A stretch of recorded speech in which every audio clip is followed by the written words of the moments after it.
me share my screen with you so that my wet appetite and get a search and go search. Let's see. So most times when I'm talking to people, I don't even know where to start. It's just too much. But let me start with words with you. I like to work with people in the area they can get. Sharing risk and words. Are you seeing those words? Yes, I can see. Àwọn tí ìwé mímọ́ sọ pé ó máa ń dàbí àwọn tẹ́ rí yẹn, ẹnikẹ́ni tó bá ní àwọ̀ funfun tẹ́ ń rí yẹn tó dẹ̀ ní irun gígùn tó lóyìnbó yẹn, ìran ọkùnrin tó máa gùn wálẹ̀, àwọn ọmọ Nephilim ló máa ń rí bẹ́ẹ̀. Àwọn ọmọ tí wọ́n bí tí òun ṣọmọ lúwàbí tí òun ṣọmọ tí Nóà bí, àwọn ló máa ń rí bẹ́ẹ̀. Àwọn ọmọ tí àwọn màláíkà tó wá látọ̀run bá sùn tó wá ń bímọ yẹn ló ń pè ní Nephilim, àwọn ló máa ń láwọ̀ funfun bẹ́yẹn, kò ń ṣe àwọn ọmọ Ádámọ̀ ló ń rí bẹ́yẹn. Tó yé yín? Bẹ́ẹ̀ni. Kò ń ṣe nǹkan tí mo lè máa sọ mí báyìí kó má lọ máa disturb nǹkan tá à ń ṣe. Bereshit in the beginning, Hebrew, ìyẹn ní Hebrew tó ti change, tó ti distort ẹ̀, wọ́n ti change everything. But even at that, I should read this much connections. Ẹ máa gbọ́. Ní Hebrew, tẹ́ bá fẹ́ ní pé in the beginning, wọ́n á ní Bereshit. Only first word ẹ máa kà in the Bible is Bereshit. And Yorùbá will say ní ìbẹ̀rẹ̀. In Hebrew, you say Eloha.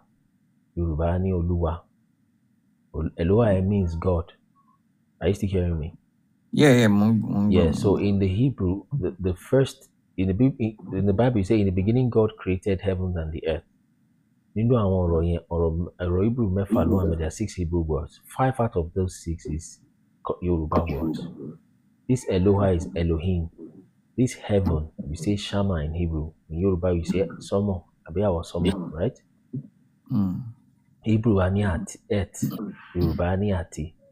Hebrew ní eret, Yorùbá ọ̀rọ̀ tí à ń pe ilẹ̀ tómi bá ti wọ̀. Nítorí ìgbà tá a fẹ́ dá ayé, wọ́n ní kí omi wá sẹ́gbẹ̀ẹ́ kan. Ilẹ̀ tó ṣẹ́kù yẹn tómi bá ti kúrò, tí ló dàbí ẹrẹ̀, òun ni eret tó sọ yìí. Hebrew á ní enos, Yorùbá ní ènìyàn. Tó bá fẹ́ sọ pé oúnjẹ ní Hebrew, they say òkèlè. Yorùbá says òkèlè for solid food. Àbá, Luke á ní àbá, ìmá nìyẹn. Bọ̀ yìí náà, bà ló máa ń sọ àbí bọ̀. Igbo náà á ní bọ̀ àbí bíà. Like that, one ra for something bad, Yorùbá ní ra. And these are not just words that sound alike, but they are words that mean the same thing and they are describing fundamental things. Káwá lọ sórí àṣà. Lórí àṣà yẹn, that's the practices of the people. Circumcision. There's no other people that circumcise. There's no other people that circumcise, that name on the 8th day, that mourn the dead for 40 days, that pay bride price, all at the same time, that have dada, Shetibori, Abe Obudo Kori dada, Shetibori. Yeah, dada limit, so I know. Oh, can you hear now? So this man even speaking is a Nazarite. He has dreadlocks, you know. So they'll tell you, do you still keep your dreadlocks, brother? Yeah, I still have it. So this brother we're speaking to still has dreadlocks. Oyinbo, a white person cannot have dreadlocks, from the best that I've seen in research and check. So Samson cannot have been from that place. Okay, so they said a razor must not come on Samson's hair. It's the exact same thing they said. That is something they have been saying before colonizers came. It's not because of something in the Bible they started saying it. It's been happening. They have been doing it before now. Okay. I'm sorry. I see your comparison, but there are, like, for example, now you know the word Uluwa. It does not mean Eledumare. Are you aware of that? So, and because it was the missionaries that actually bring that word Uluwa. Really? Yeah, it's into Yoruba. Because I want yalo ropo ide Yoruba. So Balinko, so you go Baleri. Bale or Bale? Bale. Baleli. Yes. So there are some borrowed words which, like, for example, someone was, I think that one originated from the Arabics or from the Muslim side. Do you understand? How about Bale or Bale? So, Bale ati Bale I think I didn't see that on your On the list. spreadsheet. Is it borrowed? I just want to know. I No, don't no, think no. so. Bale is not bro. Bale is Yoruba. Good. Bale is Kí ni ìtumọ̀ baálẹ̀? What's the meaning of Bale baálẹ̀? is like someone that's in charge of something, like In charge in charge of a community. of a community. What's the meaning of baálé? Bale In is charge of the house. house, yeah. Good. Have you heard that scripture that says, "Look unto Sarah, who calling Abraham Lord"? Ṣé ti gbọ́ rí abẹ́ ẹ̀ka Bible níbẹ̀? Actually, the scripture that you quoted, I will not say Ashimugbo. Ẹ lè fi yẹn lẹ̀ ń gbà yẹn, but this is baálẹ̀. Oh, I've not shown you on the screen. Can you see here? Oh,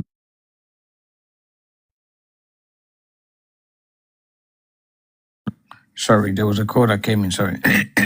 It's fine. It is there. Only Lord or owner is called Baal or Baal. There's even a place called Baal in 2 Samuel chapter 31 verse 6. And this is it. Baal. Yoruba even has the etymology. Yoruba can break it down. The modern Hebrew will just say Baal, Baale, Baal. But our mọ̀ pé Baale is èèyàn tó ba lórí ilẹ̀ àbí tó ba lórí ilé ló ń jẹ́ Baale àbí Baale. Do you understand? Yeah. It's the same thing. It's the same But thing. Ba is one of the gods, though. So in Exactly. Israel, The word is just the name for Lord. The way we say just a general term, right? It's just a general term. Just the way you say God. You know, you still use the same word God for small gods or big God. So you still use that same word Baal. So, but the word means Lord. The contradiction that I'm seeing or something that I'm kind of pointing out is this: the word might sound similar, because my belief is that I don't believe in this is the only people that was created or that was special. I don't believe in you being special. I was a Christian for nearly for over, I think, 30 years, to be honest. And along that line, I've done a lot of things. I've learned a lot of things and stuff like that. But no, that's not I'm not debating that right now. But I'm just the fact that the Hebrews are, the sub-Sahara African are the real Hebrews. So which now debunk the people that actually call themselves Hebrews. So now we're not comparing and contrasting the words, the stuff. So from what I know, it's not like what I believe. That the words in there. So like, for example, I was explaining the Oluwa. Oluwa was never anything. Olu is Shopono, which is Oboluaye. You understand? That's where the word Olua originated from. Olua was never in our word. But there are 27 words. If you try to remove at most, you remove 7. Even though they use those words in Yoruba today. And of course, it's not only Yoruba. Igbos are part of it. The Anobi, we don't have Anobi. Yes. So like I said, it's not just Yoruba. I've just used Yoruba because that's the language I can speak. That's what you speak. Okay. You understand? So Ghanaians are part of it. They have Gadangbe. They have Obugad till today. There's a place called Obugad in Igbo land. And that Obugad, they tell you that that God is their ancestor. And that God is a son of Jacob. You understand? So it's not just Yoruba. I'm using Yoruba because that's the closest one that I can relate with you. But let's look at cultures also. So, like here, circumcision, by the way, is something, I think we have done circumcision before they came around, correct? I'm not accurate about that, but I will agree. Because you can check. Uncircumcised in Africa. Yes, you can check. We have doing that before, and it's not something it's easy to tell somebody to start cutting the foreskin of an 8-year-old child just because colonizers said crap. It's not likely at all. Bride price, they don't do that in UK or in Europe. It's not their thing. The Ibale virginity is in the scripture that talks about when she's married. You know, they take Ashofufun, they take it to the wedding night, right? Yeah. Do you know that there is still a shuopo when the husband marries, the person marries his brother's wife, if the brother passes on to your brother and they don't have a child? I don't think that's part of Yoruba. You have not heard the Shupo? What is the meaning of Yeah, the I mean, Shupo? Ishupo, I know the word, but because I was in a platform of some Yoruba scholars and it was debunked, but I didn't really collect the real information from the beginning. So, So where did it come from before it entered Yoruba? say that again. That means Yoruba do it, but it's not originate from them. Is that the I point? mean, it's not. I mean, Ishupo is pretty much. Honestly, I don't want to say something that No, it's I'm not fine. It's concerned fine. about. It's Do you fine. understand? If I know something, it would take the whole world to crumble down to convince me. I understand that. That's fine. So, but then Ishupo is something they do in Yoruba land. You can confirm. Okay. So, twin fertility also. There's a lot of twins mentioned in the Bible. The highest twin fertility in the world is what they call Okigbo or Kiora or something. But Yoruba Nigerians have a very high twin fertility rate. We have a deity. That's where that originated from. I want Ibeji, they're deities. So the naming on the 8th day, exactly 8th day, not 7th day, not 9th day, Omojo Mejo, is something they do in scripture. So that again is not Yoruba. Where did it come from? That was introduced. By who? It was introduced it comes with the religion. So Confirm, go and check and confirm that. No. I mean, because this one we actually I witnessed the traditionalist that was doing naming. Yeah. And when I say traditionalist, like the people that actually never left the practice of or the ways of The fathers. you understand? And they did not wait for the 7 days. After the child was born, I don't even think. I think it wasn't even like 2 days or 3 days after immediately the child was born. They named the child, and then in the 3rd day or something like that, they bring the child out because that's when the mother can actually be present, and then they just have the ceremony outside. Do you understand? So it wasn't 8 days. So, and that's another conversation that's been had because I'm in a lot of Yoruba groups.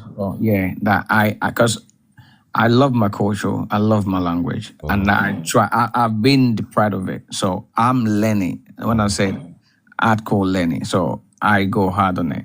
So when I hear things, I have to like, okay, what's this about? What's going on here? Critical thinking as well. I don't just accept what anyone says to me. If you tell me one thing now, like I said, what you said to me, I mean, your dad, I mean, your presentation, I watched, it makes sense. It's sounding good, but I need to go check it. Yes, you just take your time. But let me run it through some more. This Nazarite Dada hair, okay. First, the fact that it grows naturally, also that the razors will not touch it, is something that has been there before the colonialists came. 40 days of mourning the dead is an African culture, okay. There's this book that tells you that they found Ephraimites in Yoruba land, in Ondo district in Nigeria. There's this scripture that talks about pronouncement of how to pronounce the she sound. There are people from Ibadan that can't pronounce she. They say si, like my shoe. They say my su. Okay, it's an event that happened in Judges chapter 12 verse 6. Okay, that tells them it's just like this communal clash that they have. They ask people questions about the community. If you don't know it, then they unalive you. Okay, so there was something that happened in Judges 12:6 that they told them to pronounce Shibolet, but they can't pronounce Shibolet properly. And something that I still find in the book in the Yoruba people today. Just go and watch this Ife video yourself. I don't know what to say. Have you seen the Ife video? I mean, I will go through your videos and I will do more research. But my take, personally, I mean, we are all entitled to our opinion. We are all entitled to our findings. We are all entitled to what we believe in and what we want to do. Me, I don't think or I know that we are not these people. We are. Even Yoruba, the word Yoruba is not even what we used to be called. I understand that. Have you heard this thing, Kaja Jokure? Have you heard it before? Kaja Jokure, what? You know, when they say Yoruba, maybe they want to say something bad to somebody. You understand? It's like a curse, isn't it? It's a curse here. Look at it in scripture here. And Jezebel was also like that, and the dog shall eat Jezebel. Jezebel. Now, it's not just one event. They use it as a curse, like a bad thing, and say, oh, you, this king, I'm coming to fight you, and when I fight you, I overcome you. The dog shall eat your bones. It's a common thing they say in Israel, in the Bible, and not the Middle East Israel. When you say Hebrews, the first thing that comes to your mind is TV, is the people you work with, is Ashkenazi, and they are not the ones. So you are very correct to say you are not those people, but you are what the Bible describes. You, it's your ancestors that wrote those scripture, those Bible things, and they are the Yeah, ones. but when did that? So now, when it comes to Bible, I have a different analogy. I have a different view. I have a different presentation, and I don't think I want to debate you about what you believe in, because that would not be fair. I mean, if you come to my house, I mean, if I, let's say, for example, I host a platform and I'm talking about stuff, and you come and you want to debate about it, that's normal. But and the topic that you're talking about is not Bible. Do you understand? So but my understanding is this: the Bible was written. Okay, let's say the Torah was 6,000 years old. Bible, 2,000. Oh, I mean, the New Testament, let's say that's another 2,000. Do you understand? So, when did our ancestor write that book? Because as far as I'm concerned, before that there was barely any. I mean, we just started writing stuff. We've been writing longer than that. Okay, so is there any proof that there was I mean, because we have oral history. We have verbal too, but when you conquer a people, you take away their scribes first. You take away, and the writing was not something that common men did. It was a priestly thing. Science and spirituality was not separated in those days. Schooling and teaching spirituality was done in the same location. Not that you go to school and you go to quote unquote church or whatever it is, spiritual place. It's the same place. So character, learning, and spirituality was taught in the same location, same institution, by the same elders. And those are the people that write. And you take them away from a community. Once you overcome a community, unalive their chiefs, unalive their scribes. So common, regular human beings don't write, generally speaking. So, but take your time. Thanks for being patient and listening. But look at this also. Just one more. Yeah, the Guinea. Yeah. So I think I saw that early, but that could be debated too. Okay.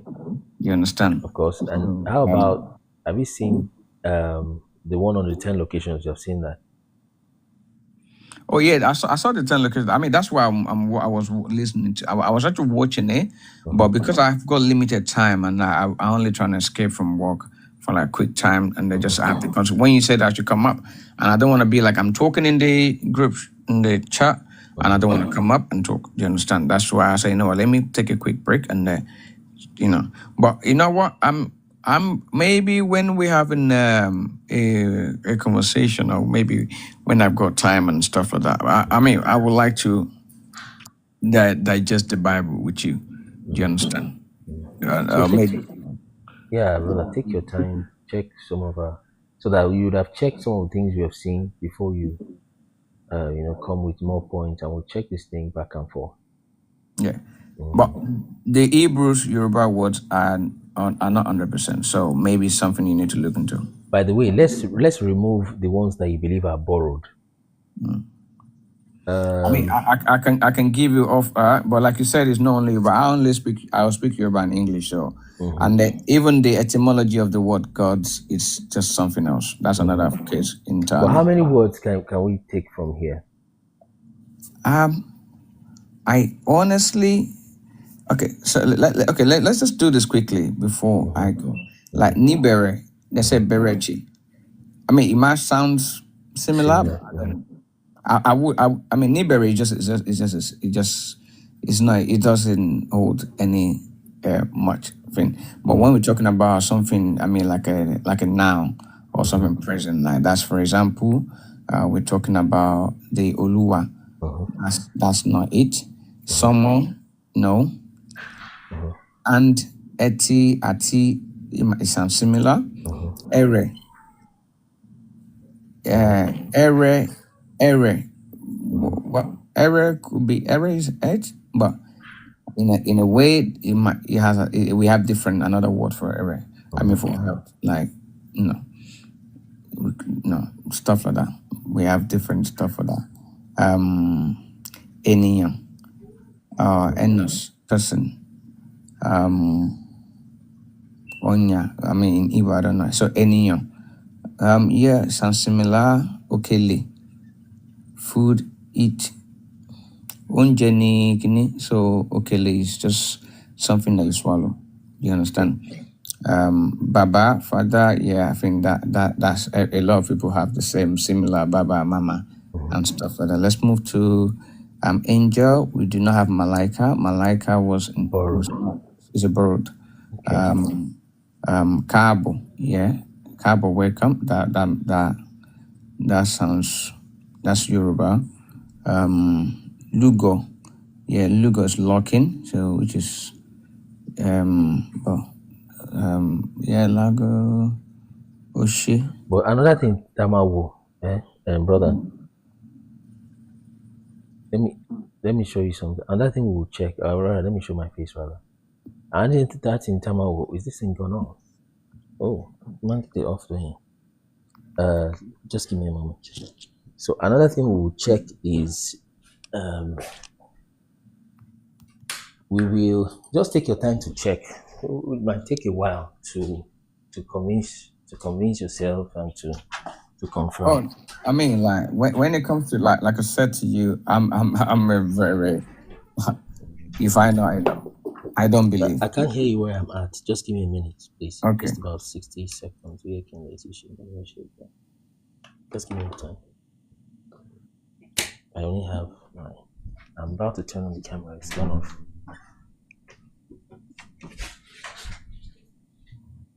Okay, please go ahead now. Yeah, I mean, what's it called? Wow, I mean, I'm getting an echo. I don't know if that's disturbing. I was saying there's nothing to convince me about that. Like I said, we're all entitled to our belief, opinions, and stuff like that. We can only talk about things and then compare things, but I'm not gonna force you to take what I want you to take, and then you cannot actually, I mean, if you can have a good presentation, doesn't mean it's right. Does that make sense? So if we can agree on that, I think That's true. yeah. That's true. So Anyway, take your thanks for time. having me. Thanks for having me. I will definitely go through your page, and I will. Thank you. Yeah, just stay and listen some more. But take your time and still check. Yeah, I will. Really appreciate it. Thank you. Yes, brother, you're welcome. So we can, if people that have contradictory opinions can come around and we discuss. So he's in the level where he's seeing most of those things as coincidences, and is right, because if you're really trying to get to know the truth about something, you check, you want to be sure, you just don't want to make things look similar and you just push it out there. But we have seen more than enough. We have seen more than enough. We have seen more than enough is why we have come to that conclusion. Let's continue that Deuteronomy. Sometimes the points I have in my head will just come later. He too will have points in his mind that he will remember later. So it happens like that. But it's easier like this when you have these things ready, and you can easily present to the person. So it's not about necessarily winning an argument in that sense, but just to be able to have conversations. So many years, yeah. Languages get to change so many years. That's also true.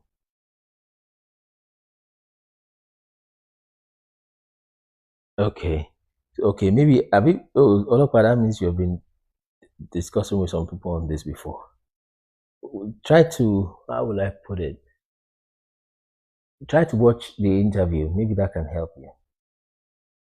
Oh, people are requesting. So try to watch the interviews that I've done. Try to watch. The coincidences are too many to be coincidences. There are too many to be coincidences. The rites that are made before cutting locks.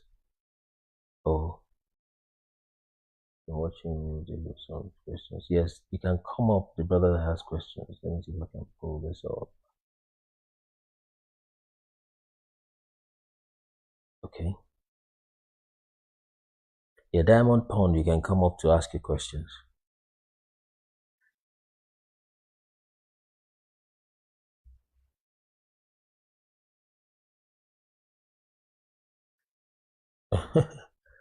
So yeah, so look, I just still check some of the more of the videos.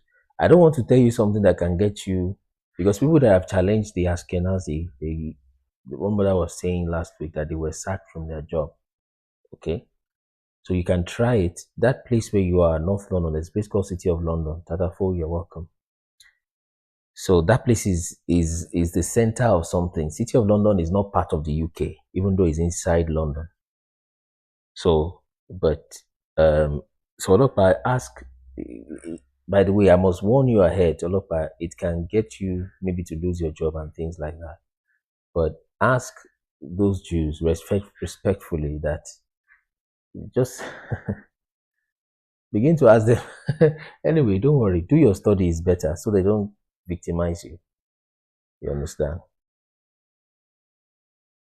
So they don't victimize you. So please, some people are requesting. Somebody said he wanted to request.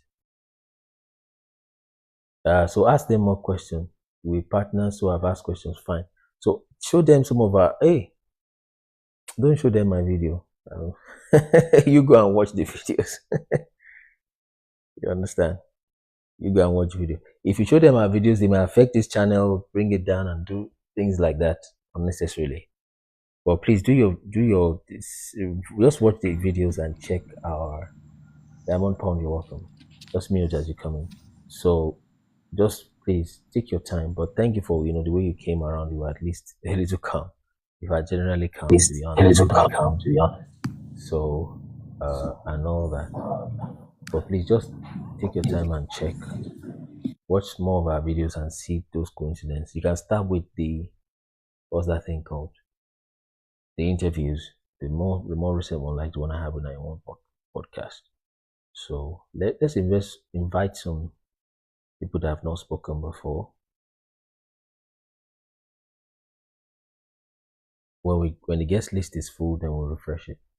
It's when he leaves now, sometimes I'll start remembering some of the points I could have brought. And same thing on his own side also. But also another thing you develop is not just to look at it from the Yoruba point on. Yoruba is just one of it. It's just one of it. Although a very big part, to be honest, but it's just part of it. Let's fill in the guest section while we move forward. But if you don't mind, you can stay. But don't discuss this too, except you're ready for real confrontation and serious problems. Don't discuss it with the Ashkenazi you're working with. Keep bringing the Yoruba point. Yes, they are right. I mean, to keep bringing the Yoruba point. But except you're ready for confrontation. One thing you ask the people you're working with is these dreadlocks. Ask them, is this the same dreadlocks with Samson? Because there's something called Anti-Defamation League, and it's a serious problem. I felt robbed from being taught differently. I understand the way you feel. Like someone wants to take away your culture. We're not taking it away and bringing that of those white people. That's not what we're doing. We are saying the white one is not the real one. Your own is the real one, but has been modified over the centuries and in fact millennia. You understand? So it's not Yoruba alone. So except you're ready for real confrontation, but there's something called Anti-Defamation League. They could twist your words and maybe even get you locked up in prison because of anti-defamation. There's something called that. They have a league. They've got legal departments. They call it anti-Semitism, but they are not from Shem. You understand? So don't ask them questions except you're ready to face problems. Okay? Ask them, they say they are anti-Semitic. Ask them, are you from Shem? If you are from Shem, why are you called Ashkenazi Jews? The guy will look at you funny. Right? Before you know there's words going around about you, they'll kick you out. They'll kick you out. So the guy that has done something like that came here, and they sacked him in about a week since he was asking some questions. So except you're ready for that kind of persecution, otherwise just keep earning your money, enjoy your life, and take your time. But it's been changed. Let's get the guest session full. Okay. Is it full yet? Just a minute, Diamond. Let's just get it full so that because the thing doesn't need to come up. So if you want to request, you can request like now. Okay. I'm trying to invite some people. If you see our invitation, you can pick it up. Especially if you have not spoken to us before.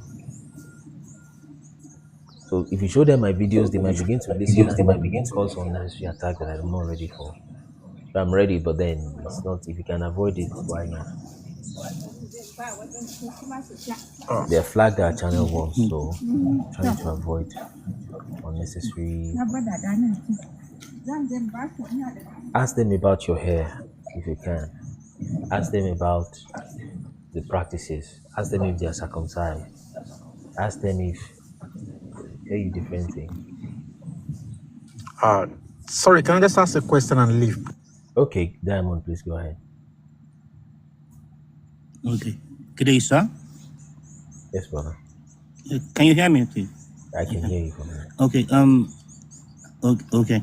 I'm actually in Jos, Nigeria. I want to thank you for the opportunity, and I've been doing some research on my own for some time now, and I've been able to discover several ruins around Jos, Benue, Nasara, the Middle Belt, Kaduna. And these are like pyramids. For some years, God has been showing me these things, and I've been, working on them on my own. But recently, I went and met some politicians. I started doing a project called the Jerusalem Project, and God started leading me, showing me stuff about stuff like this, like what you've been talking about and watching your videos and stuff. And they confirmed to me that there are pyramids that were destroyed, around this region. My question is, I have a revelation from God, and he showed me that Jerusalem is around, the central region of Nigeria, from Abuja, Jos, parts of Benue, Plateau, Taraba. In a certain particular period of time, it housed where was called Jerusalem. And even when I checked out some of the old maps, and I think it was like 18th century map, I found out that the Hausa states were called Levite states. The Hausa states are called Levite states. And I did further research, went into the Star of David. I looked at the logo of the Bank of the North in Nigeria, and then I started researching about the logo, and I now discovered that these people have a historical background, that they are actually Israelites, and they claim that they are Jews, but now most of that region is covered by Islam. And I've tried to speak to the people who are from there, and most of the young people don't even know anything about this. So I wanted you to shed more light, if according to your findings and some of the books that you've referenced in time past from your other videos and some of the interviews that I've seen, if you have any concrete historical records to buttress what I'm saying, because I asked some politicians who are actually active party members of a particular political party that is actually holding the state now, and they confirmed to me that those are pyramids that were destroyed. So how come we don't have any records about this anywhere? Or why is all the whole silence about it, sir? Yes, thank you. I don't know if you understand me, sir. Yes, I do. Any idea about who destroyed the pyramids in Nigeria? Okay. Any idea? Well, I should believe it. I believe it's the colonial people, the British, and even before them, several other people who came. Because if you come to somewhere like Jos, for instance, you will find out that in between less than a kilometer or half a kilometer, you discover like 4 or 5 tribes living together, and they've been living there for hundreds of years. And so what's the it's difficult to marry together, the number of tribes, local languages that you have in this place alone, it surpasses every other way in every other place in Nigeria. And some of the tribes are similar. If you look at their the language context, they are similar to a lot of tribes like Yoruba, Igbo, and in Hausa. They have a lot of things in common. So I believe the British and some other people who came in time past were responsible for destroying these pyramids that are here. And yes, sir. Okay, thank you. So, I'm with you, sir. yes, that's fine. So the easiest way is to watch our videos. That's the thing. It's a good thing you've started some work around that. So all you need to do is one thing you need to do just to watch our videos. We have a 22-part series. Then check this channel, check the YouTube, check the website. The website is kunleministers.org. So check it to support your work is what you can do. I've also heard the Hausa Levites thing. The Star of David, we have discussed it this morning, is all over the place. There's even been a time when they've excavated it from under the ground and they've seen it in Igbo land. So that star is all over the place in Nigerian culture. So much that it's on the 50 penny, 100, 1 penny. Let me just check the internet. Yes, sir. I think I saw that too. Yeah.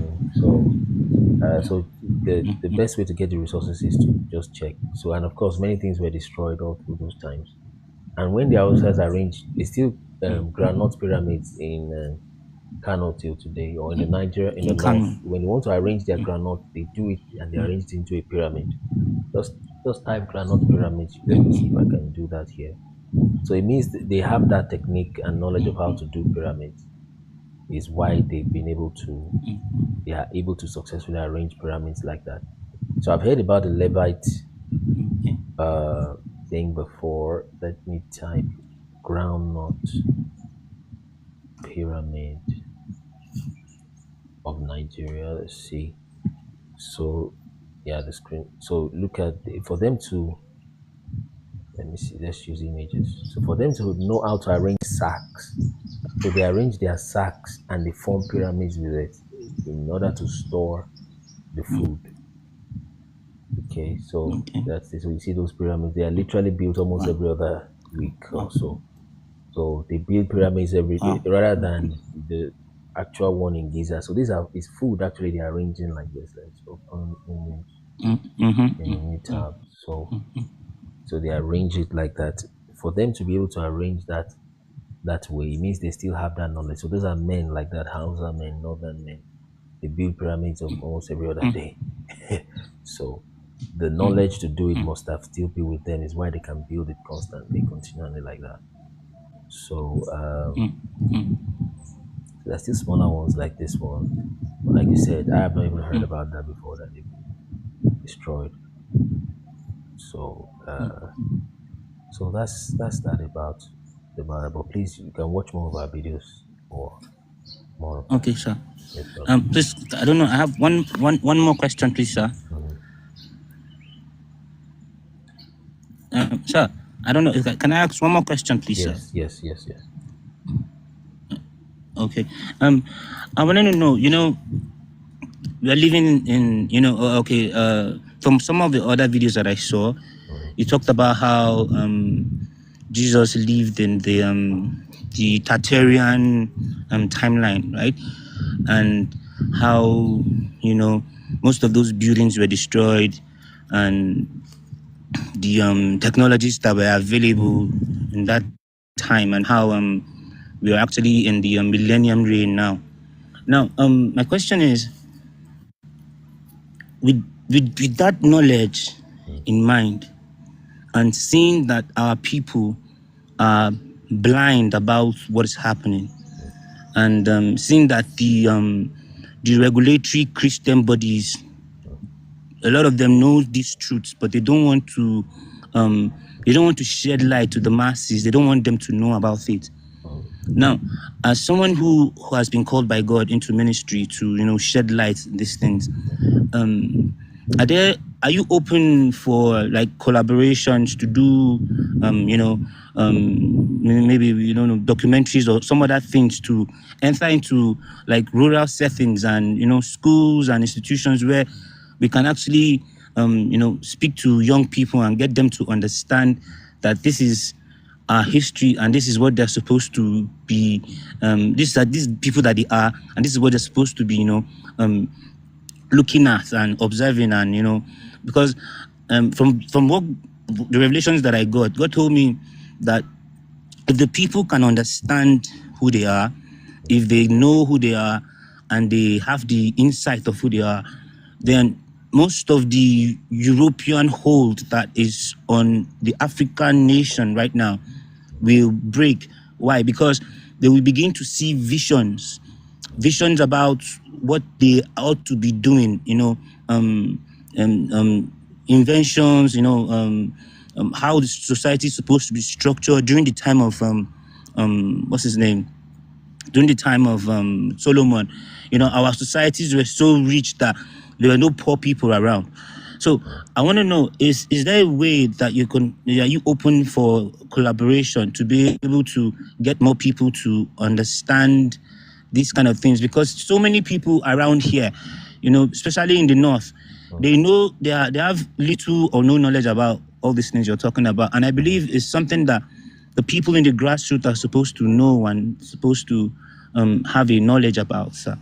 So I don't know if you're open to collaborations, because I'm actually working on a documentary, and I'm looking for how to looking for people who I can work with to expand the knowledge that I have, number one, and then be able to reach those people in the grassroots, the schools, the universities, the colleges of educations around, to be able to let them know these things are in existence. Okay, I just send it DM. Let's see how that goes. Is that okay, brother? Okay, I'll do. Just yes, I'll do that. See how that goes. Thank you very much. Okay, let's have. Okay, thank you. I'm grateful, sir. Thank you, sir. Brother. So let's have the next guest. So another thing about reaching out like that, we also want to check, the eventual outcome of these things and what we want to bring out of it. So let's fill the guest room. So Zach King can come up. Apparently, he has a different opinion, but if he can come up, it may help too. Although he's not, he's just joking or something. But if he's serious, he can come up so that we see. So let's go. Triple A, are you ready? Good afternoon. Oh, sorry. Good afternoon. Yes, Mr. Kunle. So I've come across sorry, just a minute, brother. I'm looking for how to send you an invitation, Zach King. So I can come up. Although the way you are typing is boosting the live, the way you have plenty comments. But I'm trying to look for a way to send an invite to you. Although if you send maybe comment anonymous, TikTok can block you, or maybe if you spam, you can get blocked by TikTok, or the moderator can block you or something. But if you can come up, I think it will be more efficient. The way Olopa came up and we had a conversation. There's some things I've told him he will remember, and yes, sir. Take water. There's some things he will remember after he has left. So if you can come up, it will be easier. But of course, when you come up, you have to be respectful. Otherwise, people can remove you. Those that are moderators or they have control with the account, with the live, they can remove you. So Zach King, just come up, and Olopa, you can still come up to have that. So let's go ahead, Triple.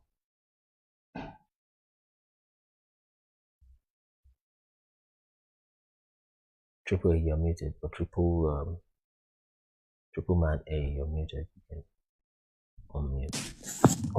Okay, can you hear me now? Hey. So good afternoon once again. I said I've watched some of your video, especially the one you did an interview with a lady, one-to-one interview. And some of the points you made, I totally agree with. I just like most of the things that you are talking about. It's not something that is new to me. Okay. I've been pondering on it. I've been wondering on it as well. I've been trying to do my research. It's unfortunate that most of these books that we are referring to today are not written by the Africans. Okay. are written by the white European and the Arabs. Okay, now the issue is this: if somebody has to be skeptic or be objective, the first question I wanted to ask when I came up, it's not that I totally disagree with you, and at the same time, I'm still wondering. I'm still want to be fully convinced beyond reasonable doubt. Now, the first question I will ask you: most of these books that you are using, the knowledge you have right now, what you are saying, come from somewhere, come from a book that you've read. Yes. And the next question will be asked: who wrote that book? And another question that will be follow-up. The follow-up question is this: what is the objective of the writer? Is there bias in the writers? Because we've seen in the Western world, the way they're using book as a warfare, you use language, you use book, you use culture to dominate people. So my question is this: if you are quoting a Bible, well, I'm a Christian, I'm not questioning the authenticity of Jesus Christ. If you are quoting a Bible, that means you believe in Bible. You believe in Bible. What was written is okay, it's authentic. Now, the first area that came to me was when we're talking about the current Jewish people, there are so many prophecies in the Old Testament that foretold what will happen to them, especially from the Deuteronomy, that if you do this, if you hearken to the voice of the Lord, this is what will happen to you. Now, they will be dispersed all over the world. And we can see whether it's true, whether they are fake Jewish or original Jewish. We know set of people from the history, even from the Roman, let's take religion out of it. Let's go back to the secular history. At a point in time, the Romans dominated the world. At a point in time, the Islamic Caliphate dominated the world. And we can see the history from the Roman point of view, which is a secular which is a secular point of view. And we can see the Islamic Caliphate history. They can read and write as well. They displace Jewish in question. Let me put that in question, because that is the bone of contention here, right? Whether the Ashkenazi Jews is the original Jewish authenticity, or we African, Yoruba, or Igbo are the authentic Jews. Now the question is this: those people write in their secular book, the Romans, how they displace, how they rename Palestine, how they displace. And that's one point. And in the Bible as well, the Bible talks about Galilee. It's talking about the Nazareth. There is a Sea of Galilee. There is a Red Sea. Okay. And the Bible even points out about the Egypt, that Jesus Christ, when he was a baby, was brought to the Egypt. I'll be looking at your time. Okay. You have finished that. One more minute. Go ahead. Oh, sorry then. Okay, I wasn't looking at the time. Sorry. So my question is this to you: all these points that you are bringing up, you are using Bible and you are using secular book to buttress your point. How are we going to be fully convinced that we know me and you, we agree on one thing? Book can be written in a biased manner to dominate people, to control people. So how are we going to know the authenticity? That's my own point. Thank you. So, let me stop the timer.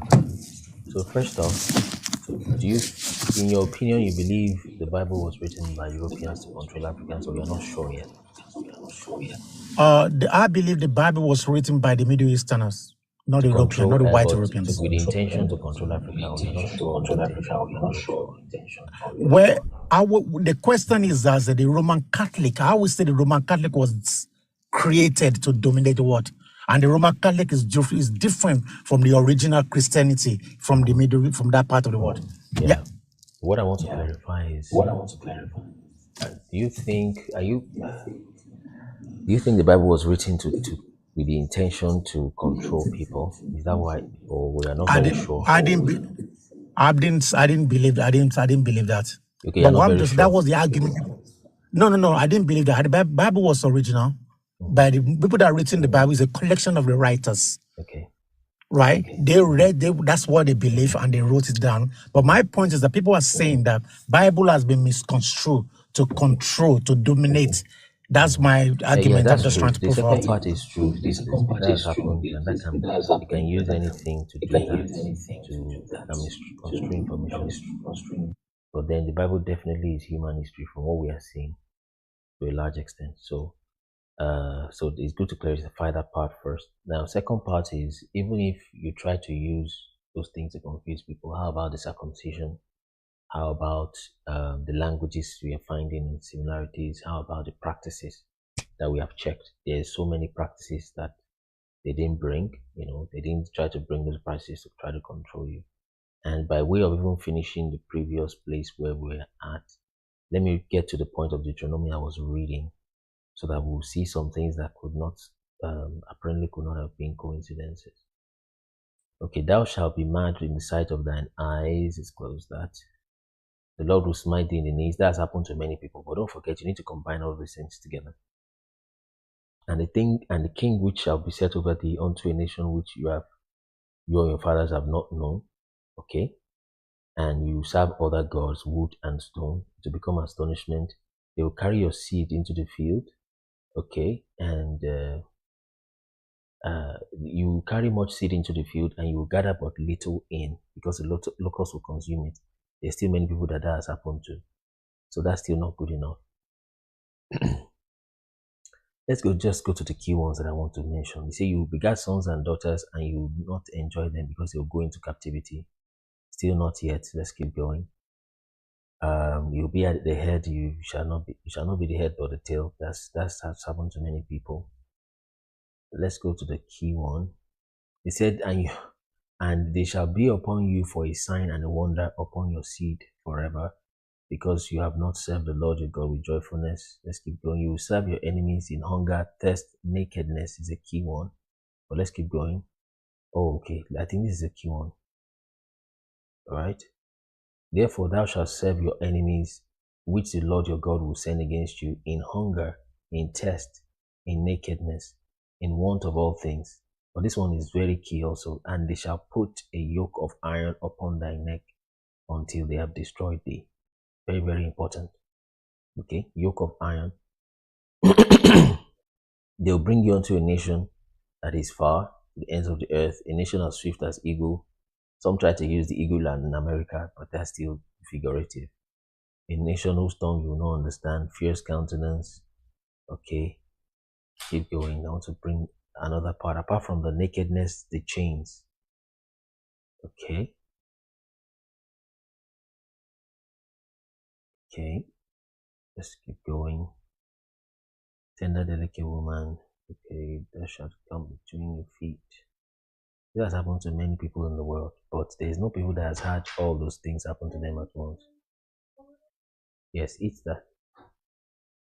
Okay, let's see. Let's see the part that really hits it, the nail on the head. You will be scattered among all people to the ends of the earth. Yes. Take water. Okay. And thou shalt serve other gods, not that one.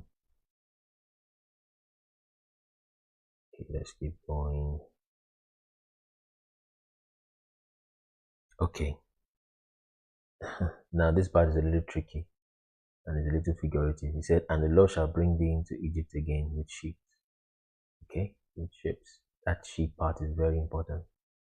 And you will know that going from even the fake Israel to Egypt, you don't need a ship really. So what he's saying is figurative. You see? So that's the last verse. So let me type Deuteronomy 28. 28. But we will now make it into a picture. Let's see. Let me type chains, ships, and naked. Let's see. Let's remove the word naked so that it doesn't flag the live word. Okay. Let's see.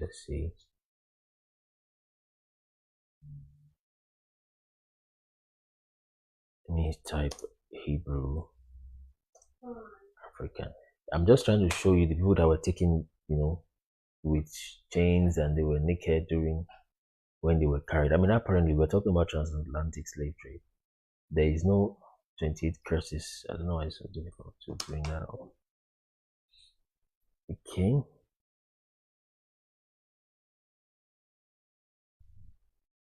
Okay, let's just take slave. King? I mean, it's basically history, right? There's no other people that were taken all over like that. You see that map right there?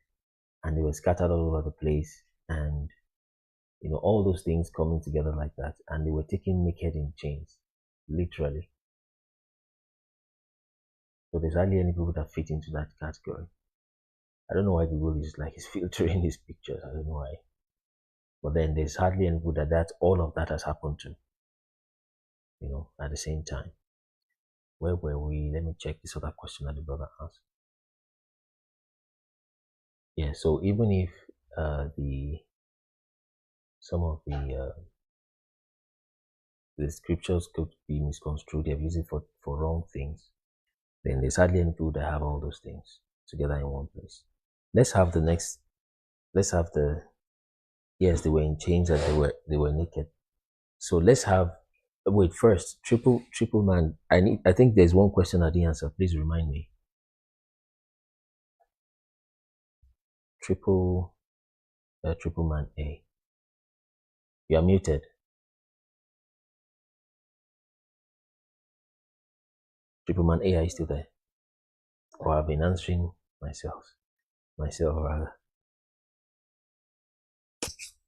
Triple man A, are you there?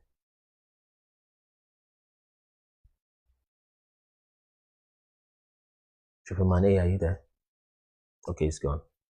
So by the time you check more of those things, you are going to find those. Let's have who's next? Who's ready? Let's see who's ready so we can move. Hi, can you hear me? Yes, let's go with Flexi. Let's go. Yeah, good afternoon from here. I've been here before. I just have a few observations or questions. I want to start with one. There's one guy on this TikTok, yeah. I've known him for a while. He's been talking about, he's also been drawing maps, especially what we call Southern Africa area region. The guy will come up with Google Maps and very old maps, and he'll be able to point around the temple. I don't know if you've seen it, I'm just curious. And he will come with names of the old names, especially in those Namibia, Botswana. He's always referring to those places. I don't know if you've seen it, but I'm just curious. That's just by the wayside. What's the name of the person? I have to check. I've forgotten. I have to check. He's an American. He's an American, an African American. I have to check. I could type it later. The main question I want to ask you today: do you think the Romans were really involved in the crucifixion and that era of Christ? You know, living and his death and resurrection.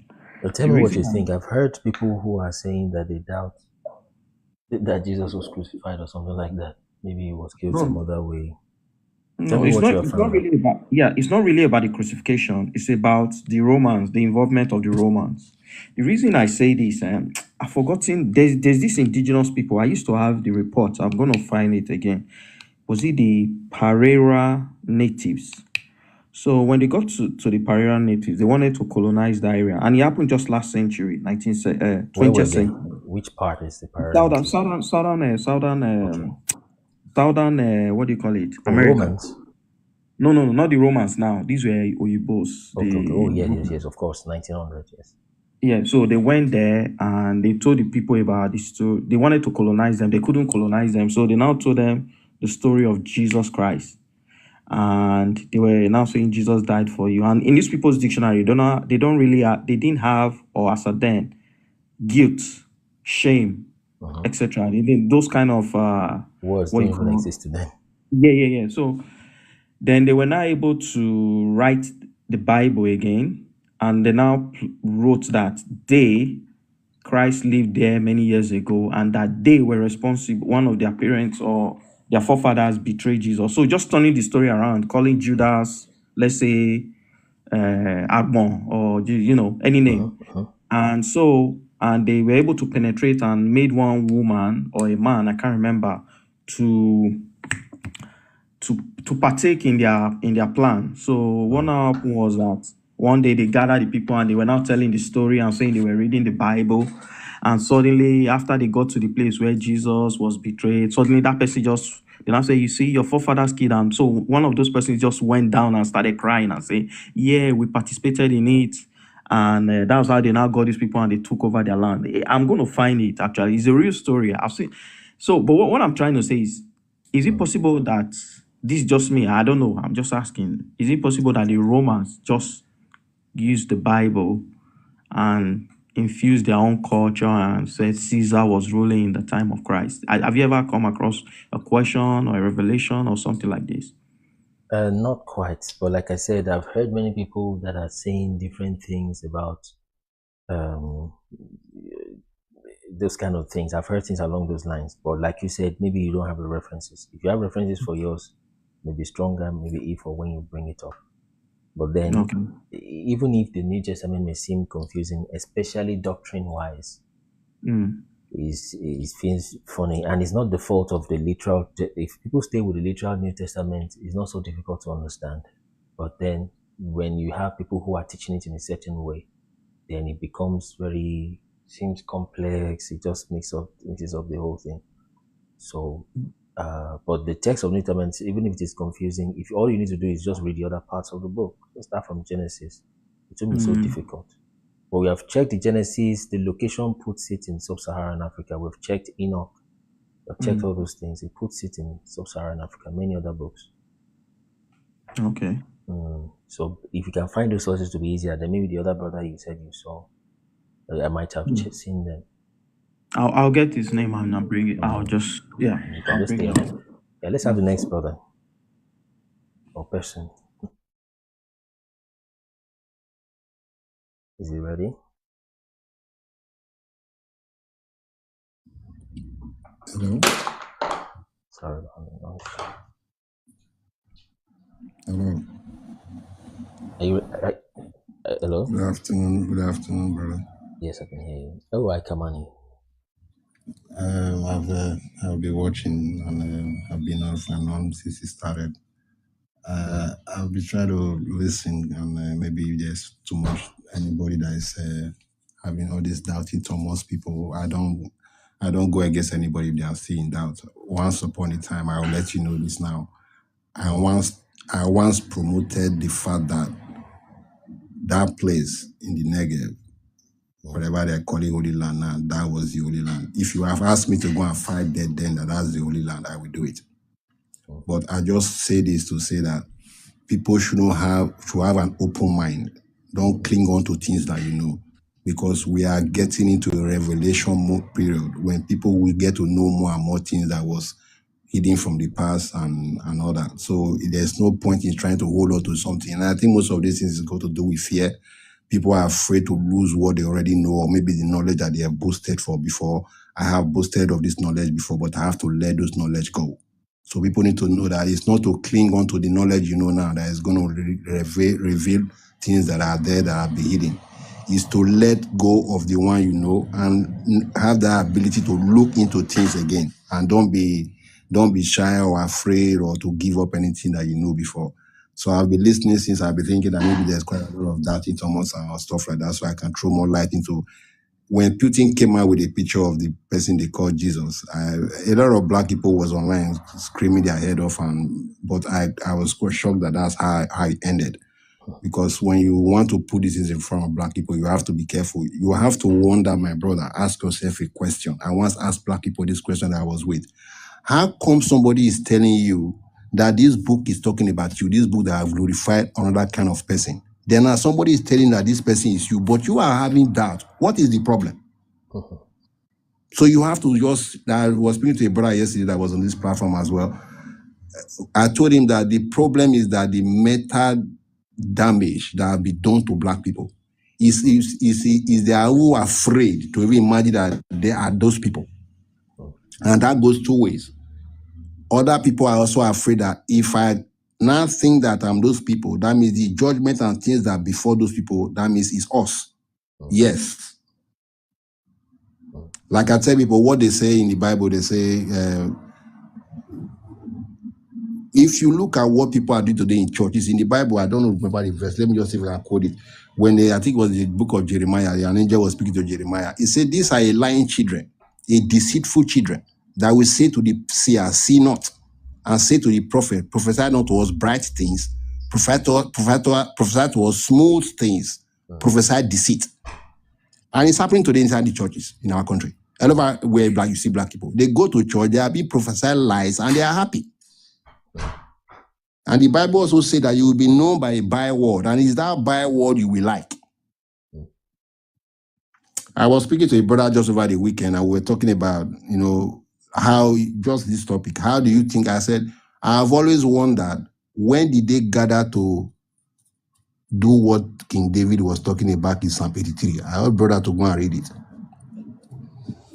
I've always wondered, since I've been knowing these things, because I've been accepting that it's black people, I've been thinking, if it is black people, so this thing that David was worried about in the Bible in Psalm 83, keep not thy silent, O God, hold not thy peace. What was he worried about? Where was that gathering? Where did that gathering take place? I don't know if something just touched my head and just say Berlin Conference. Because a gathering was made, and at the end of that quote, before he started measuring the tabernacles of nations that we do this thing, he says some things that are very interesting. I've just said it's Psalm 83. Anybody can go and read it and see for themselves what is written there. When he measured the tabernacles, you do your search who those countries are today, and you see that they were in the one involved in that very Berlin conference. And it took me time to find out that the Arab was part of that conference, but they seem to be excluded. They are not excluded, they were there. They had representatives in that conference. So it was the League of Nations, the conglomerate of nations, as he said. They have taken heeded counsels against their people. Yes. And this is the most important part. He said, they have said that they are going to make the name of Israel no longer in remembrance. But my brother, we all know that word today. So I think it's the people they were talking about. We are going to make these people don't ever remember who they are anymore. Because everybody today have the word Israel in their mouth. So it's not the word that people have forgotten. So it was the people they were saying they are not going to make these people know themselves anymore. And that gathering took place in Berlin Conference. And so basically, I'm not following what the brother was saying online when he was saying that King David is somebody that would have known the Ifa oracle and all those things. So he was seeing future. He was seeing future. Go and read it again. You see, it was a prediction he was giving. It's something that he saw. That they want to take hidden counsel against your people. They are going to make them know themselves again. And I'll be honest with you, brother, at this moment, though we are happy that we are finding out this information, this is quite a very dangerous moment. Because my people say, if the person that had something is helping you looking for it, you will never find it. And if that person ever knows you are getting close to it, you are going to be in danger. That's true. So I think that is where we are approaching. Though we are happy, we should also know that the person that will be helping us, I've always told people, we all grow up thinking that they are going to come and help us. But that has also held us back. So when this information is coming out and we are knowing these things, we need to be very careful, knowing that the person that will be trying to, the Bible talk about it, that the goat that we overcome the sheep, it will stand over the sheep. So that goat is never going to let you rise. This is what we should know. As we are doing all these things now, they are gearing up in other formats to do all sort of things, to put us. And this boils down to straight to the security happening in our country. No joke. This boils down because I was going to address the issue of a brother that came on before when he was talking about. I wanted to mention him. That Olopa, did you hear him? Were you hearing him? The Arab issue that he's talking about. No, you have to first define who are the Arabs. Not even the Arab. There is a brother Olopa. He also works with Ashkenazi. So yes. and he does not know these things. He said, "Oh, he discusses with them freely." I told him, I think you were the one that they started victimizing you at work, sacking you because you asked questions. Yeah. That happened. So I told him that if he's not ready to lose his job, he should not ask them. But interestingly, he even has dreadlocks.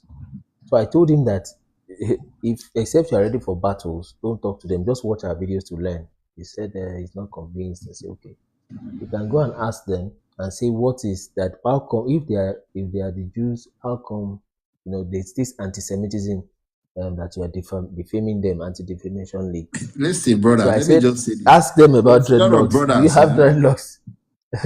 there are a lot of videos on these people themselves telling you, let him go and read book 13th tribe. The man was saying that if they have to be the Jews, they will be the 13th tribe. The book is called 13th tribe. You should go and read it. There's a Jewish rabbi online that is telling people that we are converts. The earliest, he said, we read it in our book. Why are we lying? The earliest people that follow this thing our way, our people, they were They converted to this thing. And I know the history. It was King Bulon. 700 or 900. It was King Bulon, and it was his descendant was the first person that became the governor general of this place they call Israel, Godfrey de Boulogne. That was the first time they make an attempt to claim that land. I think it's 900 AD, thereabout.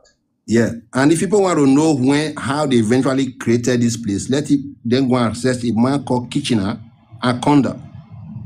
They are the one that went to Southern Africa, map it out, took the name. This Conda was a photographer stroke intelligent. Those are intelligent people that they are using. So him and Kitchener, this one was a warlord. They are the one that went and destroyed our people in Southern Africa. After they succeeded doing it, they mapped those places out. They took the names and went to that place and go and start mapping it out in that place you now call the Holy Land. So if anybody want to know how that place eventually became the Holy Land, go and search on the person, someone called Kitchener and Conda. This Kitchener is his great grandson is the in-law of Donald Trump. So let people don't mess about and think that this is something that I said tomorrow, or just one thing is going to come out from somewhere tomorrow and come and just say, right. My brother, the biggest problem is that is this Jesus issue somebody raised before about being white or if they killed him. Listen, I said it yesterday. He was not crucified. He said he was stoned. I have heard he was stoned to death. And that is part of his culture. And that's Hebrew anyway, stoning anybody to death. Yeah, that is because it was his people, according to the Bible. There is people that were saying they say they crucified. No, it was his. What happened? He was arrested. He was being brought into Jerusalem. He was arrested in Zimbabwe. Where is that written? Well, I know there's a parallel story in Southern Africa about Motapa, Mosiah, Misindesi, right? Yeah. So I know there's this parallel story that pops up in Southern Africa. But I can get the document. There's a guy I'm going to try and I'll first see if I can contact the guy so I want to use this part of his video. This guy is from Uganda. I think he's from Uganda. I'm guessing he's from Uganda. If some villagers called him to their place and said, that man they are talking about, look at his footstep there is the one that stand on that stone and preach there. He was trying to convince the villagers, are you sure he's the person? They say we have been hearing this story, we have been wondering, but that is the man, that's his footstep there. They put a timeline to it, the Zimbabwean South African story. Is there a timeline to it? And the problem with that is that, that colonial period, what they did is quite damaging, and I don't think we can ever recover from it, because all we keep doing now is trying to, like a brother said before, you read the book you are reading, who wrote it. That is the biggest problem we are having, because everything you need to do on search on now, they are the one that have got their hands on it first. So you need to practically be trying to cipher what they are saying. I'll be honest with you, brother, I don't think our people should be doubting anymore, because there's more of people of other races out there saying this to people and giving out more information that we have access to. There are maps out there that cost about £500,000. Who is going to go and afford it? Map. Yeah, that's true. And the question is, how come the prices are so high? Just imagine. So how many black people are going to come together and put money together? That's why I was telling people that people like Kanye West, they can afford it. That's why he can speak very boldly. They have access to those information. And some of those maps, actually, we have some kind of copies of them. We put them freely on our website, but people they are not going to even. No, brother. Listen, let me tell you, people's problem. They cannot. I don't mean to insult anybody. Most people can't read beyond 2 paragraphs before they get tired. I was speaking to somebody. He saw this is you are saying is just jargons. I think I mentioned the document before. Yeah, the Kirby Chronicles. He was saying, I say, Google it. If you don't Google it, I don't leave this place. So you don't know, I don't talk rubbish. By the time you Google it, I see it's screen. I say, you see how long the document is? I started it. And let us see. That's an ongoing point. Because you think I just come here to speak for nothing. So please, Let us know that there's information out there, and let people go and get those information for themselves and take time to know it. That's all I'm trying to say. Thank you, brother. ChatGPT, Copilot, Microsoft Copilot. So that's interesting. So it's good to have you. So Please, brother, please, can I just say this before I go? Let me just drop this as for any dark Thomas that I see out there. The person, King David married a Shona woman. Before he died, he was given a woman to take care of him. Yeah, he was given a Shona woman to take care of him. And that was the woman Adonijah was trying to marry to. Oh, yeah, the one that was a virgin. Yeah. So another thing again, the land of Terah, Abraham's father, is between the borders of Burkina Faso and Niger. It's still there. Anybody can go and do the research. Burkina Faso, Niger. Okay. Is the border is there? The But land where of is Terah. it written? Because what you have said now is just what is on this map. To look as if you have seen this map before. Okay, let me show you what we have. No, I don't. I've seen your videos on YouTube and all that, but I just thought I should get this thing up so that anybody that is out there that is still doubting can go and do this test for themselves. So let's if just do me a DM, brother. Let me know where that South African story came from. I've been hearing it. I've been hearing the synthesis. I hear a parallel story. A few details are different and things like that. But then, however, the key is that, sorry, brother, he has not been dead for over to 2,000 years. Exactly. That's what I heard. It's like 300 years ago, something like that.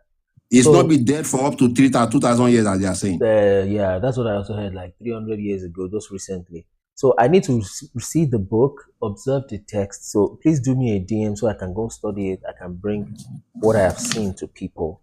It is a possibility that there was just a kind of repetition somewhere. Maybe there was one at one time that got duplicated and then they used the story. No, actually, there have been 49 crucified saviors on this planet. No, there's plenty actually. That's true. There's people go and there's somebody called Joseph or something. There are so many Jesus. If people want to look for people that were crucified, there are so many of them. So there's many of that. So, but then that's why I usually, once I begin to go in that direction, I bring people to the spiritual realm and I say, you know what? Let's even leave details of history. Let's talk about spiritual battles, spiritual realms, and how to enter the supernatural and things like that. That's why I then leave that name Jesus. For me, that is it. You might say one story somewhere. His real name, if I say this word, why do you say it's Yoruba? If I say his real name is Joshua, how will you say that in Yoruba? Like YOSH. Because that word, when I was a child, I go to church. I sit in the children's session, there's old people session on the other side. When old people were praying, that is what they say. They didn't say Jesus, they always say Yoshu. They'll say Yosu, Yesu. That's what they call it. They never say Jesus. And I used to think that they cannot pronounce Jesus. Oh, I see. But the real pronunciation is J, if you want to use J, the word J, J-O-S-H-U, Jeshu or Yeshu. J-O-A-O-S-H-U. Joshua. Yeah. Wow. And he was a black person. There's no doubt about it. It's not anybody that just everybody that was around him. Do me a DM. Most people don't like oral something that is just. Meanwhile, there's still power in oral story. But do me a DM. Send me. I've written that one down. Of course, I couldn't have read it since yesterday. We did like almost 8 hours of live yesterday, over 8 hours. Yeah, so, but I've written that Chronicles because we spoke yesterday also. Chronicles of Kebi. I've written that one down. We'll probably have a look at it also. So please, if I can get text, if there's no text and it's oral, that's still fine. I'll still say, okay, this is oral and things like that. But I also mentioned it yesterday, please, before I forget. The first king of this northern kingdom of Israel, his name was Jeroboam. Yes, you said that yesterday. I wrote it. In Hebrew, is Yoruba. Yoruba. You mentioned that. Like Yoruba.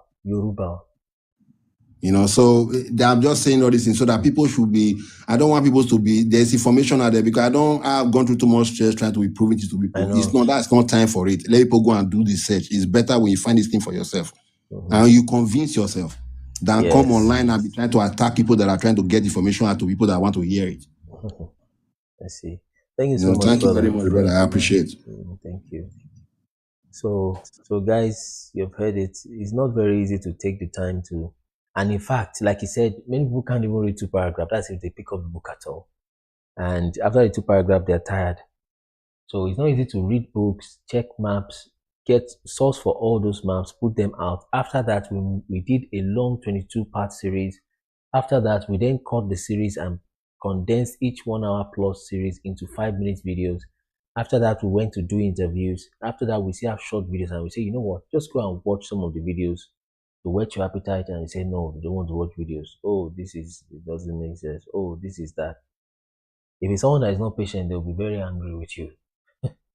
And maybe he's not that kind of person that is that patient and all that. So just watch videos, as simple as videos. Just watch it. Okay, I understand you might be skeptical. Watch it and just check and see what is going on.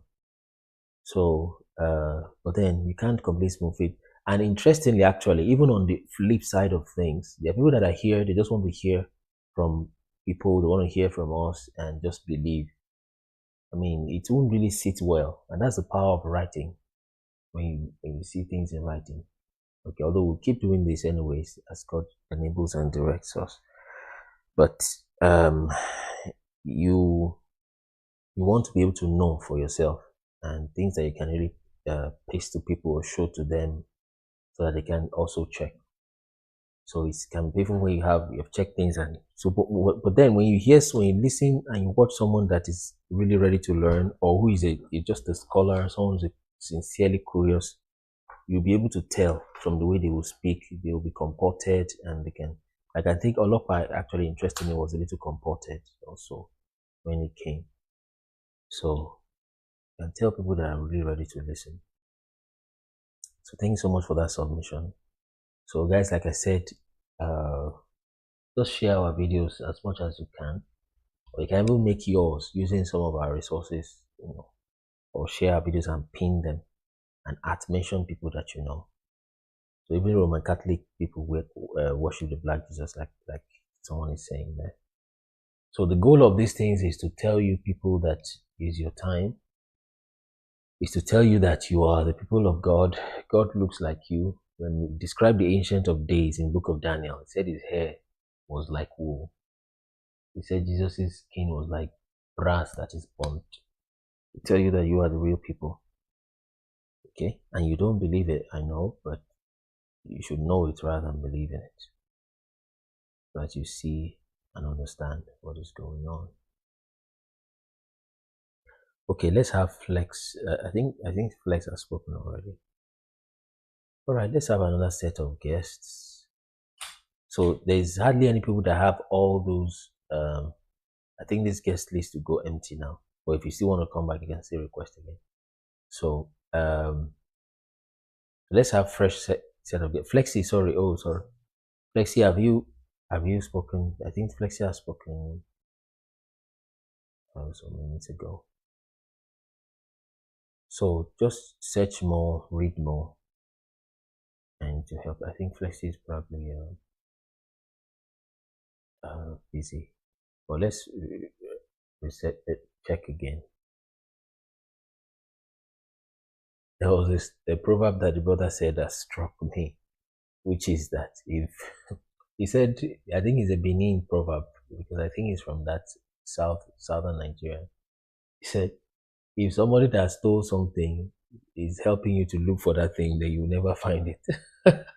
That's very instructive. Yoruba will say something similar, that ìkòkòrò tó ń ṣe ẹ̀fọ́ ìdí ẹ̀fọ́ ló wà. Ìkòkòrò tó ń jẹ ẹ̀fọ́ rather. So if someone that stole something is helping you look for it, you never find that thing. Very, very true. Very, very, very true. So people don't understand that there's a conspiracy. So let them search more. Let's have some more guests before we read the book of Enoch, then maybe try to wrap up. I wish you could do a little practical now. I wish people could, but don't forget, I hope you guys are maybe sharing the videos. And I wish you can mute Freddie. So I wish you guys are sharing the video. You can share them. You should share them, really. It just helps. You just want the people's minds to be free. People's minds to be free. Okay, there's a few things that's as powerful as somebody sitting down and working those principles for them to be free. They should begin to drop colonialist minds. They need to do that. So this thing is prophecy. It must happen. All we are doing is just aligning ourselves with prophecy. If there was no prophecy, even we would not be here. If I've dropped you mistakenly, you can request again, or if you still have something to say. All right. Let's see. So as you come up, you can please let's request. There's like 3 more slots. You can mention where you first heard about our channel, where you're calling from. Turn on your camera if you can, please. So let's request to come up live and send in your request. I'm sending invites to some names I've not seen before, so I can come say hello.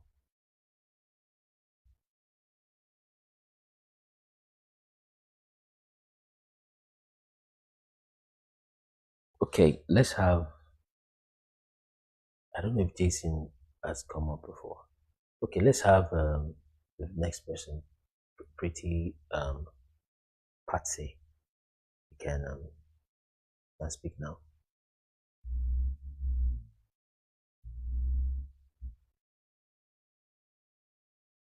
You are muted, pretty Patsy, in case you don't know.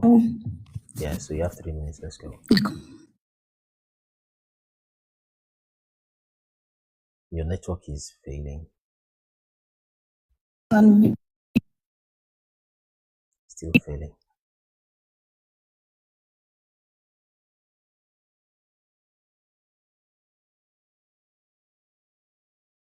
Network is quite very poor. We can't hear anything.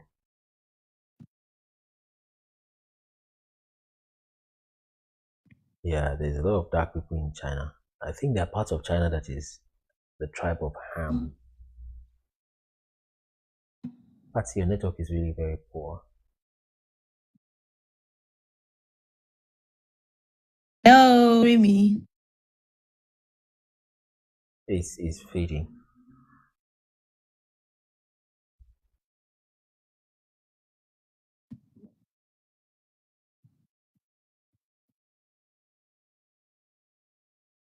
Network is really very poor. Hello. Fading back and forth.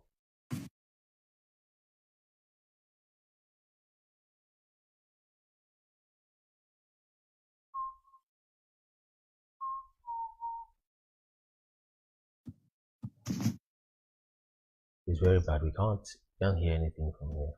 I think your network is just so bad.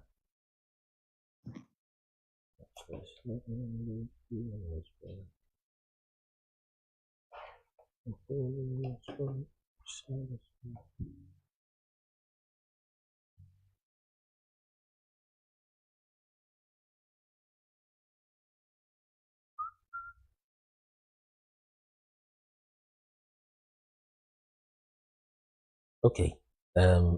If you can see here, we can't hear anything, Patsy.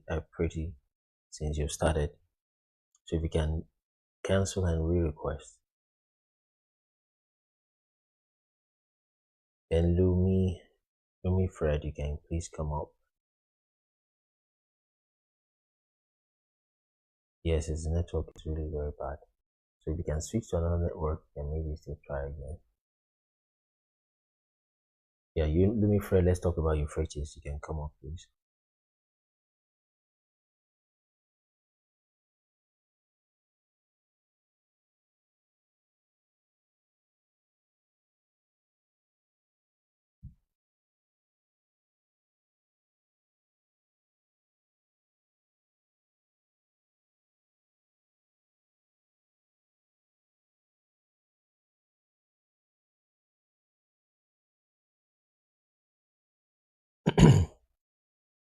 So you can type the questions in the comments. You type the questions and respond to you, or you can request. If you're requesting, you can let us know in the comments that you're requesting. Oh, Jesus.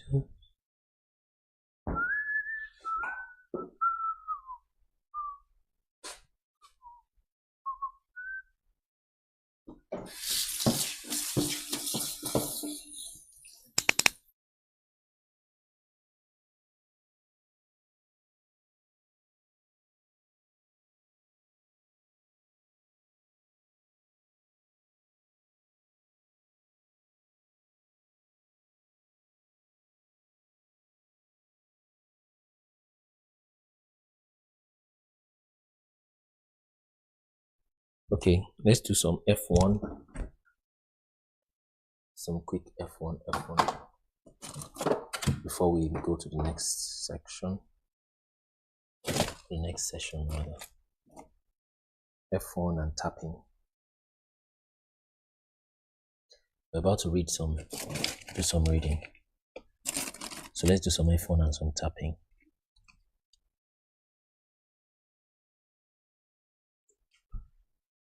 So someone has also mentioned that how do we trust even the books I'm reading? The books that we're reading are there's too many of them. I mean, even if you want to try to fault some of them that they might have been written for some reasons, there's some of them that are not even religious books at all. They contain some of these facts. Okay, so it's too unlikely that they were written just to confuse, to deceive. Some of them are just simple neutral books. Some of them are history books. So the brother wants to ask about Euphrates. Let's tap some more, do some F1.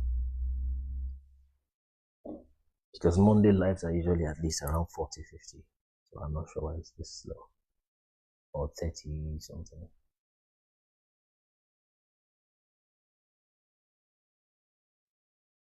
Andrea Godwin-10. The guy handle. Okay. Andrea Godwin-10. What about Andrea Godwin-10? What about him? Okay. Luminous. Lumifred. You are in a noisy place. Okay, I'll try to type your questions then.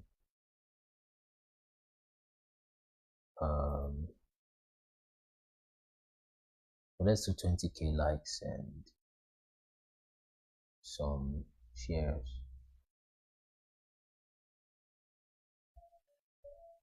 I'll talk about Euphrates in a minute now. No.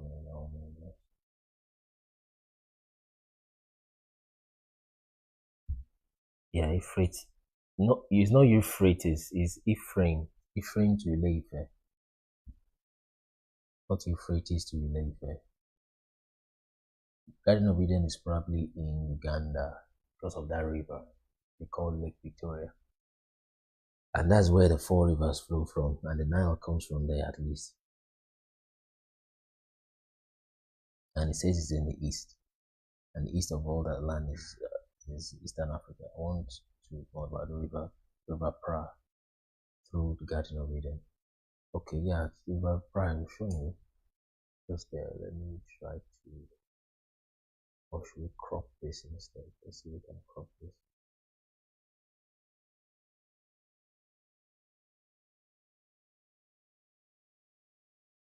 So the River Pra in Ghana, because the real Euphrates is not called Euphrates in that sense, it's called Pra or Frat. So that is it's there in the video, so we're not redundant. It's called River Pra. There, so what's the question about it?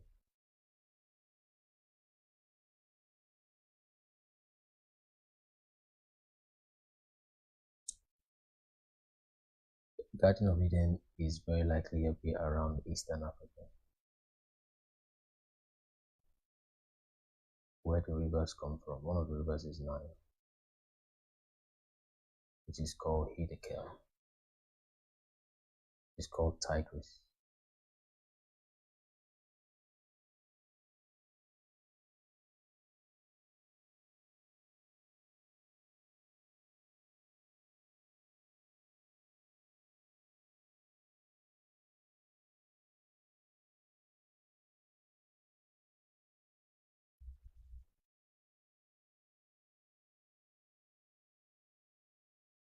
other questions? You can also request to join the live.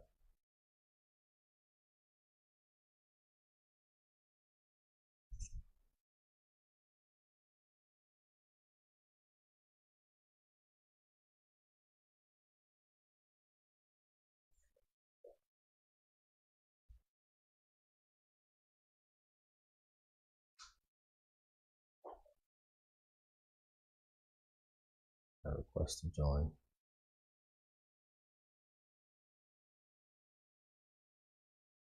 Idena in Ileife, even an idea that's getting originally in Ileife.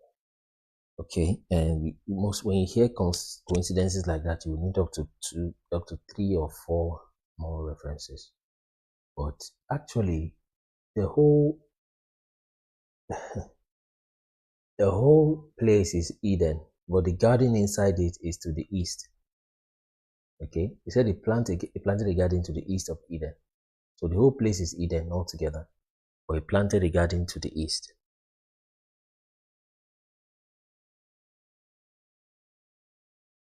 If you get that.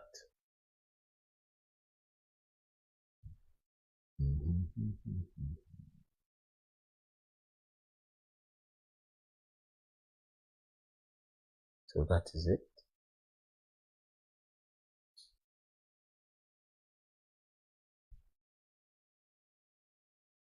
All right.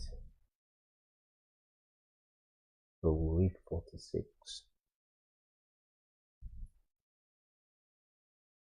That's where we stopped the last time. Let's read a few chapters, then we end for the day. No, not yet.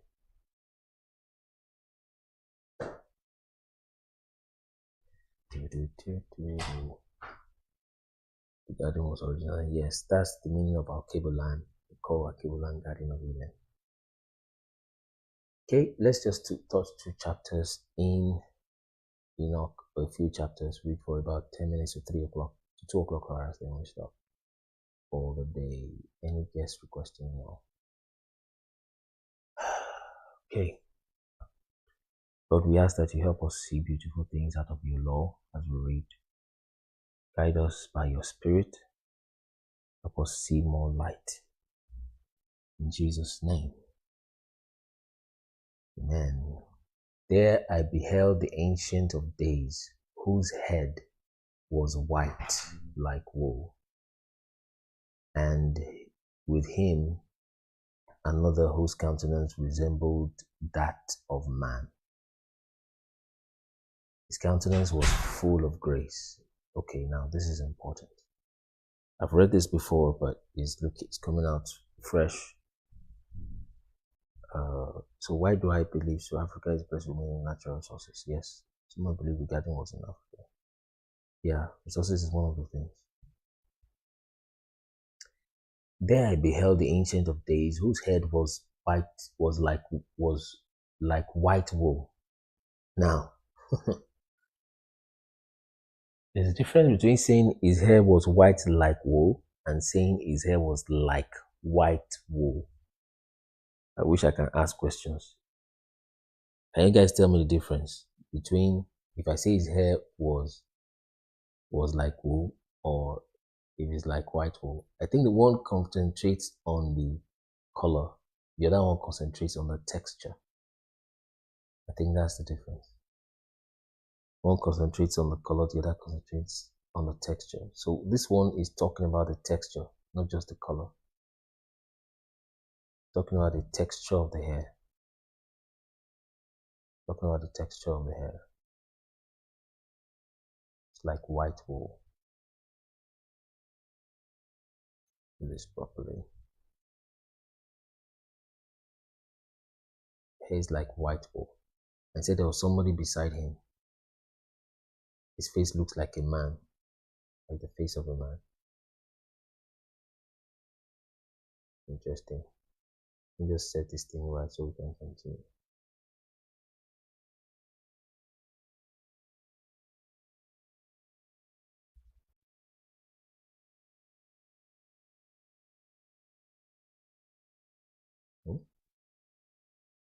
Check that. All right.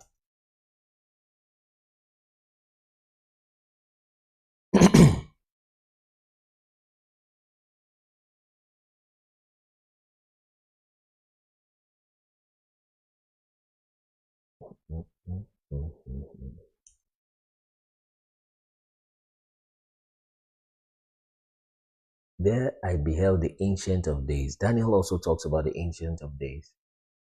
Okay, let's have a quick look. Ancient of Days, KJV. Daniel 7 verse 9. Let's look at it. Daniel 7:9.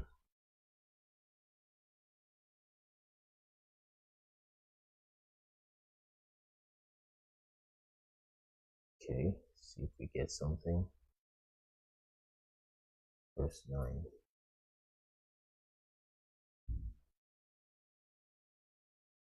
I beheld till the thrones were cast down, and the Ancient of Days did sit, whose garment was white as snow, and the hair of his head like the pure wool. So you see, he's not talking about the color of the hair, but the texture of the hair. This is very, very powerful. You know, I listen to a lot of people and I let them speak. Some are saying they have not seen the Most High before. We don't know how it looks. We don't know that. Maybe some Nephilim, maybe some Anunnaki. He said the hair of that Ancient of Days is like wool. Which race in the world has hair that looks like wool? Now, this is not even a matter of Jesus Christ. This is the Most High himself, the Most High. So many people have not seen this, or they've heard it before, maybe they have not read it recently. If you guys are still hearing me, type a yes so I know I'm not just talking with myself. There's a reason why we read these things. If you can still hear, type yes, yes, yes, yes. Let me see how many yeses we get. They also boost like comment. Hair like wool. Hair like wool. If you're still here, type yes if you are following. Wool. Images.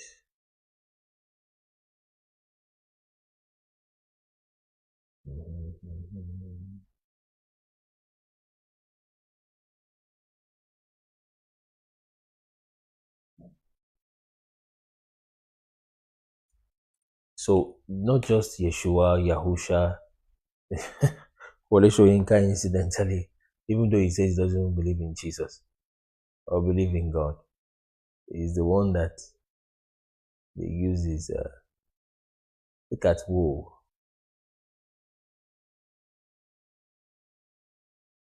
Hair like wool.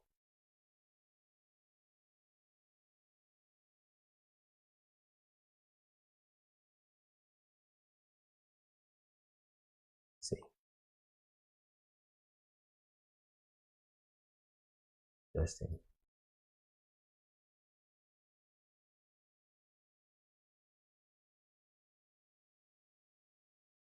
So I beheld the throne. So this Ancient of Days, they know him. Daniel knows him. They know this person. It's not something hidden. They know him. They know him. They know him. Let me see. Okay, let me share. Yes, thank you, brother. So they know him. Say his hair is like wool, white as snow, and the hair of his head like pure wool. His throne was like fiery flame, and his wheels as burning fire.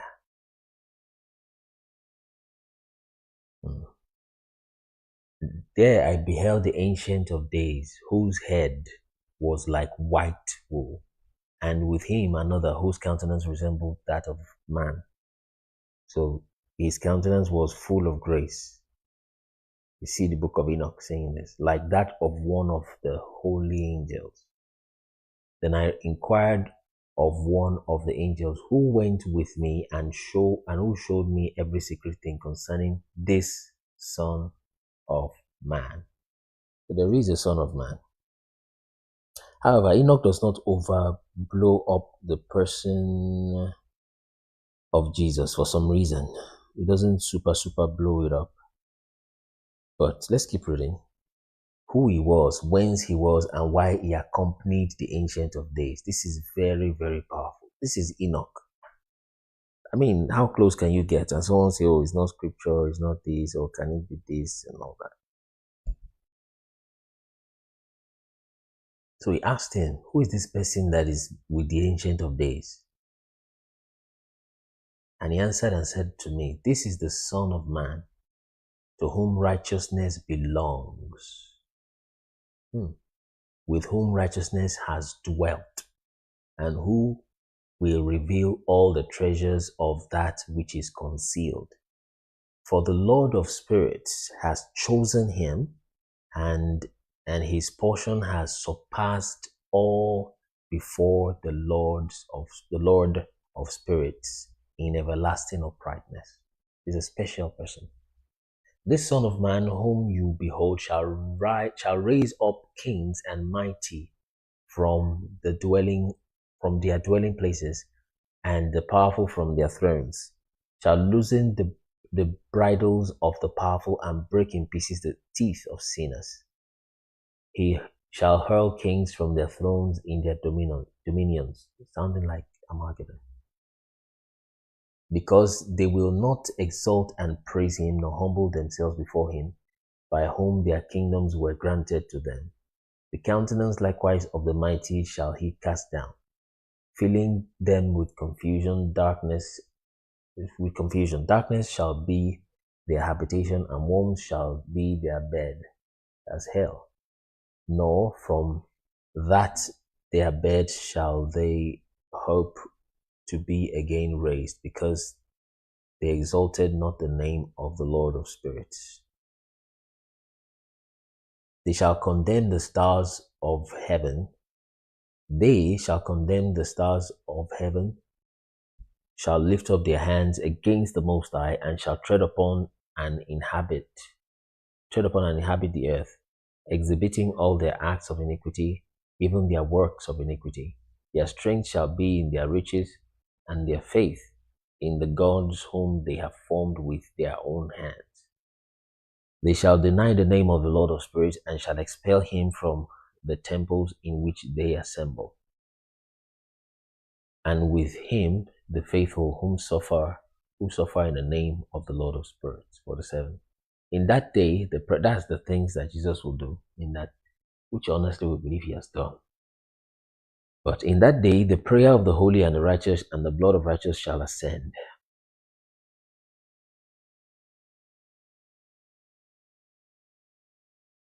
From the earth into the presence of the Lord of spirits.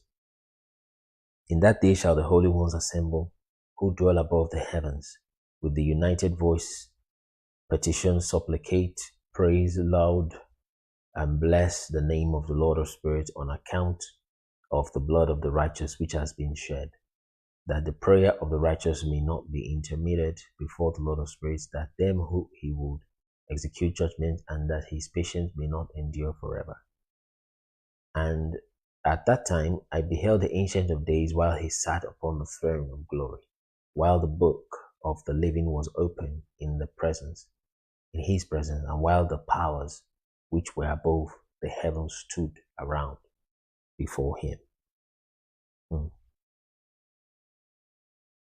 There were the hearts of the saints full of joy, because the consummation of righteousness was arrived. The supplication of the saints heard, and the blood of the righteous appreciated by the Lord of spirits. Book of life, or book of the living. In that place I beheld a fountain of righteousness which never failed, encircled by many springs of wisdom. Of these all the thirsty drank, and were filled with wisdom, having their habitation with righteousness, the elect and the holy. In that hour was this Son of Man invoked before the Lord of spirits, and his name.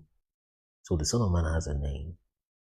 his name in the presence of the Ancient of Days.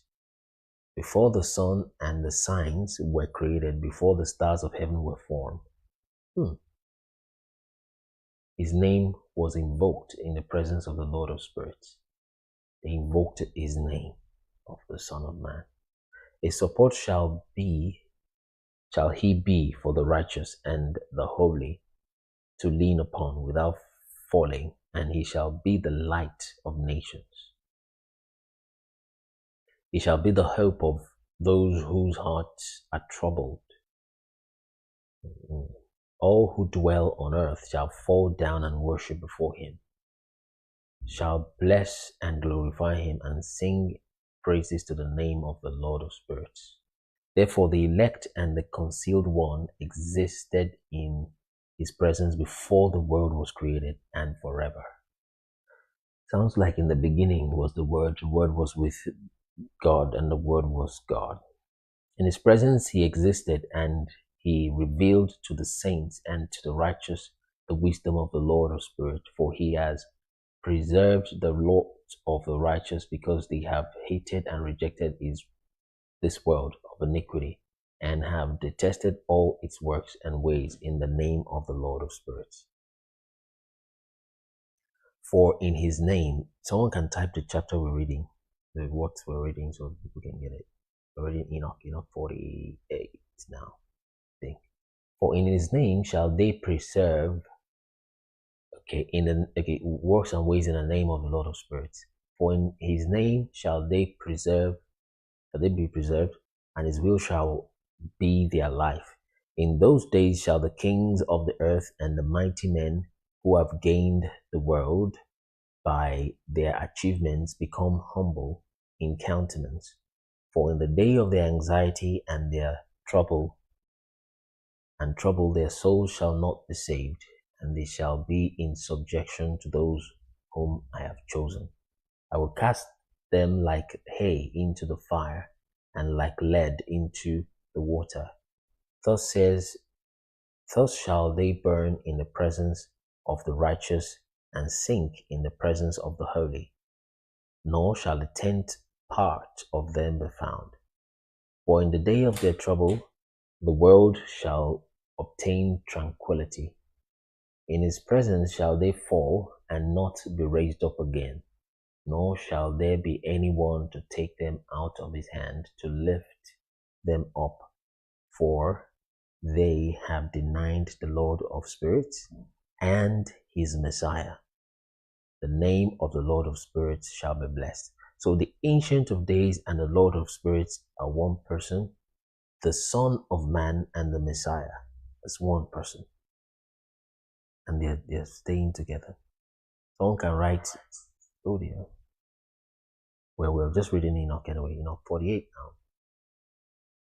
Wisdom is poured forth like water, and glory fails not before him forever. For potent is he in all the secrets of righteousness, but iniquity passes away like a shadow, and possesses not a fixed station.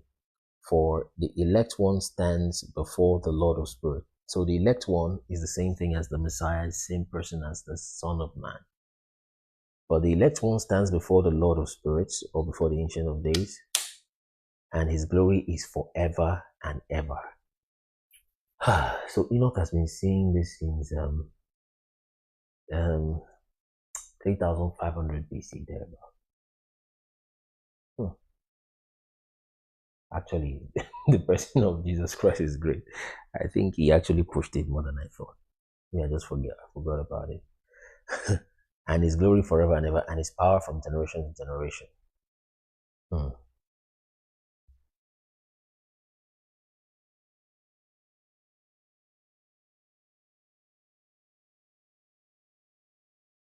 With him dwells the spirit of intellectual wisdom, the spirit of instruction and power, and of power, and the spirit of those who sleep in righteousness. Oh, so those who sleep in righteousness goes to the elect one, to the Messiah.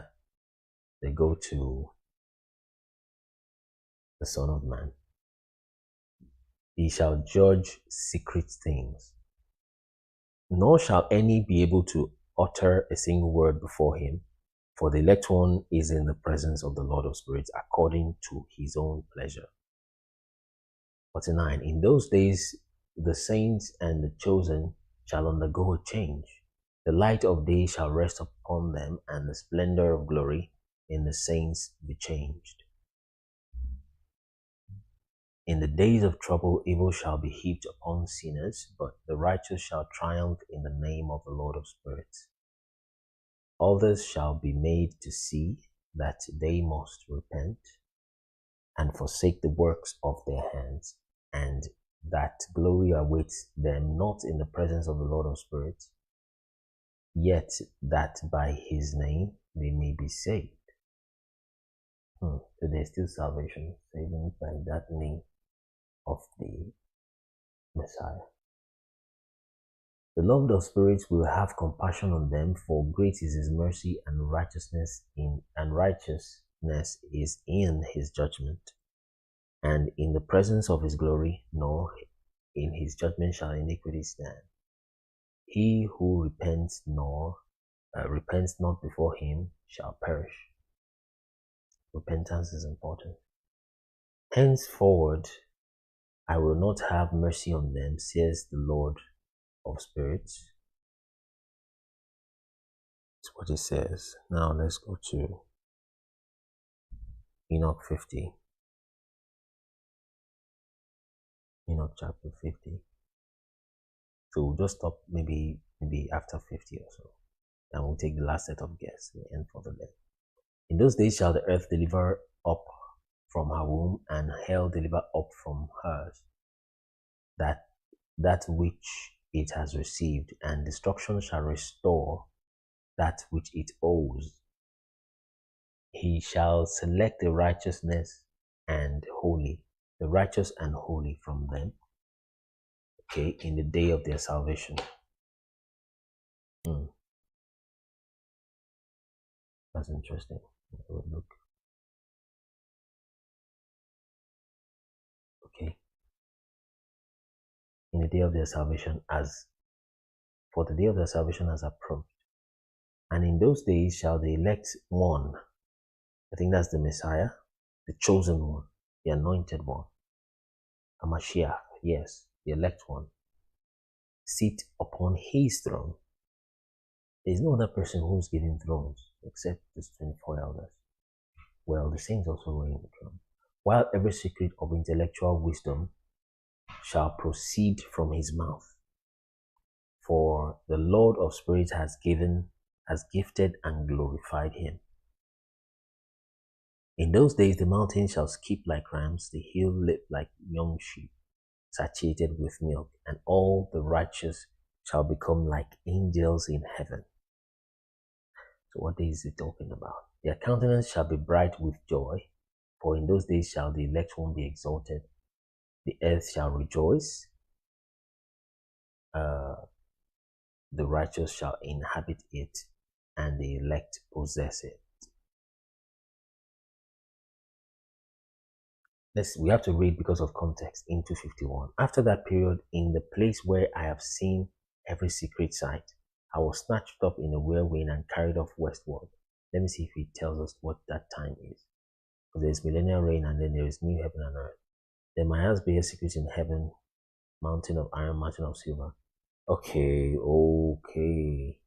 Let's read this part, it's important. Yes, 51 is important. Don't forget who the elect one is, and it's telling you about a day. Is it the millennial reign he's talking about, or the new heaven and earth? I think he's talking about the millennial reign. So I only mention this kind of, especially this millennial reign part, if we run into it. Or I don't want to push it too much. So the Christian church does not feel destabilized unnecessarily, and people who need to hear the truth about who they are don't get frightened off by the truth about timeline and the things that have happened. Okay, so after that period, in the place where I have seen every secret sight, I was snatched up in a whirlwind and carried off westward. Okay, now look at this, very important. What will be happening, what I believe, or what happened in the millennial kingdom. Remember, it says this person has intellectual wisdom. I mean, wisdom is enough, but intellect is also wonderful. But for the person to have intellectual wisdom, look at this. Intellectual wisdom shall proceed from his mouth. So he has intellectual wisdom. So he will tell you about science and technology now shortly, what I believe it is, and what happened in what they call Tartaria, and why the whole time was so prosperous. And they were counting years after that one Jesus for thousands, over 1,000 years. There my eyes beheld the secret of heaven and all which existed on earth, a mountain of iron, mountain of copper, mountain of silver, mountain of gold, mountain of fluid metal, which I think is mercury, and a mountain of lead. And I inquired of the angel which went with me, saying, what are these? Listen, guys. What are these things which in secret I behold? He said, all these things which you behold shall be for the dominion of the Messiah, that he may command and be powerful where? Upon earth. So you can put in any where you want, but he's going to be using these metals when he's reigning like that. So when do we have such wonderful buildings, wonderful technology that they try to crash down in the 1700s, 1800s? It's just some 1,000 years ago. If you're following, you can type yes, in the 1,000 year reign rather. So do you see where Jesus, so if someone asks you, where is connection between Jesus and technology in the book of Enoch? Just type the verse. Let someone type that verse. What part of Enoch is it? So we don't forget. Let me see if you are following at all, or I'm talking to myself, or even my mic is off. What verse of Enoch? Enoch, what chapter, what verse are we that talks about the Messiah and technology? If you don't know, say I don't know. If you want me to tell us, say tell us or tell me. Is there one call? You're welcome.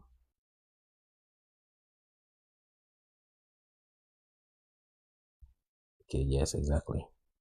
Enoch 51 verse 2 and 51 verse 4. So all it takes you is just to read this book for 1 or 2 hours. No, and not just Enoch, any book, to understand and to know for sure that this thing could not have been written by some colonialists, just quickly wrote something, some shabby work. It's not shabby at all. People gave their lives for these books to be translated to common man language, to common English, and then into modern English like that. So it's not a joke at all. It's a serious matter. Excuse me. It's a serious matter. So this doesn't sound like, I mean, bring any literature person. In fact, why am I even talking about literature? Anyway, long story short, it was not written to, not something written to deceive people. It's too, human beings can't make that up.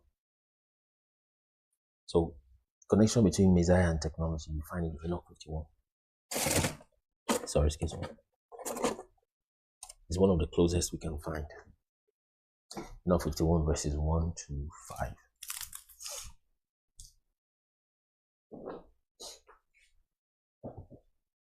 So he said, all these things you behold shall be for the dominion of the Messiah, that he may command and be powerful upon the earth. Powerful upon the earth.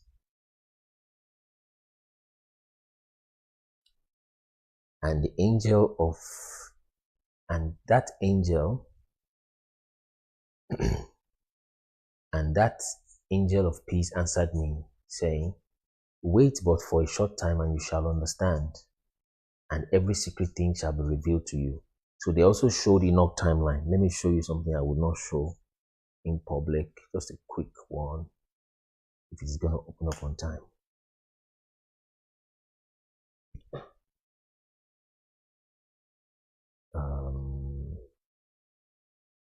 Okay. So these are some of those prophecies. Enoch's prophecy, Daniel's prophecy. We have put them in timelines like this. We have not published this really. He told him when we get to chapter 84, he started telling him secret things and telling him timelines.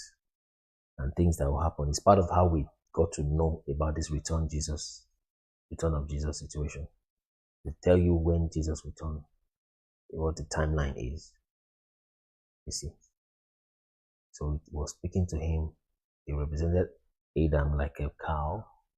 Let me zoom in one more time.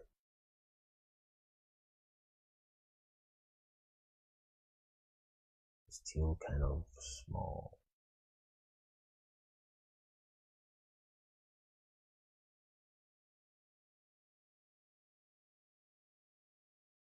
Remove this one.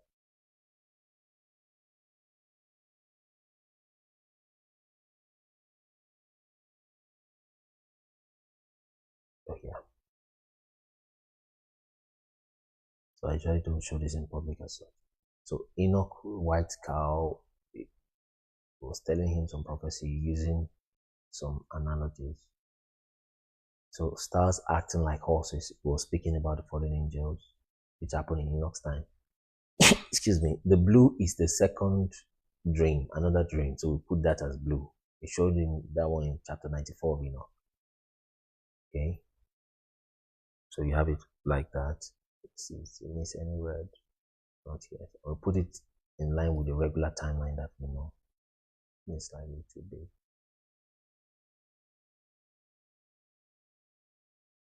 Okay. They mentioned the third week, plant of righteousness, talking about Abraham, like that. So you still show him a lot more secrets, and we have put it together in there. And these are some of the texts that the timeline you have on our website came from. It said that she became like a man, that happened in the fourth week. Like that. It talks about the story of Saul. Even before they came, Saul and David, he told him that will happen. He told him about Elijah, but was using terminologies to tell him. He told him about Babylonian captivity. That's in the first dream. In the second dream, he calls it the fifth week. He told him about the sixth week. He told him about the seventh week. And a week, eventually, we see that is about 700 years. He told him about the eighth week. Very likely that's the millennial reign. He told him about the ninth week. And he told him about the 10th week. That's when they will have the everlasting judgment. That's the seventh day of the 10th week. See? So, and that's that. So, although it says 2,900 AD at the top, but that's not quite necessarily when it will be. It's because the timeline has shifted, but we'll just put it to superimpose over the regular timeline we know. But to shift everything forward by almost 900 years or 800 and something years. But we'll put everything together in that time. That's why this, as complex as this Excel looks, was factored into the timeline thing that we did. But I know, of course, it contains Daniel's prophecy also, put back to back, side to side. Daniel's prophecy is just a smaller part, which you will found. Daniel's prophecy started somewhere around here. But Daniel's prophecy was also factored into it. Daniel saw several dreams. So we have also put that together. So when people you don't just come out and just say things, there's a lot of work that went through in those years. So this is what was condensed to form the timeline chart that you see there in our website. It's also on YouTube. Well, no, you can't download from YouTube, of course. Download from the website. So we condensed all of that into one simple flow of chart from the timeline. So like I usually say, and there's still more that we have not quite shown, because we can't show quite everything in all like that, partly because it's not necessary. It's not like it's hidden, it's just kept, but then most of it is in that 22 part series. Okay, let's see.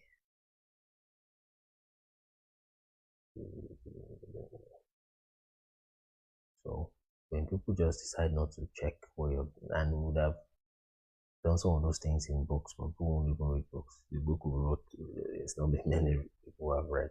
So an angel of peace answered me, saying, wait for a short time till you shall understand every secret thing shall be revealed to you, which the Lord of spirits has decreed. Those mountains which you have seen, the mountains of iron, the mountains of copper, mountains of silver, mountains of gold, mountains of fluid metal, mountains of lead. Let's count the number of mountains.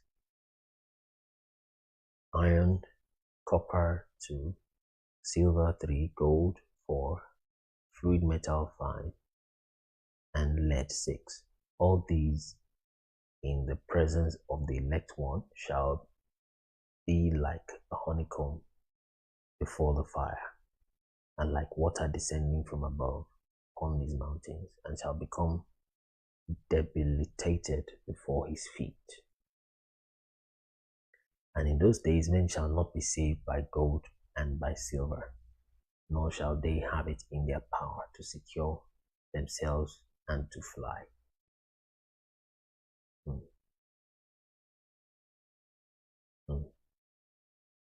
How do you fly with silver and gold? And it's sounding almost like airplane. Nor shall they have it in their power to secure themselves and to fly. Okay. There shall be neither iron for war nor coat of mail for the breast. Copper shall be useless also that which neither rusts nor consumes away, and lead shall not be coveted. All these things shall be rejected and perish from off the earth when the elect one shall appear in the presence of the Lord of spirits. There my eyes beheld a deep valley, and wide as was its entrance. All who dwell on land and on sea and in islands shall bring to it gifts, presents, and offerings, and yet that deep valley shall not be full. Their hands shall commit iniquity, whatsoever they produce by labors, the sinners shall devour with crime, but they shall perish from the face of the Lord of spirits. And from the face of the earth they shall stand up and shall move.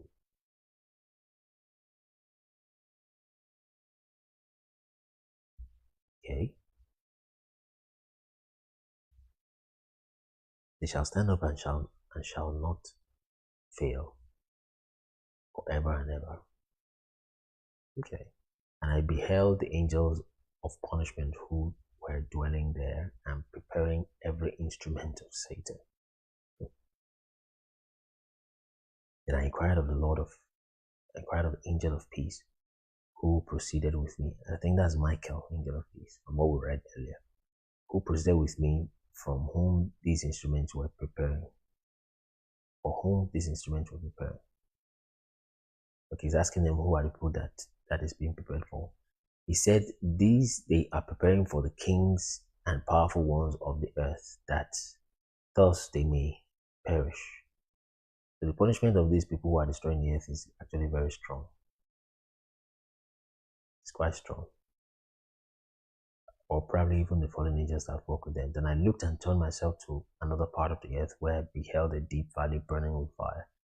To this valley they brought monarchs and the mighty.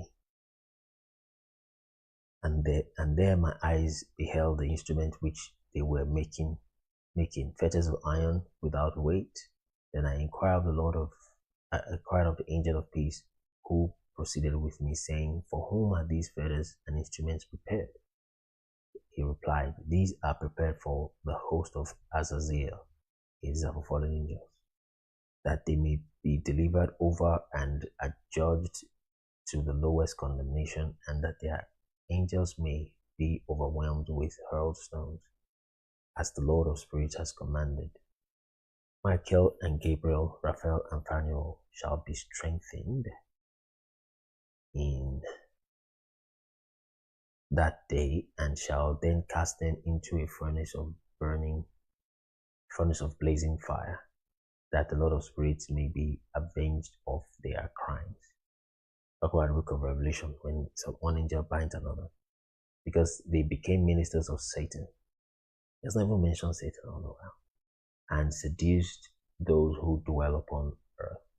In those days shall punishment go forth from the Lord of spirits, and the receptacles of water which are above the earth shall be opened, and fountains likewise which are under the heavens and under the earth. And all waters, now it's talking about the time of Noah, it's come back in time again. And all the waters which are in the heavens and above them shall be mixed together. The waters which is above the heavens shall be the agent, and the water which is under the earth shall be the recipient. And all shall be destroyed who dwell upon the earth and who dwell under the extremities of heaven. By these means shall they understand the iniquity which they have committed on the earth. So we'll continue 54 later. So that agent is literally male. Okay, male or female. Okay. Water from above, then the ones under will also come up. All right, so we'll talk about this 54. It's talking about when God began to regret that he even destroyed the human beings. You know, almost humanifying God, if I can put it in that sense, personifying him. That is, he's got feelings, he understands stuff and things like that. For reasons like we often do. All right.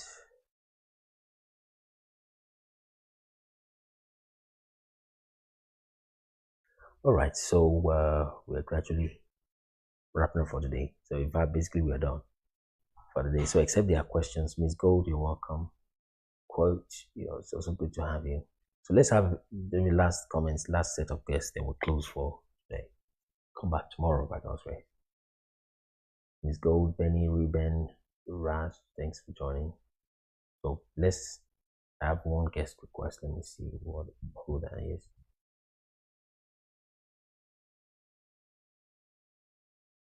So you can request now, those that want to request. Just final notes before we go. Yes, Triple Man is still here, I think. So when you read these books, you can tell that this thing is not, I don't think somebody, of course it can be used to deceive, manipulate some people, but not likely. Yes, thank you. The videos are really eye-opening. Thank you. Yes, you're welcome. So you can drop your final notes or comments, or those that want to, I'm waiting for some that will want to request to join, just to say some things real time. You can do that in 2 minutes each, then we'll finish for the day.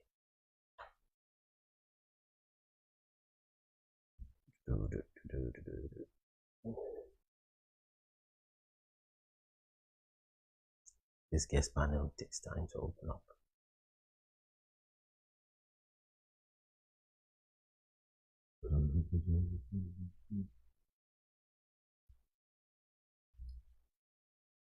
So there's actually somehow just reading those scriptures can be so powerful. The guest link is not coming through, so let me just mention those who are here. So XAU, that's Australian dollars, USD, XAU USD investor. It's good to have you. Thanks for coming around. Benny, thanks Ruben, Brass, J, then J, then Miss Gold, thank you. Triple Man A, thanks for coming. Thanks for coming, Zach, then Black One, then Ikamani, thank you. Joshua B, then Anyone Bro, thanks. Tolutera, thanks for joining today. Always, Evie, thanks for joining. Strength and Honor, thank you for joining. And then Chatrod as always. So thank you guys. When you said the second coming of Jesus has happened, what proof to it? My mind was blown. Thanks. The proof is what Jesus himself said. Always Evie. So it's what Jesus himself said. He said he's coming soon. He said those that are, just go watch the video. We usually don't want to talk about our second coming, so it doesn't scare Christians away from learning something that is maybe more important for them to learn. But just go watch the videos and you see the proofs there. It's just there. But another reason we don't push it is because that doesn't necessarily change the way you engage with God. It does not change the way you pray. It doesn't change. Many things don't change. And I know Christians like to blow or teachers of God's word try to blow the New Testament out of proportion and grace and all that. It's the New Testament, everything has changed. Not very much, not very, very, very many years changed. Because you did already, and my perspective about everything has changed. Yes, it changes your perspective. One of the things it lets you see is that, man, there's so much responsibility on me as a human being. There's never a time, maybe except in the new heaven and the new earth, which is still coming. There's never a time when you just sit down and everything will just be fine, nothing will bother you. The devil was just released some years ago. So there's war and fighting to do. So in the new heaven and new earth, of course, they said there will be no more pain. And that's wonderful. They said there will be no more pain. So that clears everything. They said there will be no more sin, and anything that sins will not be allowed into there. So it tells you how powerful human responsibility is. You would think that God would override your will because Jesus has come, or you just open your mouth and food will drop in it. No, it's not so. It's very surprising when I saw it. So Jesus coming to this earth as a child, or Jesus coming into your heart as a believer, or even coming the second time to take people away, it leaves too many things the same. Very many things the same. So that's it. And the books that we read also, you can check all those things. But we only touched about 16, 18 of the, especially in part 2, we touched like 2 more to make about 17, 18 reasons. 15 of them are scriptural or scriptural directly. Reason 16 is the book Epistle of Apollos. Then 17 and 18 is some history books or thereabout. So, but there's still like 3, 4 more you can go check. One of it is all the buildings. That was when I began to see that, oh, this Tartaria thing that people of the world have been seeing and they have been suspecting. So, because I've heard of it, I can't see how that fits into our research we've been doing. Okay. But then I see it's a big piece of the puzzle just lying somewhere. Like, where did I keep that piece of the puzzle? And I brought it, and boom, it just fit into a big, big hole that we have been working on. That's how I can explain the analogy of how it worked because I've heard about Tartaria a few times. There's this building, beautiful, it's powerful, things like that. And the technology is new, you can't replicate it. That's just must be it. And of course, that brought more questions, but at least, as long as you keep renewing your questions and you're having newer questions, then it suggests strongly that you are making progress. Because you may not be able to completely answer all questions. As long as you keep renewing, because more answers will bring you more questions. But as long as you keep getting fresher questions, then you are probably advancing in knowledge and in your study. So that's always everything. Thank you for the question. All right. So I think that's all for today. You can look for the app, download it now. The 14 of us that are here, I want us to do something as I end this live. Just 2 things. Number 1 is to, maybe if you can, because some of you your TikTok channel may be, what's the word called? It may be a business, so you may not be able to do this, but you'll be able to do the second one. So the first one is look for 1 or 2 of our videos, maybe your favorite or something, and post them on your channel or repost it. I think is where you can do that, and pin it on your channel so people can see.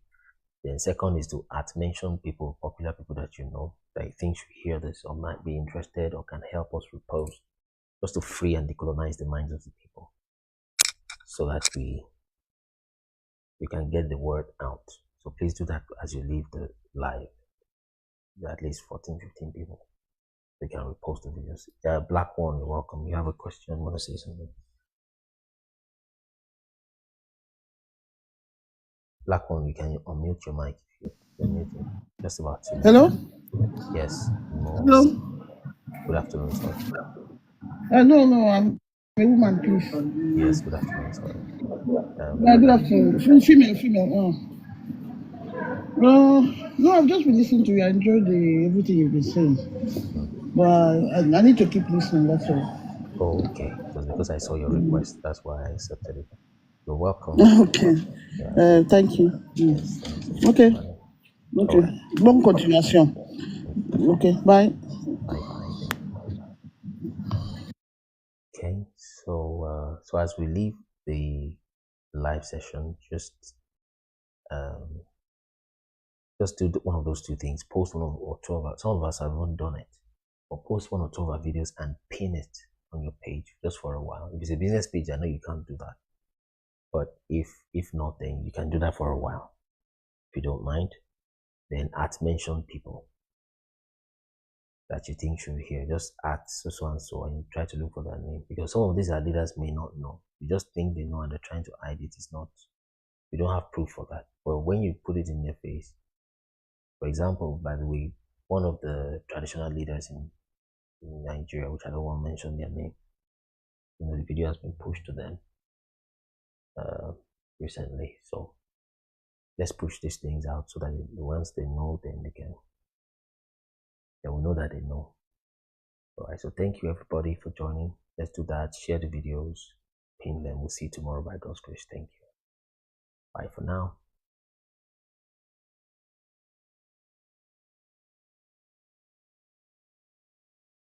The 10K likes, or 5K likes, sorry. So I think we're on 5K likes. Let's push it back up.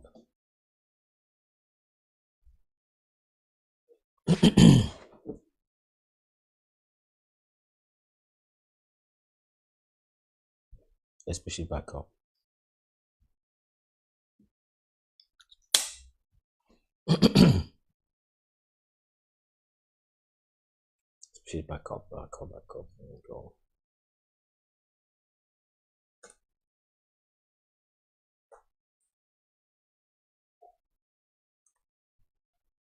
So let's push it back to 5K likes, or at least 2K. Start with 2K. So let's quickly have Victor again.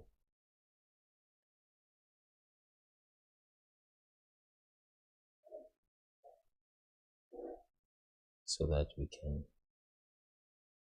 test if the audio is back, but I think it is. I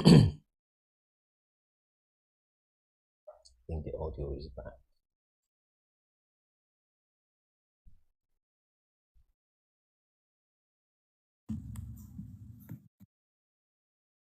So Victor, you can request again so we quickly test so those that are there can hear us. Let's push the lights back up to 2K at least, so we continue from 2K.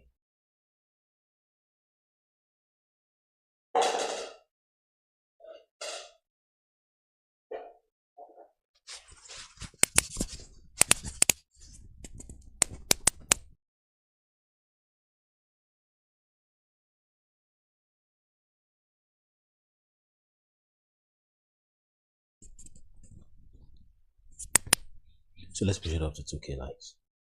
So let's have it back. Let me check. I think Victor is requesting, or somebody's requesting.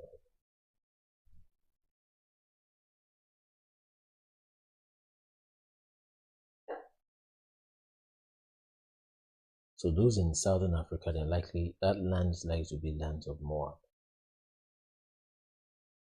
or lands of Edom, more precisely.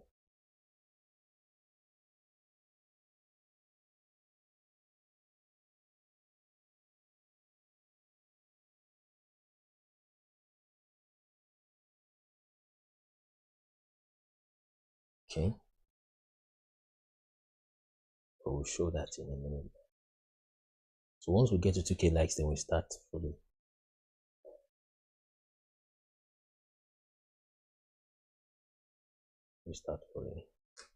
So this is why we think they are likely Edom.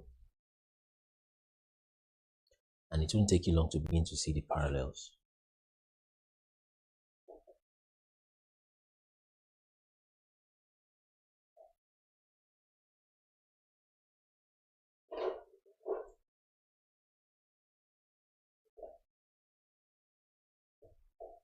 So we told you about Mount Seir. It used to be Zaire.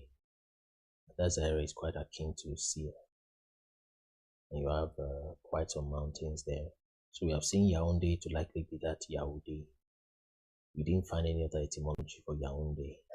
That's the same Yaoundé of Cameroon. Okay.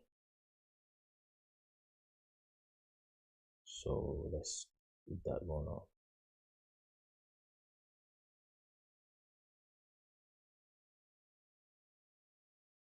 So we're talking about Gad and Ephraim and how Igbos are Obu Gad because they still have Gad there till today. Okay. We still have Gad there till today. So let's get it to 2K. We'll get to 2K, then we can push more and get it to 10 shares.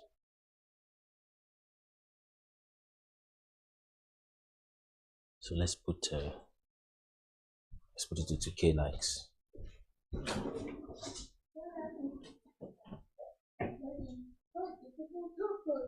So 2K likes, then we move.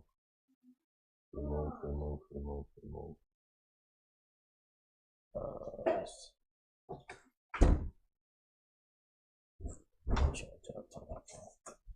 So let's power tap, and also to help those who were lost in the previous connection to come back.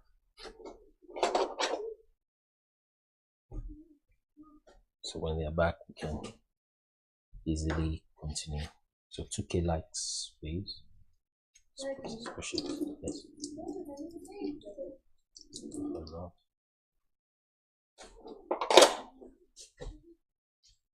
Let's see.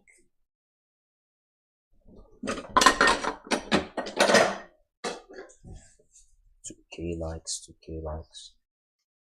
So Victor, you can request already. So we'll continue from where we stopped because you were trying to tell us some things, and also I was trying to answer some questions.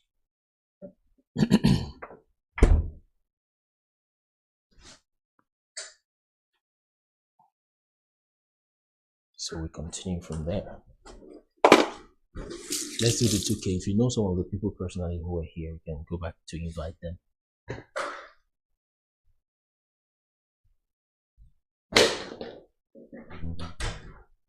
Okay.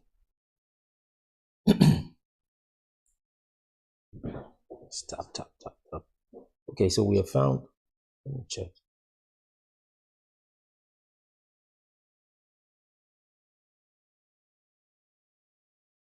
So we have found the Igbos to be from Gad.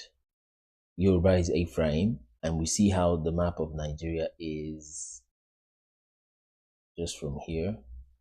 The Igbos are in eastern Nigeria. Yoruba is west of them. Okay, and put that back up.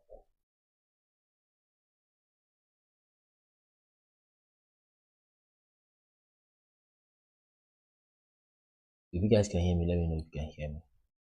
So I'm not just talking to myself.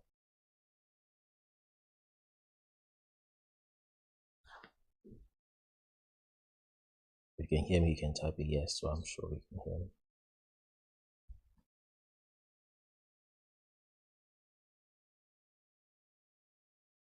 Okay. So Victor, are you still there? So I know. Because what Victor is asking, some things we have actually addressed to be fair.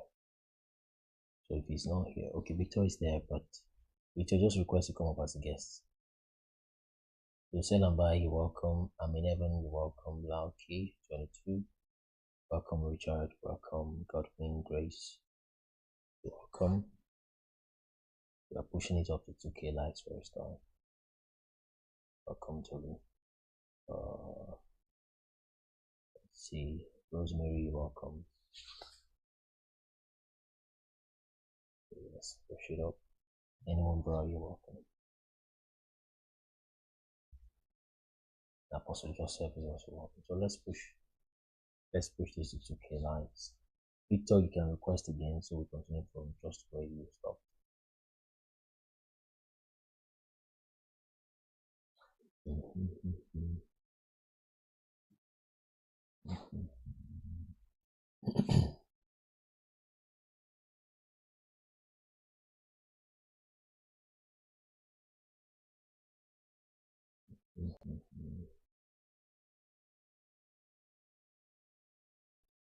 In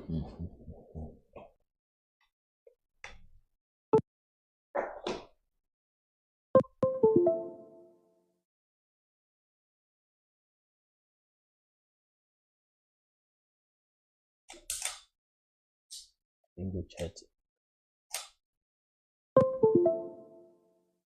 Okay, he's trying to force you off of this life.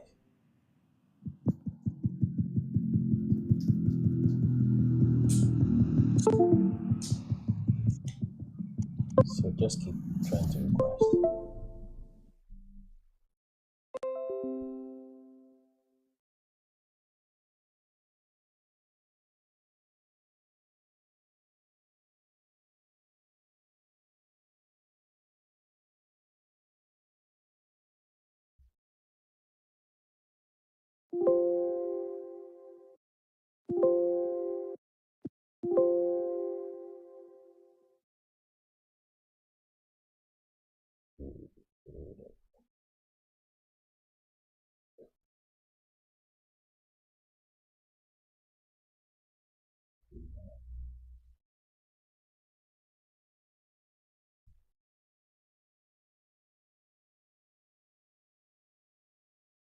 Let's keep tapping. I can request. You can suggest the live to more people.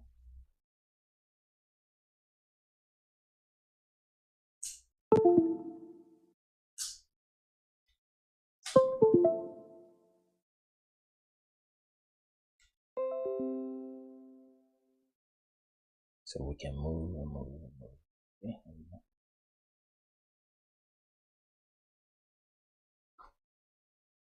Okay.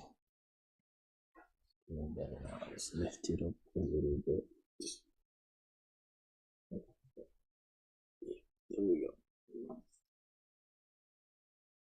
Okay. Better now. Yeah. So Victor, you can try to request again. Just trying to force you to another podcast. Things you're a random listener. That's what they tend to do with them. So as you do more likes, it will push it up. Recommend it more. So let's push it to 2 or 3K likes so we can continue.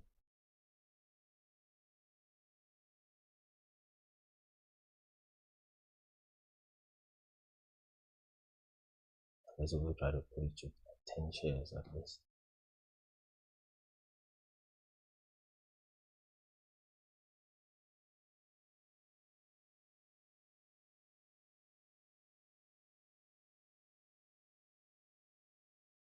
The app can be quite slow the way we've done it.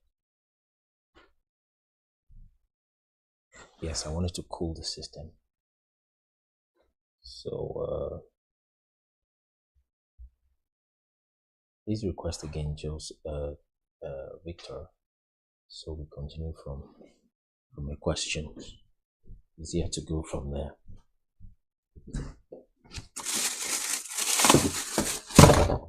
Sorry for the noise. Because like I said,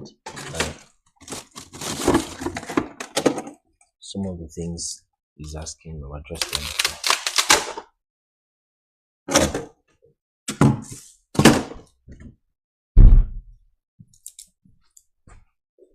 Address them before, so we don't want to. It's not working.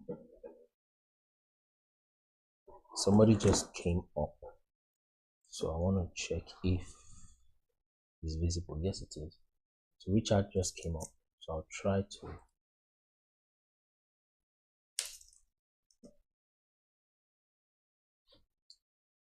Uriel Queen, welcome. Maud, you're welcome. Babston, you're welcome. So you guys can comment on the topic. Drop your ideas. You don't have to necessarily agree with the things you're saying. That's why we're here, so we can learn, we can discuss, etc.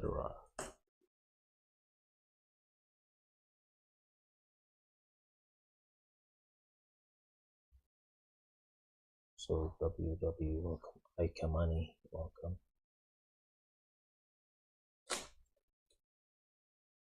So drop comments on that. You can request to join as a guest. Richard, I think you were at work the other time, so I can let you maybe quickly speak if you have something to say, and also so we can test if that situation is resolved. Yeah. So Richard, can you say hi?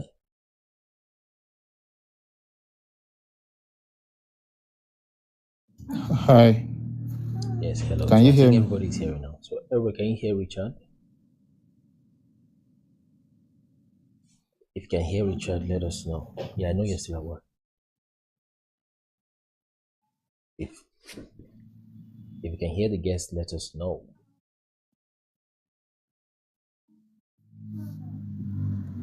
Hello, can anybody hear me? Okay.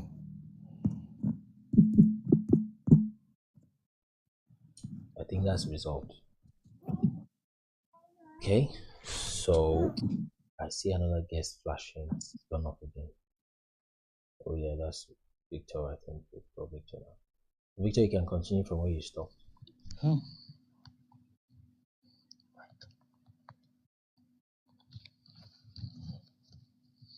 So we got you now, Victor. Yeah, I'm back. Oh, it took us forever to get there. Yeah, we were talking about the south of Africa. Like who are the tribes that the land that we call South Africa today. What tribe would we consider those people? Yeah, so exactly what we're trying to do. So I think we've been able to find about roughly 6 tribes plus 3 peoples that are not necessarily tribes in that sense. So Okay. yeah, so let me just show them to you. So the first is Gad. Gad is very important. I mean, thanks to the brothers, the Igbos that have decided not to let go of their truth, or the truth really, not just their truth, Yeah. okay, about who they are. So they have it helps us do a kind of landmark, is what that has done. So as I was saying, Igbos tribe of God. So this is God. Oh, let me share my screen. And the way the Igbos applied to be part of with the UN and the so-called Israel today, add them to the list of the lost tribe. How come other tribes didn't apply for that so that they can be registered with the UN, like the Yoruba tribe, the tribe from Ghana, the Ashanti, and the ones in Congo, the ones I know at some point Israel came and took some Jews from Ethiopia. Well, how come those tribes, mostly in the west part of Africa, how come they didn't, try to be acknowledged, or they didn't apply to be acknowledged? First off, I don't think going to the UN is a. I don't think it's a positive step. I don't think it's the right step.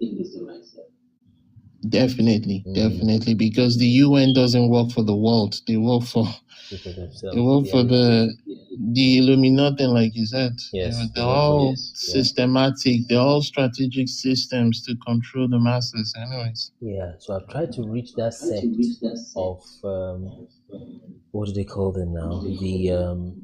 The Biafra people. I've tried to reach them a little bit, but when you're working with America and of course with the Middle East Israel, you have to be very careful. I Very. told them in Igbo that these people don't really like it. I just sent it to them and they said, of course, I didn't quite get a reply to the little message I did, but not something fully official, of course. Yeah. So I don't think going to UN was a positive step anyway. So let me just show the 6 tribes and the peoples we have been able to realize or identify so far, so that everybody can see and learn from that. So first is Gad, which is beautiful. There's Obogad in And this is the statue of God they still have. Let me see if I can get that. I think I've moved it over to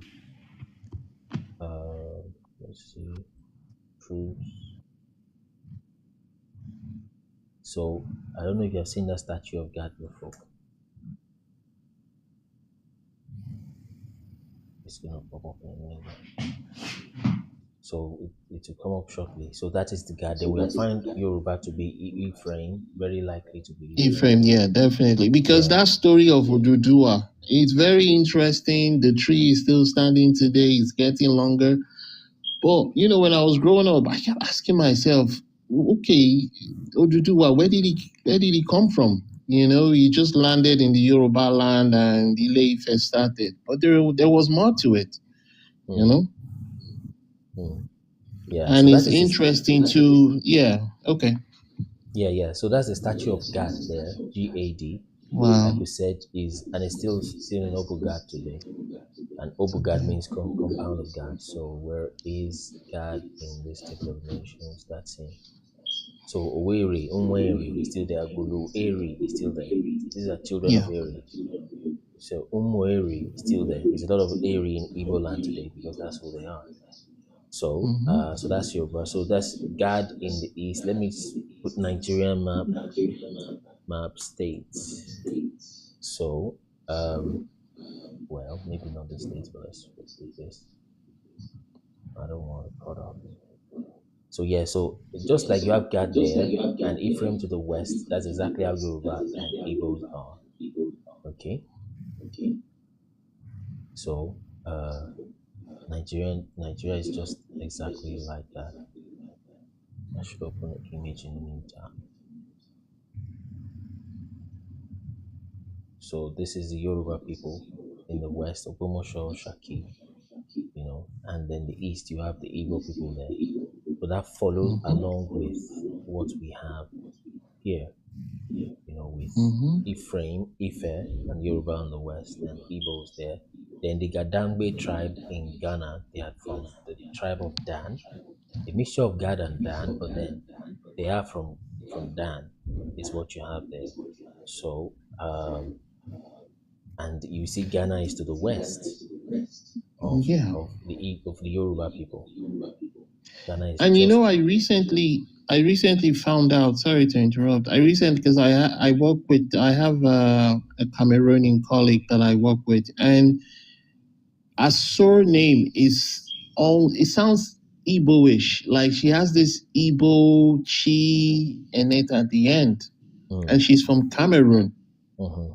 And some of their culture is almost similar to, like, say, we can say Nigerian slash, Igbo, the Igbo tribe.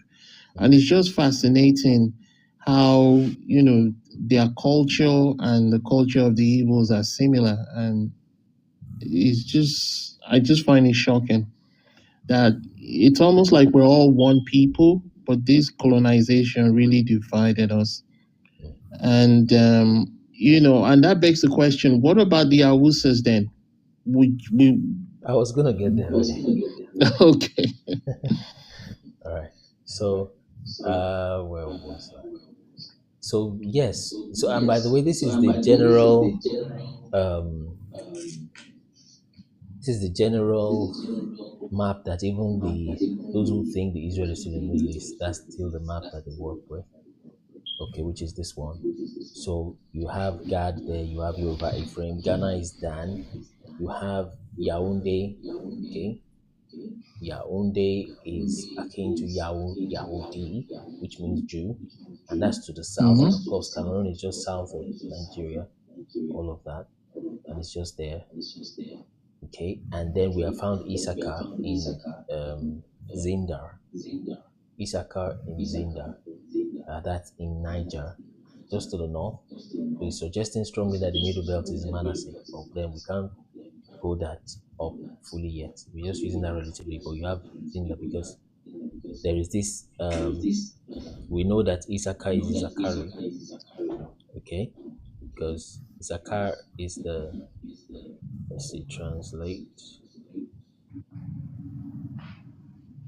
Or is that translates Sakari. Let's see. Sakari now is not Hindi. We're talking about Swahili. Let's see if we got that right. So if we type Issachar,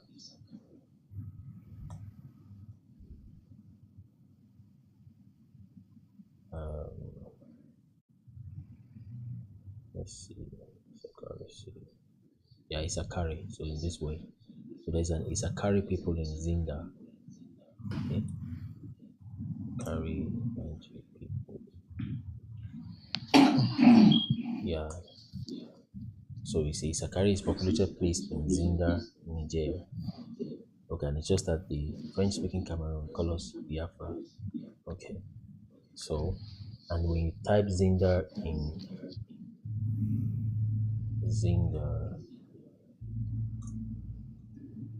Niger, you're gonna find it there.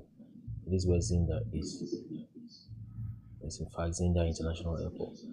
So that's oops, not what I wanted to do. Let's enter the map there. Okay, so that's Zinda. And look at it here. It's in Nigeria. Just the border. Okay. Yeah, so it's just there at the Niger border. So that's where potentially Issachar is, and you see that it's not just a coincidence that incidentally you have Issachar is just to the north of where Ephraim and Gad and the rest Ghana are. So it is with that flow that we can tell, and like I said, this is Seir. Edom dwelt with Mount Seir. Okay, and we have Zaire, the south of Judah, south of Cameroon. Okay, so it makes us begin to believe that those in the southern part must be from Edom. That's from Esau, the brother of Jacob. Okay, so at least that's what the land is. And then to the right, you have Moab and Ammon like that. So those are about the 6, 7 that we have seen so far. So that's it. So we can. Yeah. Very interesting. So when we begin to look in the right direction, if people go to the Middle East and start looking, they'll just be digging stuff up and trying to make stuff. But then now that we are beginning to look in the right direction, we are opening things up almost every other week, having more and more places to open up. So that's it. And it's a shame that all this deception is always tied to greed and money, because the amount of money they've made from tourism, that so-called Israel, it's so satanic. That's at the very surface of it, actually, to be fair. Greed is just at the top. There are deeper things than greed. Like desire to control, like satanism, like the devil literally trying to the children of God, so as to hurt God in that sense. So it's one stone killing 2, 3, 4 birds at the same time. It's what that smart enemy has done. That's what the smart enemy has done. So you check, you see that they are trying to dig the Suez Canal. So for different reasons at different levels, and all of them are aligning together. It is a very wicked spirit that we're dealing with, which is Satan. So at the end of the day, if you say all the blacks are all Adamites,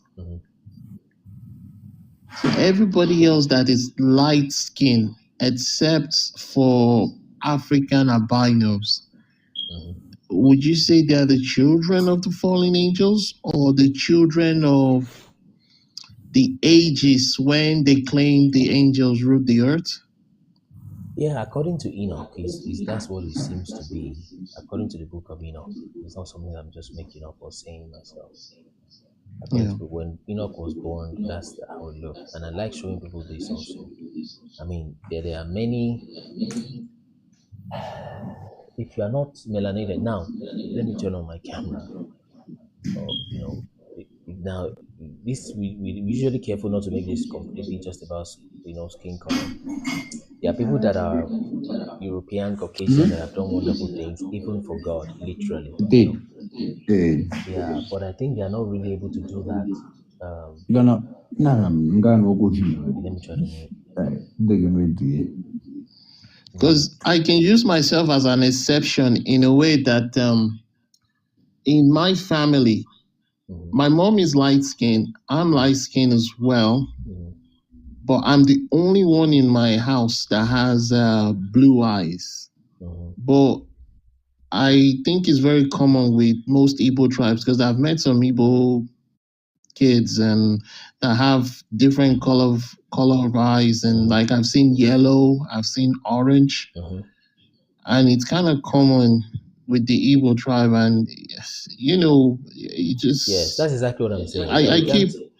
That we can't completely just want to pretend and make this completely about skin color. It wouldn't be fully accurate. Because after the flood, somehow the giants came back. And they're saying that the lineage of the giants never died, that it was still, the DNA was still in some of Noah's children and the wives that the children of Noah took and all that kind of stuff. So when we say all blacks are Adamites, there's another community somewhere in Africa where some of the children or some of those people there, they have really bright blue eyes. So was there a mix at that? No, I mean, genetically speaking, even if Noah himself had those kind of eyes. You get my point. Yeah, no, let me just read the scripture because I don't want people to go with an impression of we're trying to form things around and all. So let's see.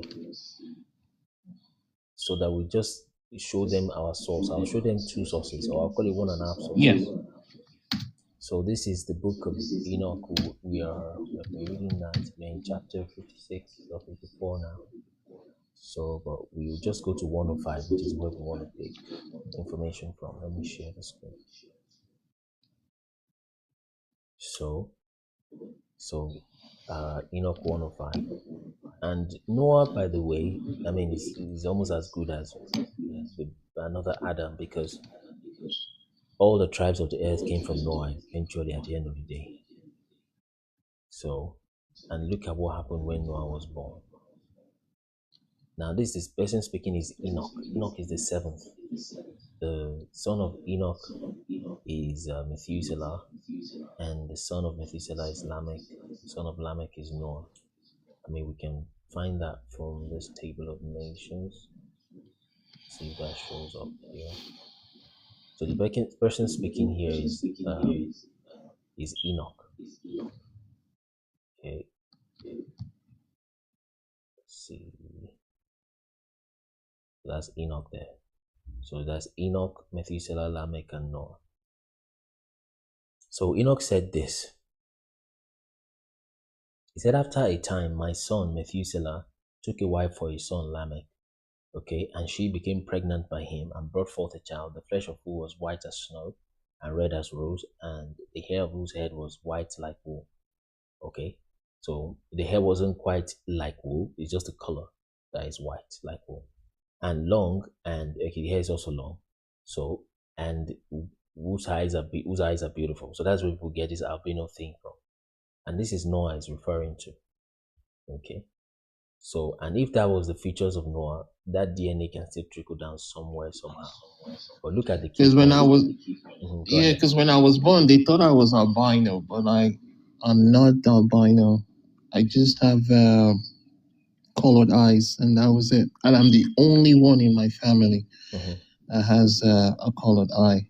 Yeah. And I couldn't even pass it down to my own daughter. She has a black or hazel eye. I see. So when he opened those eyes, now something spiritual or supernatural rather happened, but the concern of his father Lamech was not the supernatural part. I will soon find that out.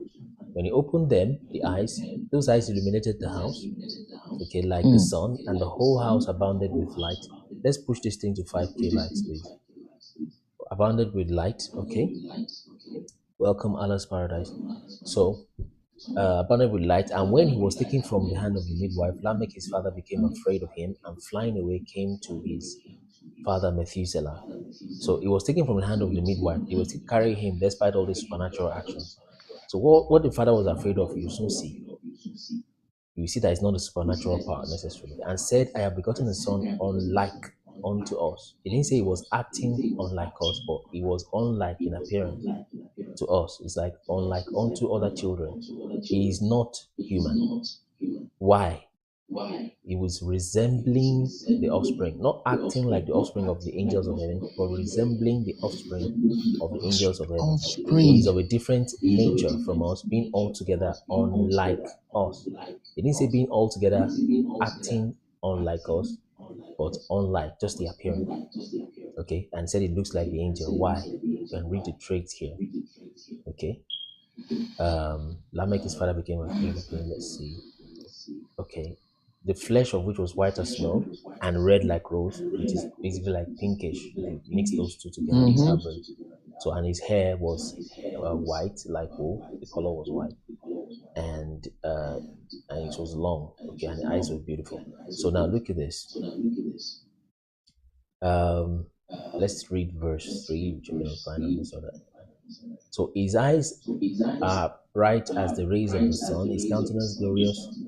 That's still supernatural. It looked not as if he belonged to me, but to the angels. So he kept emphasizing the looks, not just the supernatural part of what happened. Okay, so he said he's afraid. Verse 5, and it was kind of right. I'm afraid lest something miraculous should take place on earth in his days.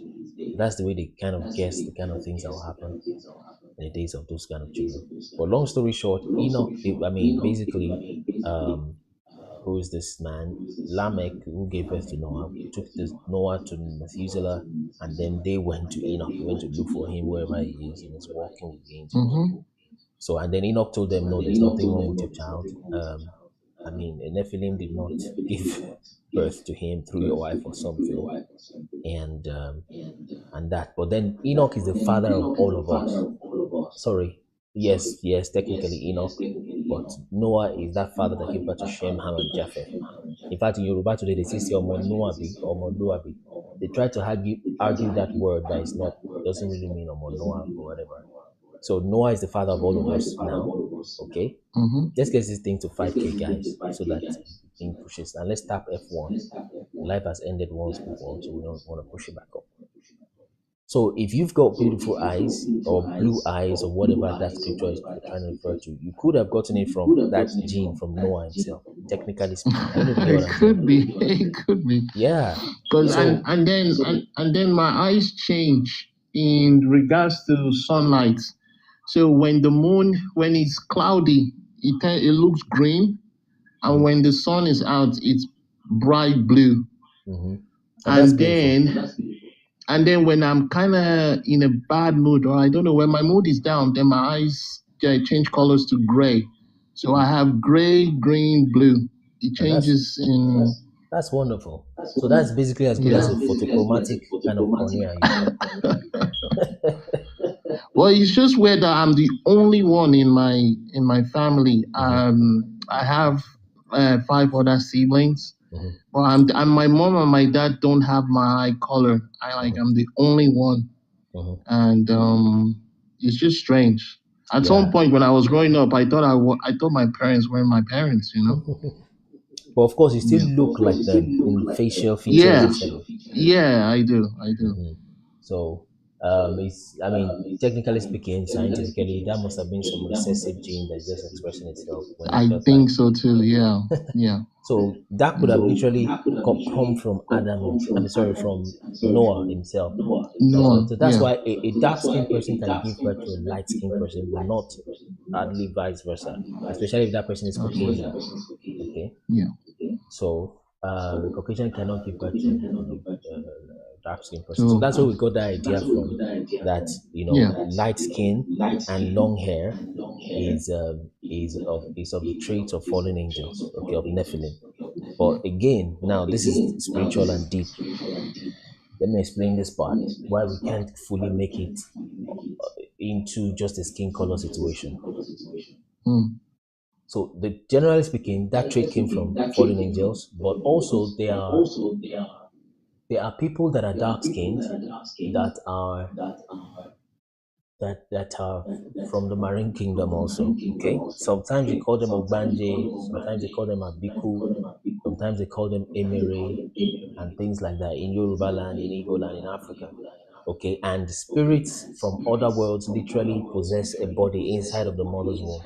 And these people tell it, they confess, and they say it out.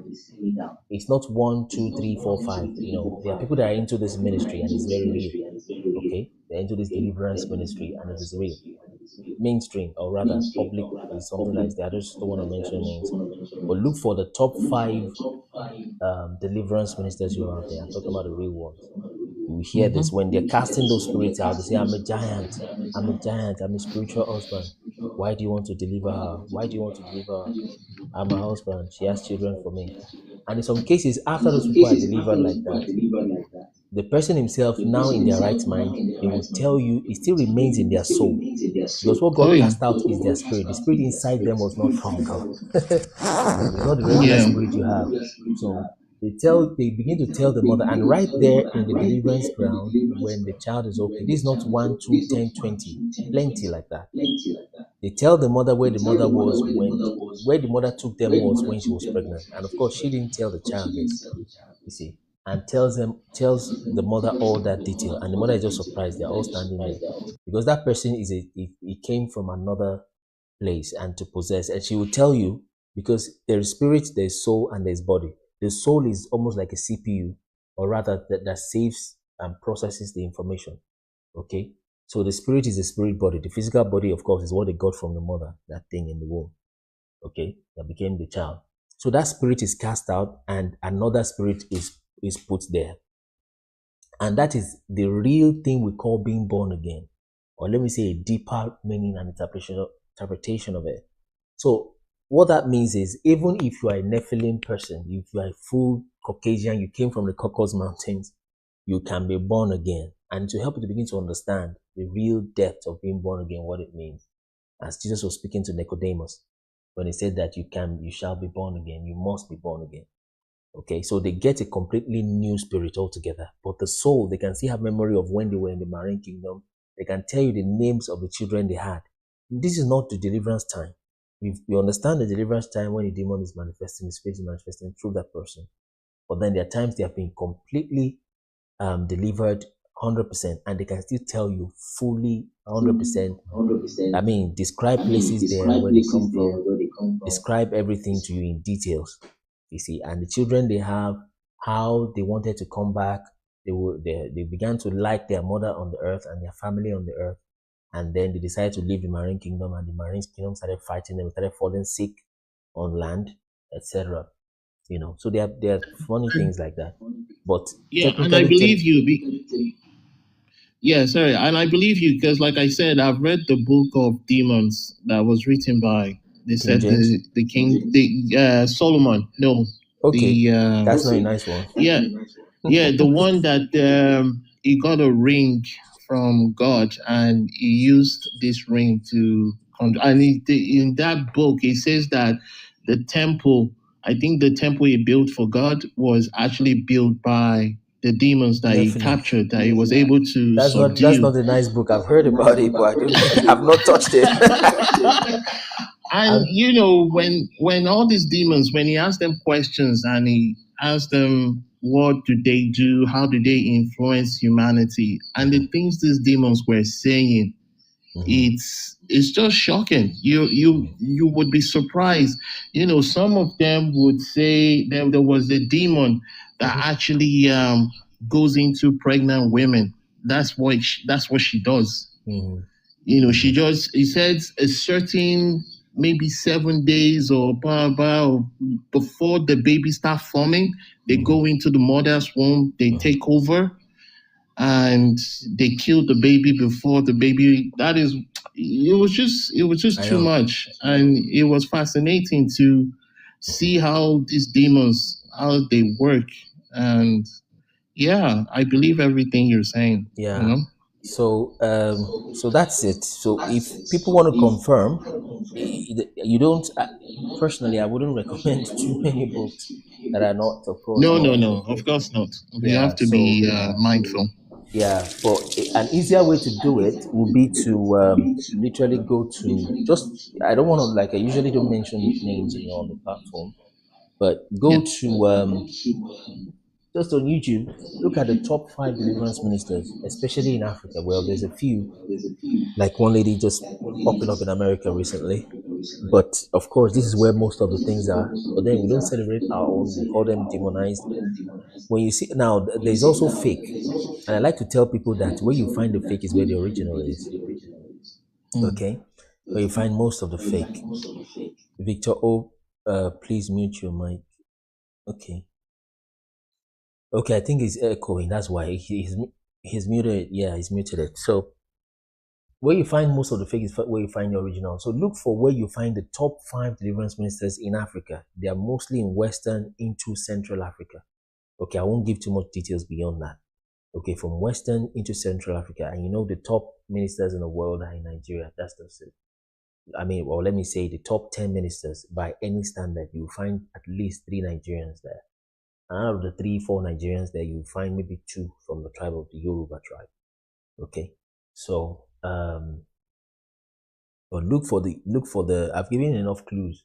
So look for them and just watch those videos and hear what those things said. We have read from Book of Enoch here when it tells you that Nephilim, they will become evil spirits. They are the ones that will become demons on the earth, and they will stay on the earth because they were born on the earth between watchers and human beings. What came out of them is Nephilim. So because they were born on the earth, their spirits were formed on the earth, then they will stay here. Okay. So, and they seek to possess people. They are the ones that become spirit husbands. And Nephilims are literally giants. So when they are doing deliverances like that, they say, I'm a giant man. I will not leave her alone. Why do you want to leave her? Come out in the name of Jesus. No, I won't come out. And they stay like that. So, and then eventually they knock them off by the power in the name of Jesus.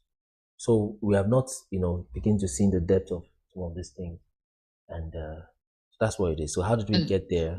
Talk about white-skinned people, and Caucasian. just one last just one last thing. I thought the Bible says that those Nephilim, they have no salvation and they have no chance to be saved. Yes, the spirit is not saved. The spirit itself is cast out, and God creates a new person, the new birth. They have a new spirit, is what happens technically. So the spirit, that devil is cast out, and then God is a new birth experience, newborn again. The person has a new spirit, is what then happens. But that's true. They don't have that salvation. They are knocked off. Yeah. So, so I usually don't like going that deep in super public spaces like that. So let's take the next person. That's I Kamani. So we stopped at Enoch 54 or so. So we'll continue from there after we take a few guests. And Morning, brother. Hi Kamani, good morning one more time. How are you doing? I'm fine, bro. Thank you very much for inviting me. I just want to touch on some few things because every time I get the opportunity to come on, I just try to throw more light on the information that's coming out. Firstly, I want to first ask as a Yoruba man, the place called Ilesha, do you know anything about that place? Elisha, tell me. Let me, because I thought I should start by asking that question because I once asked a man, an older guy that I know, if he knew anything about Elisha, if there are anything like prophet or spiritual people in that place. He looked at me and laughed and said, if there is no spiritual people in Elisha, where will you find spiritual people? He said when he was young, there's a man that was blind. He can see everything that's happening in Elisha, but he was blind. He said, why are you asking? I said, because that place was named after Prophet Elisha by his students. He had his school of prophecy in that place. After his departure, his student named that place after him. Makes sense. He was living in Dordan. Dordan, go ahead, please. Where you now have Dordan Barrack. That's where he was living. And that's why they built Barrack in that place. Okay, great. So let's quickly confirm that real quick. So you can find it, do the search. So let me go on to the next point that I want to make. I just have to throw that in so anybody can go and do the search about that. Okay, go ahead. The second point I want to make is the tribe of Dan, because I hear you talking about the tribe of Dan being in Ghana. Yeah, tell me. If you must know, the tribe of Dan is very big. Of course. Has anybody wondered why the name Dan keep popping up in northern Nigeria? Okay. And why is it that we are personally, everybody will agree to this, we always say they are drawing us backward. Okay. I'm very sure everybody have said that the Northerners are drawing us backward. Okay, so, brother, can you please Google Genesis chapter 49 and read when he talk about Dan? The prophecy, right? Tell me. As Jacob talking about his children's future, what will become of them.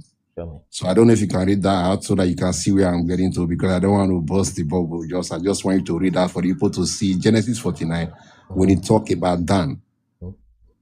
It's taking time here. Go ahead. So why I'm saying that is that if you read it or people go and read it for themselves, they will see where it is coming from. So and this tribe of Dan, if you must know, there are a lot of so-called Hausas in Ghana and beyond. And there's quite a lot of Hausas is also where the country called Nigeria. Genesis 49. What verse? And when I think it's, I don't know which verse is that, but it was when he was talking about the tribe of Dan, because he was going from different tribe, talking about different tribes. So we talk about the tribe of Dan. So what he said about the tribe of Dan is quite interesting. Talking about being head backward. Wow. So I just that's the second point I want to make. So Dan shall be a serpent by the way, an adder in the path, that biteth the horse heels, so that his riders shall fall backward. Another point I want to make again, which I think you can find out yourself, is that the river Benue used to be called River Chada or River Chaba. Okay, Chaba. Yeah. River Benue used to be called that river, that name. And if you must know, when Ezekiel was being taken, he was beside a river, Chaba. When he saw angels come and took him away. Ezekiel? I think Ezekiel, one of the prophets, I think it was near a river. Okay. When he, yeah, when you went visions, yeah. So I just thought I'm throwing this point out. And before I hear you talk about, when you were showing a map, you talk about the Shaki people. This one I'm going to have, I've spoken to the guy that come from there before. Those people are not Yorubas. Okay.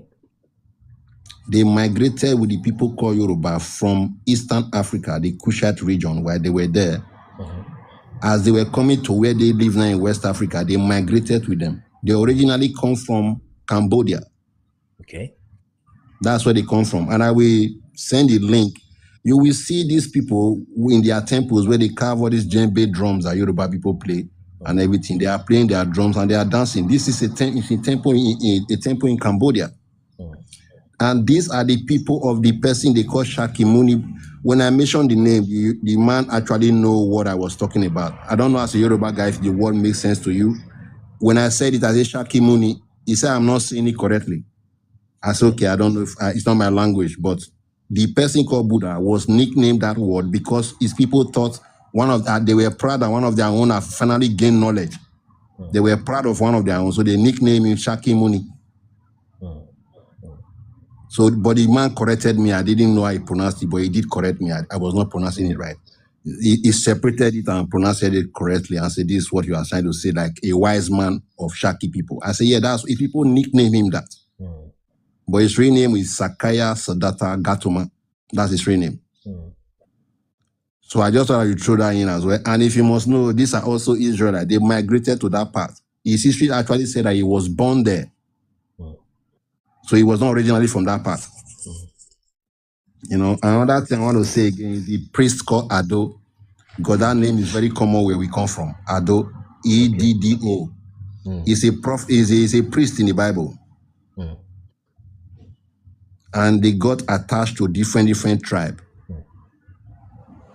And one of the tribes that are also in that land that we've not talked about is the children that we've not spoken about is the children of Caleb that we call Calabar people. Okay. If you go to that place today, I've actually seen a guy there that I spoke to. he says he's always wondered why his people are kind of dominant in that place. I say, because you are the children of the Judah that is in their midst. They will always dominate wherever they are. And this will be what will be causing problem with them or them. And if you must know in the story, Caleb go into the land and conquer the children of Anak. When earliest Europeans that visited that place, they saw giant man-eaters in those Calabar, Port Harcourt region. They found people there that they were scared of to enter the land because they said they were giant man-eaters. So these were the children of Caleb fought when they went to the land of the Anak. These things I see that people can do their research. I just throw these things in as a insight for people to look into these things. And mostly when it comes to the tribe of Dan, when I first found out about it, it was quite interesting. I've been trying to tell people since then till now that this insecurity, this is where it's coming from. It started from Dan Fodio. We have been hearing this Dan, but we never ask a question. How come these people we call Muslim or they are in the north? How come they keep the most recent one is Dangote? They have it, I think one of the former minister of defense, his name was Don Monsieur Ali. So the Dan have always been popping up. And anywhere you see them, they will kind of be drawing us backward. Look at that's the current president of Ghana. When I was telling a Ghana guy that I work with, he said, no wonder he was not doing well. Because they will always kind of act like a traitor. They are self-aggrandizers. That is what is causing this problem. So if they see anybody coming in that's going to favor them one way or the other, they don't mind. As long as that thing gives them grant. That's why you see them say, oh, Europeans come in, they left and they gave the country to us. Because basically those ones have done them a favor. And they are intermingling with people and hiding their identity and not letting people know what they are doing until they achieve what they want. You know, that is happening in our ground. I just thought I should throw that in. And the issue of the Prophet Elisha, I want you to do more research on that as somebody that comes from Yoruba land. That is something I worked out on my own. And I want you, when you read about the Prophet Elisha in the Bible, trace his journeys. Because when I told this Yoruba man that come from there, I said, trace his journey, the places he was visiting, places he was visiting. Those names sounds like Yoruba names. And like I said, he lived in Jordan when the king of Assyria, a general, was not feeling, there was something wrong with him. I think he had a leprosy. And they asked, where are you going to go and see this prophet? And he said he lived in Jordan. And I was not shocked when I did this research and I found out that they built a barrack in that place. I was very shocked. Dodan. Yeah, I think if I Google it up, I think I had it up earlier before. Yes, because that's fine. That's not difficult to find. Yeah, that's true. So when you were talking about Enoch, let me throw more light on this issue because the story of Enoch his name is not Enoch to start with, my brother. Kanok, right? His name is not Enoch. His real name is Enkime. Okay. And he was born in a place called Sipa, which is called Saple today. Okay. When the angels took him away and brought him back, they gave him a name, Amen Duranke. Okay. The name means, I think, sky and earth come together to communicate or something like that. I've quite forgotten the meaning. This is the key to why I'm saying this. When he came back, they told him to institute a priesthood. And he should put his son in charge of that priesthood. And he gave his son a title while he was instituting the priesthood, and that name is Yare. Okay. And you can find this story. The link is in the story of Ime Duranke, in the Sumerian story. He was a king. Because I've heard it before, a lot of scholars was kind of trying to compare the two until I started going into the issues and actually read for myself and found out that he was a king from seventh king after before the flood or something. I won't be able to get it up now. And I want you to look into this story, my brother, because I've heard you talking about Insibidi, one of your programs. Insibidi. When you start looking at the Sumerian stories, I want you to be looking at their writings and comparing it with the Insibidi. So that you see, because many people don't know that the ancient Sumerians, the Akkadians, they are the ancestors of who we call Hebrews. The who again, sorry? The people we call Hebrews, those are the people they come from. Where? When we say the Sumerians, the ancient Sumerian Sumer people, Akkadians. Yeah. These are the people the Israelites or Hebrews came from. These are their ancestry. So we can't be talking about this because this is what the part I'm trying to work on now and bring out my own documentary about, because I know there's a lot of people talking about this Israelite thing now, but I want to also use mine to create a foundation on where it's coming from, because we cannot be dragging this, we cannot drag what was before that. Because if they can claim that Sumeria is in Iraq, which is not, if we are claiming this now, it's like we are dragging one part and we're not dragging the other part. So we need to just totally go for full on it and know that this is that. I've been online for the past 2 years challenging the people that make the histories about talking about it's in Iraq to come and debate me. This is not an issue of debate anymore for me. It's an issue of just leaving them, let them tell their lies, and let us say what we say and don't be looking for evidence from anybody. Nobody's going to give us evidence. This issue of Enoch that I've just talked about, I want you to actually look at it. Is the Sumerian story. The Sumerian story of the Sumerian king list. That is where you can trace it from. His name is Emedurana, but it's also called Emeduranki. But it's a title, not his really given name. His really given name is Enkime at birth. And his first son, one of his children, I could say, is Ubaratutu. And this I have traced to the monarchy of Ghana. You know, so there's so many background to this. These are what I'm focusing on now at the moment. I'm letting other people, because I can see a lot of people not saying this online. So let people be able to, I want our people to do research and find it for themselves, because it will be the easiest way than giving you people like you hard work. Because you've already done it. For you to do all this and come out online, it's a lot of hard work. I know what it is. So I think to make things easier, people must do their own research and findings. That's why when I come on, I just give this link, like the tribe of Dan, the tribe of people of Caleb, which are the people of... and if you must know, there's a river in Delta State called River Nun. Okay. And Nun is the father of Joshua, and Ephraim is the father of Nun. So those are just things I try to say to really give, a stronghold on these issues. For if anybody see having doubt that these things are not right, maybe people are still second guessing. The evidence is all around us. The tribe of Manasseh, as you say, they are around the Benue. They are the Nasarawa people. They seem to be in the belt. Yeah. There's a guy that used to read the news, Menasara Ilo. That guy, I think if we look closer, we will see evidence. These things are not hidden. Exactly. And that's what I tell people. Yeah, thank you so much, Ikamani. So that's what I tell people, that when we have been looking at the wrong Middle East. So the Middle East all the while, and they've been trying to look for things. If you think that Middle East is the Israel, almost anything and everything that you find there, you will try to dig and make something out of it. Maybe in fact, there are sincere people who are there. Like one video we analyzed in the part 2 of my interview with in 91 podcast, that the guy said they found chariot wheels in the Red Sea. Meanwhile, that was not where they crossed. They crossed the Red Sea. Okay, so he found chariots there. He found one mountain also somewhere in Arabia, where you have the top of the mountain is black. Finding things like that. So, but as long as you're looking at the wrong place, whatever you find, even if you're a sincere person, you would always find something there. Okay, so I told them, in that podcast, the real place they crossed is the Nile, because they said they crossed the Red Sea, not the Red Sea, because the Red Sea is Eritrea. You can't have reeds grow in Red Sea because it's quite salty. And also they crossed with an east wind blowing from east to west. Okay, so they must have crossed from east to west. And when Joseph's brothers were going to visit Joseph, the multiple times that they went, one time he would put a cup, one time he would put money back in their sacks, etc. There was no record that they crossed any water body.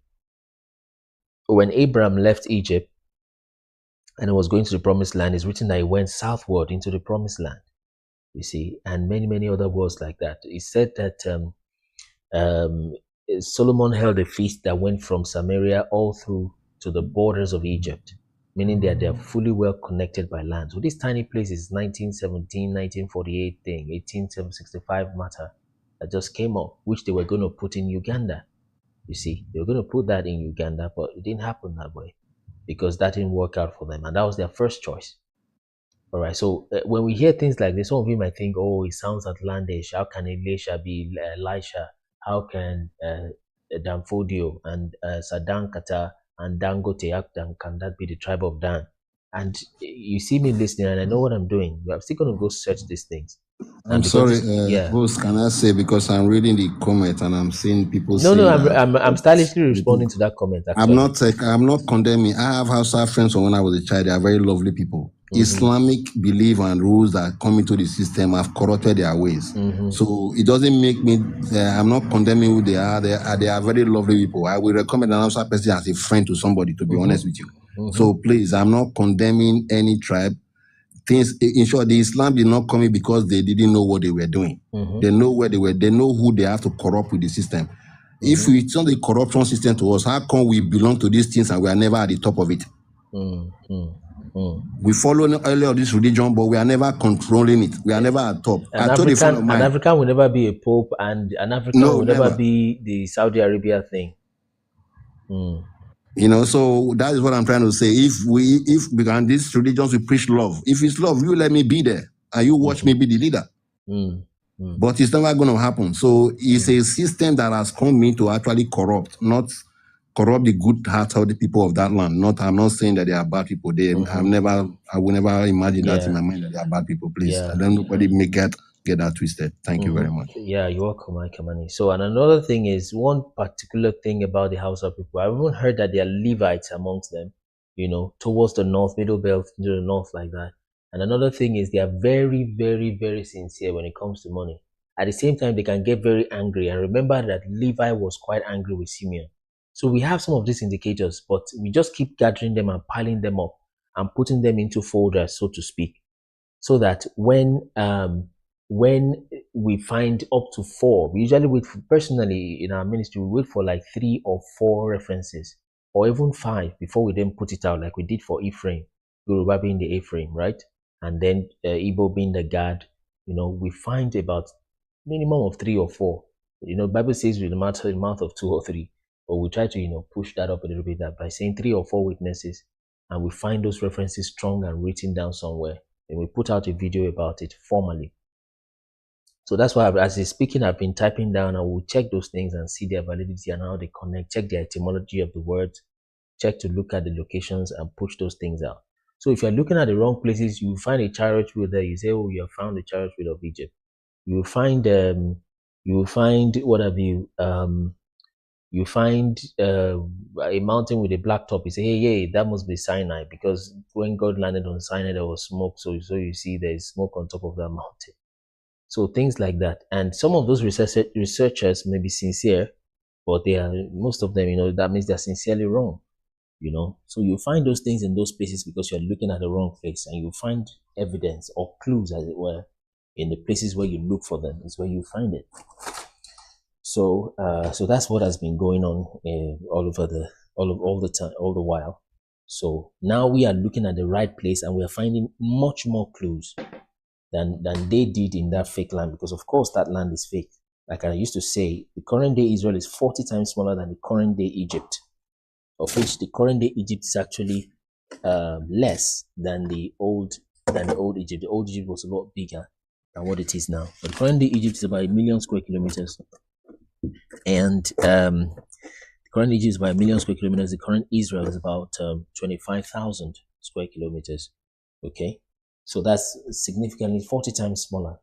And God told them He's taking them to a spacious land. So if the land is supposed to be spacious, how come it's 40 times smaller? How come it's a barren land? They try to lie on climate change for the change in the land that is now become dry. That probably it was fertile before. But then the climate change also shrink the land to become that small. And look at this. When you see any land that is cut like this, there is no real countries that have borders that are cut with pencils. And this tells you that it was done by square, compass and square is who did these borders. There is no real human beings that will have borders that will be straight lines like this. This was drawn in somebody's living room. And you see straight line borders like this. There's no real lands that gets cut like this in like this. It was done in the living room, and these lines are imaginary. They are quite imaginary. Real people, they divide themselves across mountains, across ocean, water bodies. Those are the kind of things that divide people or divide their borders, is what I mean. Not things that are drawn with pencils and like this and they put it out and then imaginary. So look at that Israel also. Look at when you see borders that look like this, look at this. This is something drawn by somebody's pencil and cut it like this, 1917 Palestine mandate, and they gave that land to Rothschild. You see. So borders like this don't really exist. This place is really part of Egypt, or at least was part of Egypt. You see. Look at it there. And that V that is coming from this river, from this water body, is what really they just extended this way. And they say, congratulations, that is Israel. This was renamed Syria. This was renamed Lebanon. This place, like we say almost every other day, is potentially the most renamed place in the world after the Ottoman Empire was conquered and all the way down till now. You see. So let's take the next guest. Is it Marcia? I don't know who that is. So if you are requesting, let me see if there's any. Okay, there's nobody requesting yet. Is it Martin? Mario. So Mario, let's have you, please.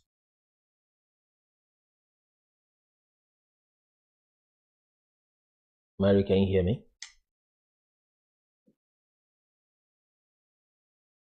Mario, you are muted. Yes, you don't know. Am I on? Yes, you're on now, please. No, I don't have any comments. I'm just learning. Okay, just listen. That's fine. That's yeah. Thank you. So yeah. So let's receive a full set of guests because so that it's not like a monologue. Let's have fresh guests. The guest space is going to refresh now. But if you still want to come back, you can come back. Or want someone who has not been here before to speak. We want people who are maybe those who have a contrary opinion to also come up. So we usually give those two people priorities. Those two categories of people priority. Those that have a contrary opinion to what we're discussing, and also those that that have not spoken on our live before. We give them higher priority as guests when we're inviting guests. So please begin to request now so we can fill up the guest space for another set. Let the requests begin to pop in. Let the requests begin to pop in. So if you have questions, it's the first time on our live. Let's push this thing to 15k likes and let's make it 15 shares. 15k likes, 15 shares. Let everybody follow this account so when we go live, we can tell. We go live 10 a.m. every day. 10 a.m. West African time. So pop in your requests. We're waiting for your requests. So if you have a different opinion to what we are discussing here, or you have questions, or okay, Nicole, you asked a question. You can come ask live, so it's more interesting. People can learn from it. I didn't get that question. Maybe put it on the text or something. So if you believe differently from what we have here, come up, okay, so we can discuss, hear your views, understand why you don't believe this, okay, so we can discuss and see how we can learn from each other, of course respectfully, so that those who also have access to this live will not disconnect you. Maybe a moderator or something disconnect you, okay, because I'm not the only one in charge of everything. So you might get disconnected if you're not respectful or something, but just request. If you're requesting, let me know in the comment section, because as far as I can see here, there's no request at the moment. Somebody requested, but it went off. I think it's just their network. So follow this account, so when we go live, you can know, you'll be able to tell that we are live. So Nicole, you can come on live to ask your question real time. So we want to check, now that we have seen that we are the real people how has that changed? How does that affect the pump price of fuel? How does that change KFC's opening time? So how is that helping people?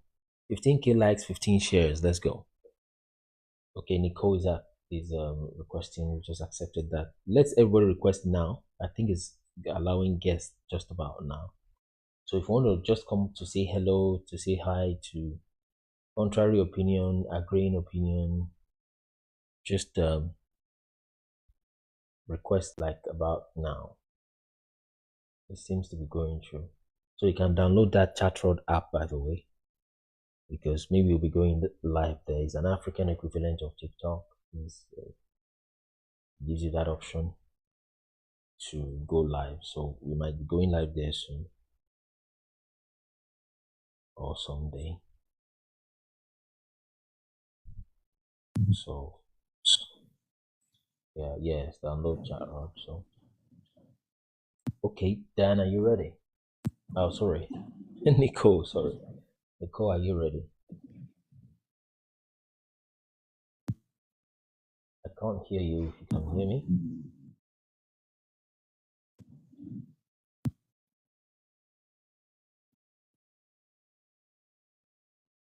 Nicole?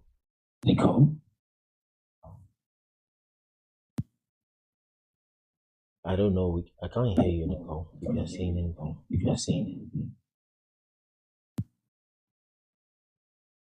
Let's have more requests so that we can confirm if it's from Nicole's end or from our end.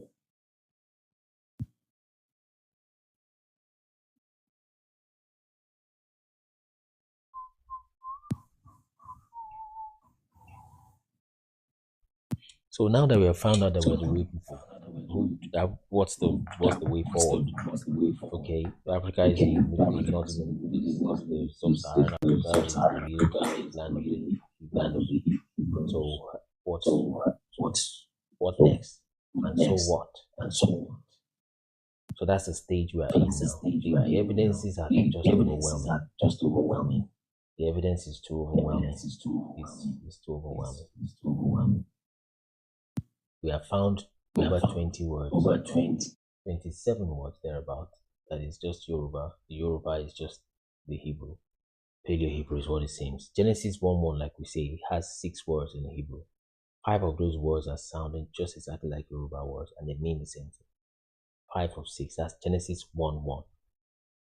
And these words are very fundamental things. The cultures are also saying. We checked the maps. We found Euphrates in West Africa, Tigris in the Nile. That puts Mesopotamia just above the Sahel. So I think this thing is acting up to receive guests. But you can request. If you are requesting, you can type it there that you're requesting. So I know if it's. I don't want to keep just talking over people when you guys want to say something. So if it is that everybody wants to listen, then I can go ahead. But if not, I need to know. Okay, the guest thing is popped up now. So I've sent you an invite, Nico. I've sent invite to Dan. Delta for Biafra, I've sent that invite over to you. Nze, I've sent invite over to you. Eddie Dollar, I've sent an invite over to you. Bell, Adam Halam, I've sent invite to you. Jude C07, I've sent invite to you. Mark Betty, and I call your name, it means I've invited you. So you request if you want to, accept if you want to. I am user 5463. Elubode Ose, Mr. Anderson, Costa, I've sent invite to Joy also. You might just come up and say hi, so that we just hear from you.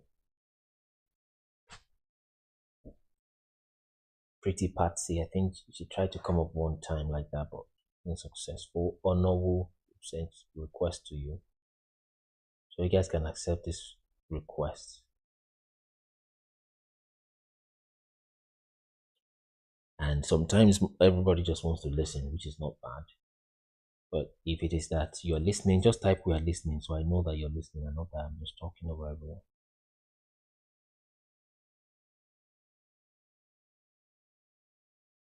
I'm not just talking over everyone. If you guys just want to listen, then type "we are listening" so I can move over to continue the exposition. And if you are requesting, type "I'm requesting" so I know that we are trying to get you up. Okay, I got that. Okay. So type either "I'm listening" or "I'm requesting." You've got to be doing one of those. Okay, listening. Anybody requesting? Anybody requesting? Okay, we've got about 3, 4 saying listening. So if everybody wants to listen, then it means there's nothing wrong with the network. The network bell is messing up. Oh, grace. Bell means beautiful. So, network is messing up. I don't know what's wrong with them. So let's see if you've cooled it down.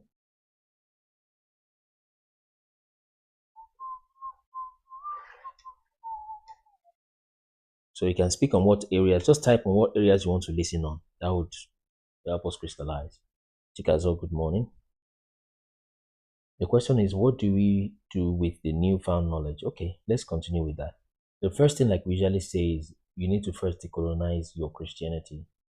We have said it that with due respect to Muslims, to the people that are Muslims, Tartars, okay, Tartars, we'll talk about Tartars, that Islam doesn't seem to quite, is farther away than Roman Catholicism. Okay, I'm comparing Islam and Roman Catholicism now. Okay, good afternoon, both concepts. So Islam is farther away from the truth, unfortunately, with due respect to Mohammedans and Muslims. So it's farther away from the truth than Christianity or Roman Catholicism is. Roman Catholicism is also funny, but I'm just saying, just to put things in perspective. So, but whichever one you're doing, because that's one of the 2 most populated religion in that sense in the world, you need to decolonize your religion. Or in fact, of course, stop false religion, but decolonize your Christianity. Okay? People tend to just link themselves up with the Western world. Okay, and when you keep doing that, there have been too many amazing prophets that have risen from West Africa. So when they start doing beautiful things, you say, "Oh, he's faking it. It's a fake miracle. It's fake this. It's fake that." Then when you discover that the miracle become undeniable, then you switch and you say, "Oh, he's using the powers of darkness." I mean, what do you want? What would you rather have? So it's say, "Oh, Jerusalem, you have killed your prophets, those that have been sent to you."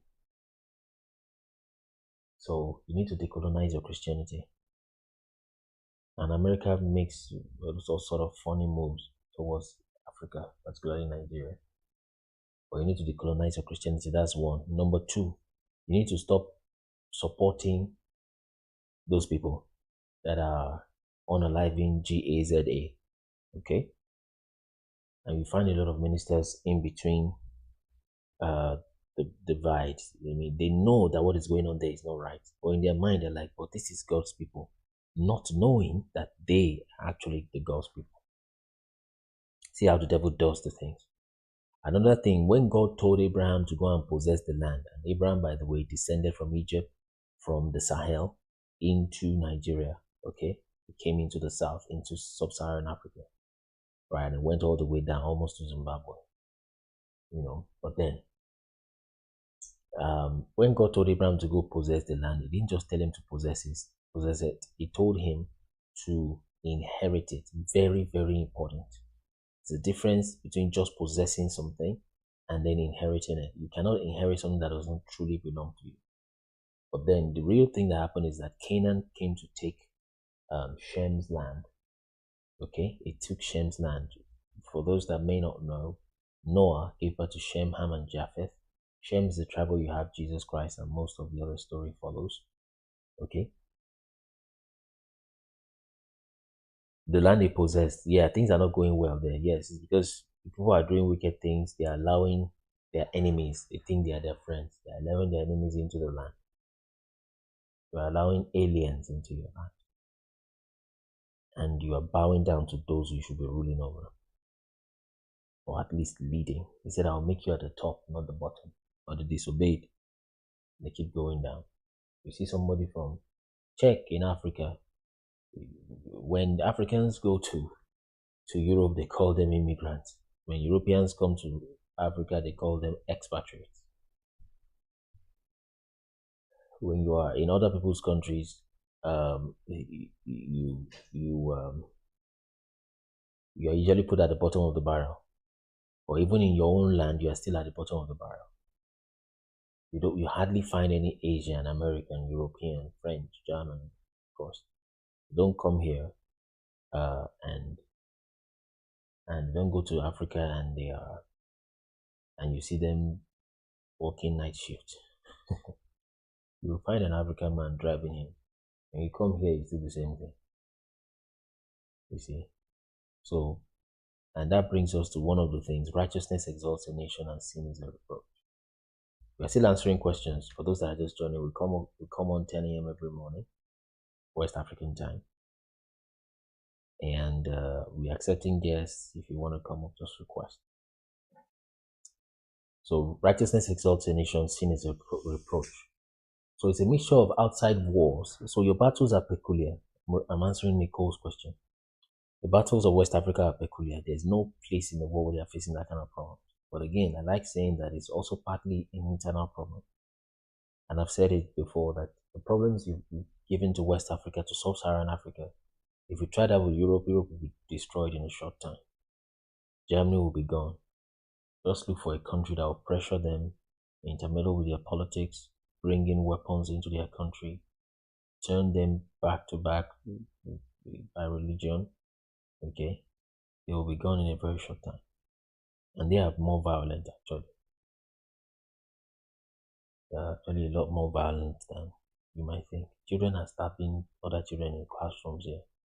Before you hear that in West Africa, it will be one very, very isolated case. Very isolated. But here is almost every other month thereabout. You see.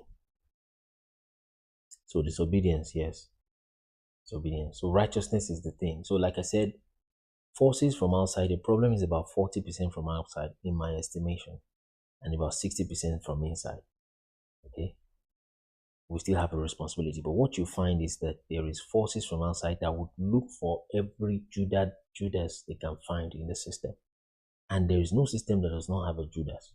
So, and they will try to bribe that Judas with as much fake dollars as they can find. Let me just say dollars so you understand me. I'm calling fake dollars because there's nothing backing up the dollar. Okay, really. But they'll give him as much dollars as they can find. The frustrated Jonathan made the Chibok girls into some matter, taking placards, sponsoring Buhari's campaign, sponsoring Buhari's campaign and toppling the government, really. And Jonathan didn't want to stand. He didn't want his people to be unalived.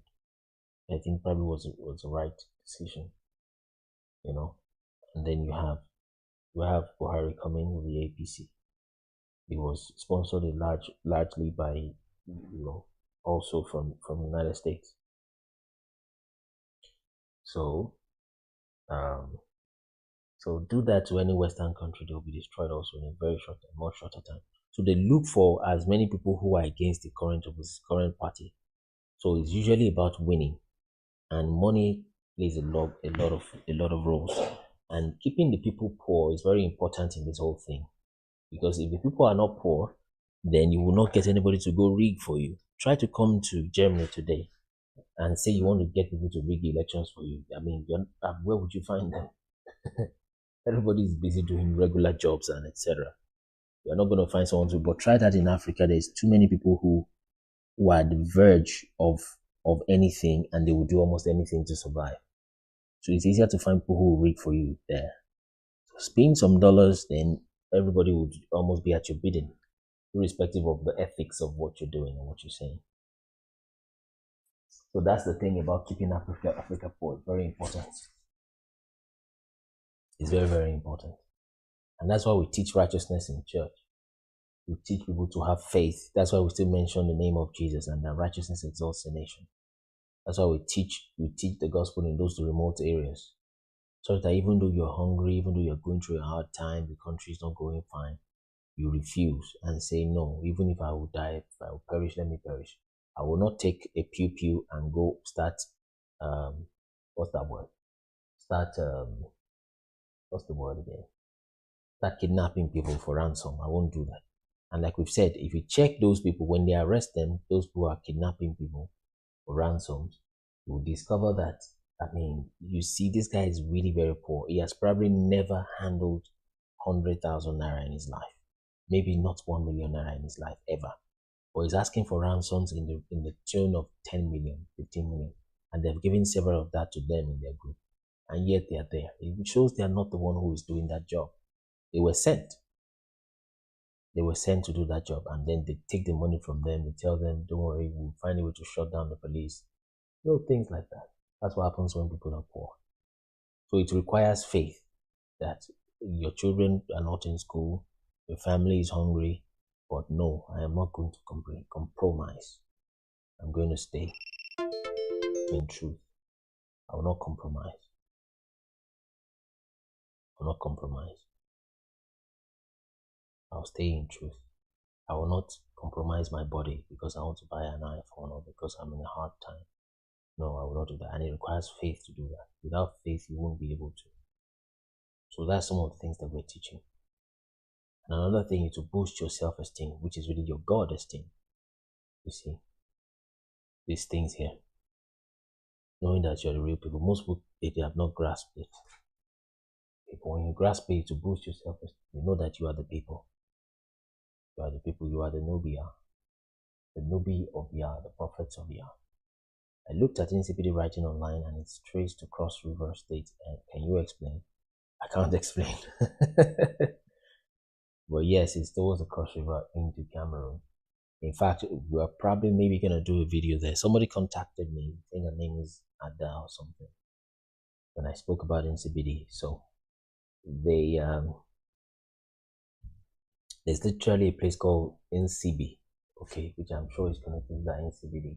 And it's somewhere along eastern of Nigeria there, like that. That border between Nigeria and Cameroon doesn't exist. It's just colonizers' line. So yeah, so that's the where it came from. And of course, that's closer to the Igbos also. So the Igbo into Cross River into Cameroon. So that's it. Is there any tribe that comes from Cross River area? Because I heard something like that.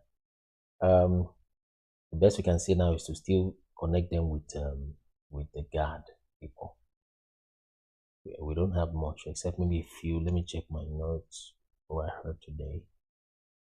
Sapele, Yara. Okay, we don't quite have much yet. And that's why we come on live so people can share the information. Try to condense it, put it together, and put it out there if you're able to find something concrete. So the guest line is open. Let's fill in this. Let's have 5 guests. If you want to ask something, you can ask them directly. The others are typing because they're at work or something. They can't speak where they're at. That's why they're typing. Or if you can come up, it makes it more engaging. You can come up so we have a conversation. So how did Levite find out where he belongs? Just asking. Levites don't usually have lands. They didn't give them any land, so they would usually be moving on. They will be mixed or scattered within the tribe. So that's that. A documentary, a cinematographer. Okay, you are a documentary cinematographer and a filmmaker. Is there any way I can be of help if need arise? I don't know if you are. This is Femi Afolayan speaking. So I don't know if you are connected to my namesake, only Afolayan. But of course, we need to begin to work on. I've tried to reach the part of the, although not on a formal platform. Actually, somebody within our ministry tried to reach Mount Zion. Let me just mention their name. That shouldn't be a problem. So to reach Mount Zion Ministries, but they're still working on that. They have not gotten a feedback yet. So of course, we need to begin to push this in movies. But then, I tell people we just have to do that. But honestly, really, you want to read more than you just watch movies. You're going to get to the roots. But definitely, you can do me a DM, Femi Afolayan. so that we can see what we can pull out. So there's people on trips now. That Ibini is not here today, if you know Ibini. So he's doing some things somewhere in Nigeria. They're shooting a video documentary there. So yeah, documentary, exactly, documentary cinematography. So there's one going on. Okay, world class. Why do you say so that you don't see Mosaic coming through? I've not contacted them fully myself, but then they just tried, but there's no reply yet. So it's not a yes or a no. But you can check. Maybe let me break some ice. If you look across river, monolith, they have ancient inscription, even white comes to study. Wow, that would be great. I would like to see those inscriptions. There's a folder in the hieroglyphs or in the paleo. Hieroglyphs, paleo, or cuneiforms, but I don't see cuneiforms coming to Africa rather. It'll be either paleo or usually you should be able to decode it. It shouldn't be that hard. That's interesting, Nico. So I think Mosaic is going to come through because, let me break the ice a little bit. Like I said, I've not quite tried personally. You know, actually, let me break some ice. I was trying to talk with Gaze Baba, okay, incidentally, when we were trying to pull up people we want to interview with, because we contacted those who are who we want to make interviews with, and that was the period we contacted 91 podcast also, and others that were contacting us back and forth. So it was the time when we were open for interviews, and we still are, ready to be fair. But Gaze Baba was a little busy at the time. Actually, it was his manager that responded to me, and that was even before this recent popular song. That was early this year when he just started his interview podcast thing. I think Black something is the name. So, but he wasn't getting into it. So, but I have not quite reached Mount personally myself. But if you can reach them, you can. Because somebody from our ministry just saw one of their posts and was replying them because they were trying to push this movie, The Chosen. And The Chosen doesn't seem to be a Christian biblical movie. Even though it shows Christian Bible, but it seems to have come from the Mormons. Mormons is one of the funny things that Jehovah's Witnesses actually a lot farther than Jehovah's Witnesses away from scripture. So the person was trying to tell them that this thing, the doctrines there is funny, and it doesn't even describe your nativity. It doesn't depict that. So, and when you watch, there's a movie called Abejoye. It's unusual today. I don't know why I'm calling names. I usually don't. Or maybe that's where God's Spirit is leading. But when you watch the Abejoye, when you see the way the Baba is speaking, that's the Mount Zion himself. He usually jokingly, and this thing goes by jokes. You can check some of our recent videos. When someone is saying someone from Ijebu, at the Ijebu side, and some people from Iperu, maybe they are the Peru side, they come with jokes. We just joke with it because we joke a lot in Africa. But many of the things they are saying is just spot on. But he jokes with it and say, Pharaoh, he was called just jokingly saying Pharaoh is Onifa, Ifa. He said it somehow. The Pharaoh, then he called Gehazi Igeashi, and he's just saying that jokingly, but he does not know that some things and those scripts and those texts, they are so wonderful the way they write the scripts and just say it like a joke like that. But some of them are hitting things on the spot, and I'm like, if they knew. But they don't know. You see.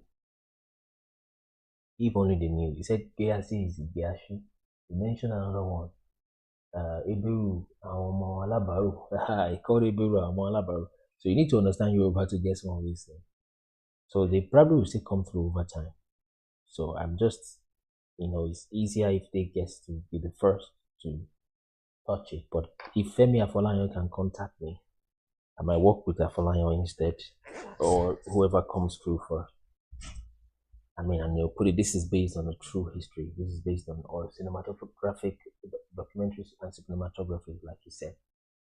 Or it would be sweeter because there is 2 branches literally now trying to contact us, and that we might be working with. There are people coming from the tribal angle. I'm thinking I'm talking too much this morning. Let's go back to the topic. Dan, are you there? Danny, are you there so that we can speak?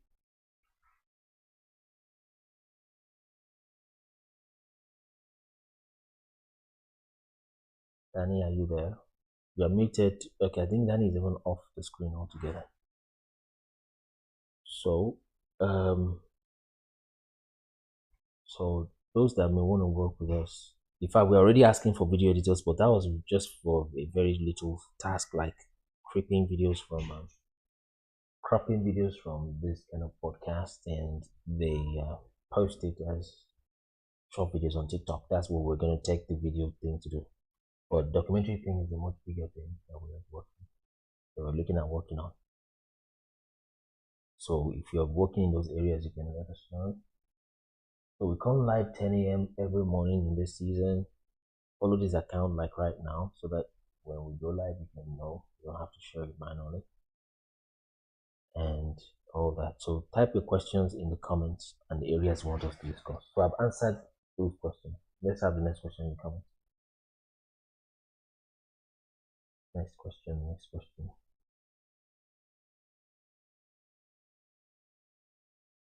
So that we know what area you want us to touch.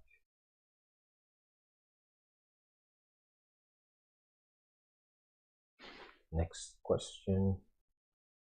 Type a question so we'll pick the topic.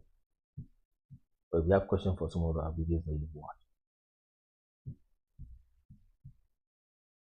For those seeking collaboration on an interview, just send us a DM. It may take a while, but we'll get to you. Usually less within a week at most. We should be able to reach you. Then you can also check our website. There is tons of resources on the website. Tons of resources that you don't. It's a lot. Just to be honest, it's quite a lot. The resources we have there.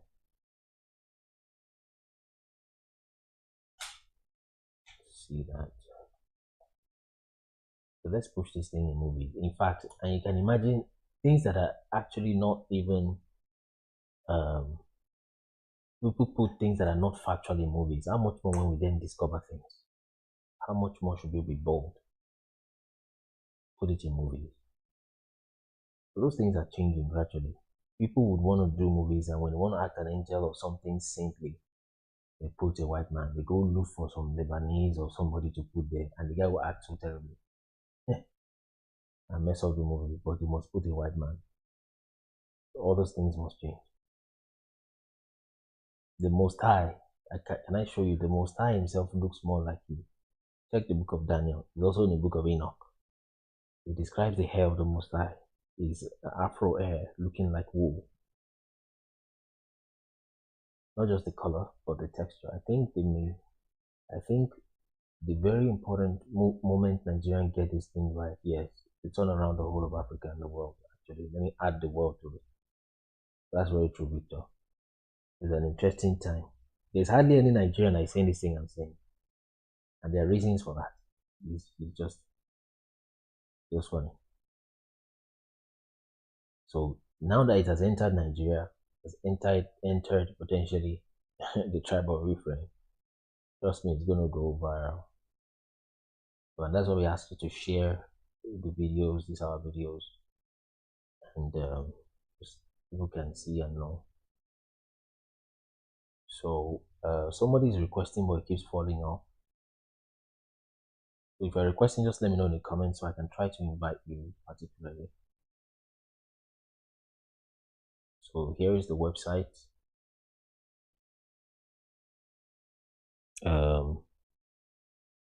All of our resources are there, most of it. And we still held a conference last month. Scan the QR code to join as kunleministers Kingdom Dominion 1.0, a prayer, worship, and word conference tagged Bereshit, happening live at the Hope Center, Sheffield, where a host of anointed ministers of God will be ministering. Conference. So that's the website. You can find most of the videos, etc. there. So it's kunleministers.org. Okay, who requested? Okay, Chikazo. Let me try to look for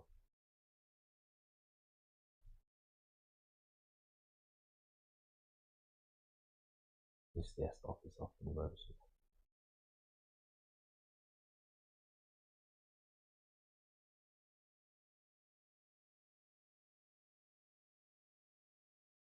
So that's that about that. Any other question from what we have here?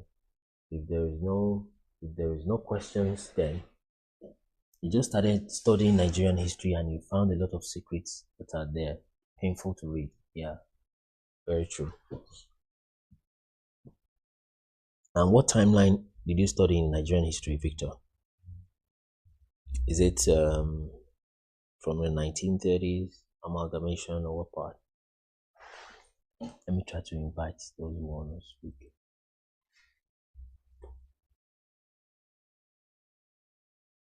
So we appreciate your gifts, by the way. Sorry, I've not. Thank you for those who are sending gifts. But then our channel is not really monetized as such. If you want to support, you're better off going to the website and doing a donate something. But we appreciate this. But oftentimes, you know the way this is not connected to the Western.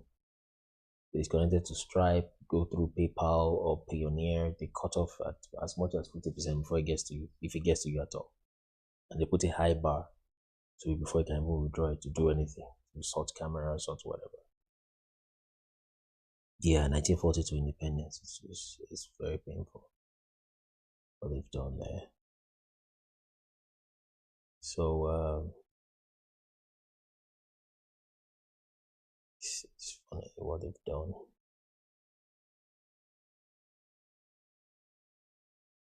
So type your questions. The history of the Kingdom of Benin. Yeah,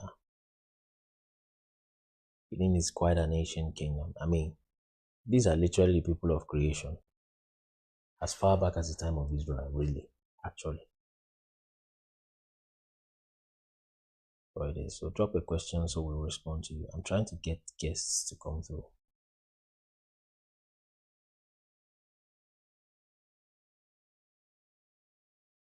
So if there are not much guests questing, we might just go to continue our reading.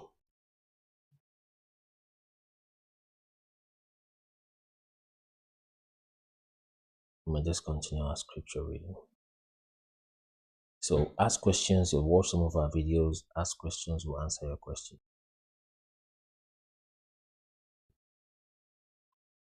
Ask questions. We'll answer your questions. People are joining in from the posts from different angles. So when you ask questions, they will be able to respond to you.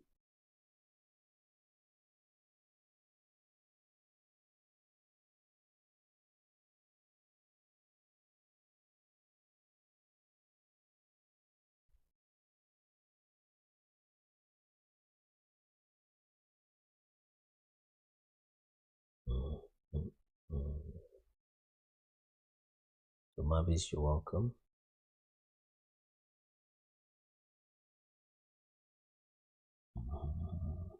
Okay, let's continue our scripture reading then. If there are no questions.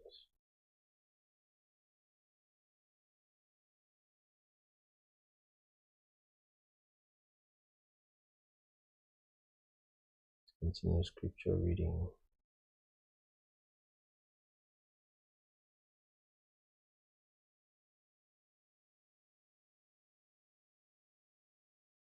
Enoch 54. Afterwards, the Ancient of Days repented and said, "In vain have I destroyed all the inhabitants of the earth." Speaking in future.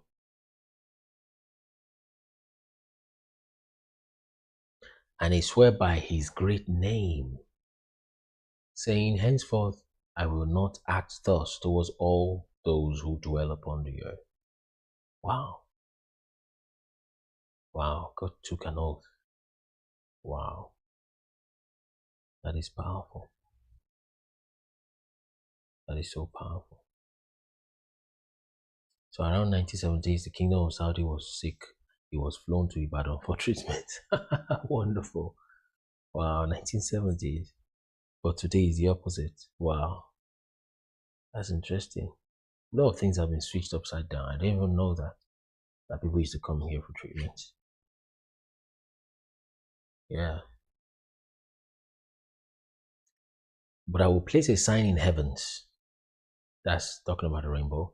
And it shall be a faithful witness between me and them forever, as long as the days of heaven and earth last upon the earth. That's the rainbow. Afterwards, according to this my decree, when I shall be disposed to seize them beforehand by the instrumentality of angels in the day of affliction and trouble, my wrath and my punishment shall remain upon them. My punishment and my wrath, says God, the Lord of spirits. O you kings, O you mighty, who inhabit the world, you shall behold my elect one sitting upon the throne of my glory, and he shall judge as Azazel. Azazel is one of the top watchers, the fallen angels, and his associate is one of the leaders of those associates, and all his hosts in the name of the Lord of spirits. There likewise I beheld hosts of angels who were moving in punishment, confined to a network of iron and brass. Then I inquired of the Lord, of the angel of peace, that is Michael, who proceeded with me, to whom those under confinement were going, asking Michael a question. Then said to each of their elect and their beloved, that they may be cast into the fountains and deep recesses of the valley. Verse 8, and that valley shall be filled with their elect. That's the Nephilim that they gave birth to. I used to tell people that the Yoruba tribe, the Benin and the Igbos are more ancient tribes. That's true. Very, very ancient. The days of whose life shall be consumed, but the days of their error shall be innumerable. Then shall princes combine together and conspire. The chiefs of the east among the Parthians and Medes shall remove kings in whom a spirit of perturbation shall enter. They shall hurl them from their thrones, springing as lions from their dens, and like famished wolves in the midst of the flock. They shall go up and tread upon the land of their elect. The land of their elect shall be before them, the threshing floor of the path, and the city of my righteousness, of my righteous people shall impede the progress of their horses. They shall rise up to destroy each other. Their right hand shall be strengthened, nor shall a man acknowledge his friend or his brother.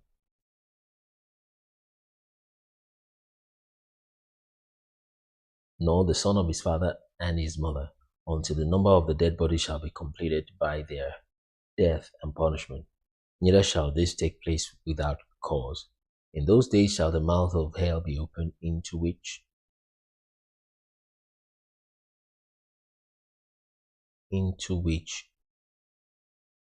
shall be immerged. Hell shall destroy and swallow up sinners from the face of the earth. Enoch 55. And I beheld another army of chariots with men riding on them, in them, and they came upon the wind from the east. Okay, I've got something popping up on there. Let's see. I don't know. Okay. And they came up, and they came upon the wind from the east, from the west, and from the south. The sound of the noise of their chariots was heard. And when that agitation took place, the saints out of heaven perceived it. The pillars of the earth shook from its foundations, and the sound was heard from the extremities of the earth unto the extremities of heaven at the same time. And that's telling you the shape of the earth already. But we have discussed that already. It has shown us that it's covered in a dome.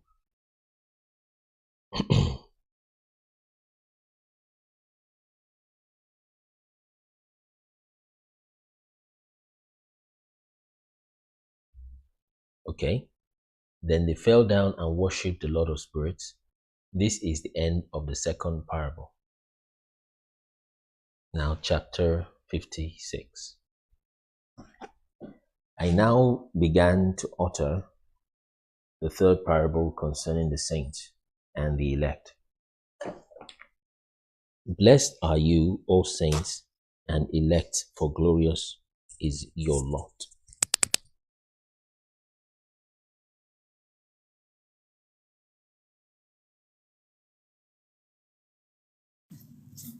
For glorious is your lot.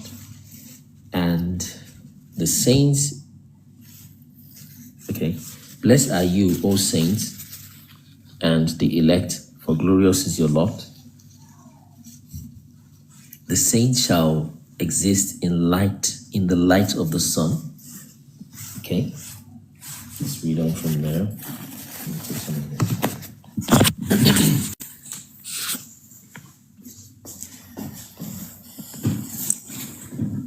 In the light of the sun, and the elect in the light of everlasting life, the days of whose life shall never terminate, or shall never be terminated.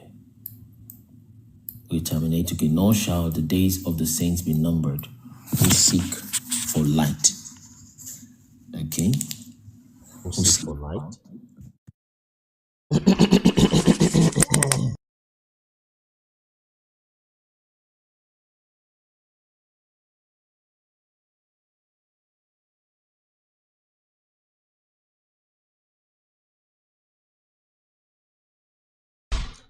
Nor shall the days of the saints be numbered who seek for light and obtain righteousness with the Lord of spirits. Peace with the Lord of spirits. Peace be to the saints with the Lord of the world. Henceforth shall the saints be told to seek in heaven the secrets of righteousness, the portion of faith. For like the sun has arisen upon the earth while darkness was passed away, there shall be the light interminable, nor shall they enter upon enumeration of time, for darkness shall be previously destroyed, and light shall increase before the Lord of spirits. Before the Lord of spirits shall the light of uprightness increase forever. 57. In those days my eyes beheld the secrets of the lightnings, and the splendor and the judgment belonging to them, the lighting for a blessing and for a curse according to the will of the Lord of spirits. And there I saw the secrets of the thunder when it rattles above in heaven, and its sound is heard. The habitation also of the earth was shown to me. The sound of thunder is for peace and for blessing, as well as for a curse according to the word of the Lord. Have you discovered? I've lived in a few places, but I discovered there is more thunder in sub-Saharan Africa than you have, because they don't have thunderstorms in temperate regions in Europe, etc. Those thunders, you hear them more in Africa. Can someone confirm that? Is it true? If you have lived in Africa before and you have lived in Europe and in America, can you confirm that there is more thunders in Africa than you have in Europe? Can someone confirm that? Also to confirm if I'm being heard.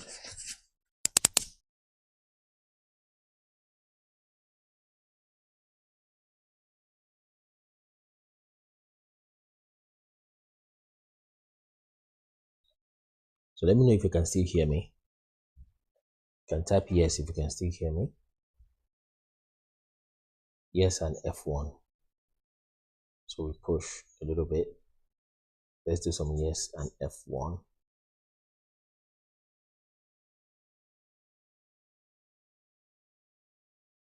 Start F1, F1, F1. Okay, yeah, it means you're hearing me. Okay, great. So there's usually more thunders, and I think it's because of it's a tropical rainforest, at least the way science has tried to explain it. Okay, great. Okay, thanks. So the way science tries to explain it, tropical rainforest, the rain, there's thunder, a lot more. Afterwards, every secret of the splendor of the lightnings, okay, was seen by me for a blessing and for fertility, the lighting.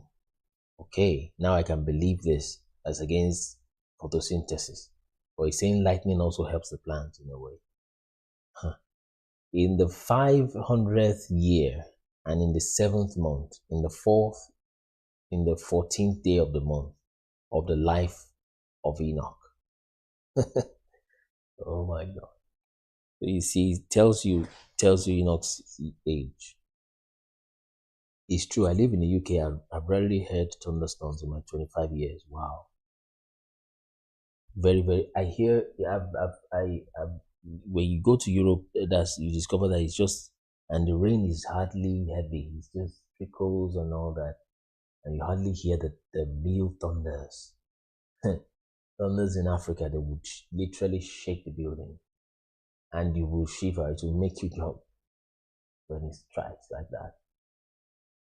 But they try to minimize it into just science and say it's just a thunderstorm. That's what you have. Imagine those volts of energy. See? Okay, no request yet. Alright, let's keep going. So Enoch was over 500 years old here already. Oh, hold on. In the 500th year, and in the 7th month, and on the 14th day of the month of the lifetime of Enoch. So according to this, then it means Enoch lived more than 369 years. That's what it means. Okay. I've read this before, but I'm not seeing that. Age of Enoch. So I've read that God took him, right? So maybe the taking does not necessarily mean he has gone yet. Okay, so God took him here does not necessarily mean that he was unalive at that time, or that's when he started seeing visions. Genesis 5:22-24, the Bible states that Enoch lived for 365 years. This was shorter than the age of the most people. So he didn't necessarily live at 365, according to the book that he wrote himself.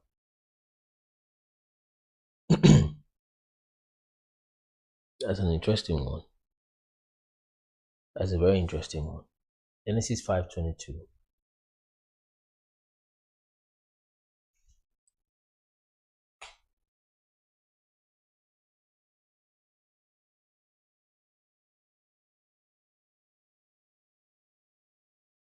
Genesis 5:22. And Enoch walked with God after he begat Methuselah 300 years and begat sons and daughters. And all the days of Enoch were 365 years. And Enoch walked with God, and he was not, for God took him. I think that's the point he was taken. Because he said here that he has spent in the 500th year, and in the 7th month, and on the 14th day of the month of the lifetime of Enoch. So he was just taken for those years. In that parable, I saw that the heaven of heavens, that's chapter 58, interesting.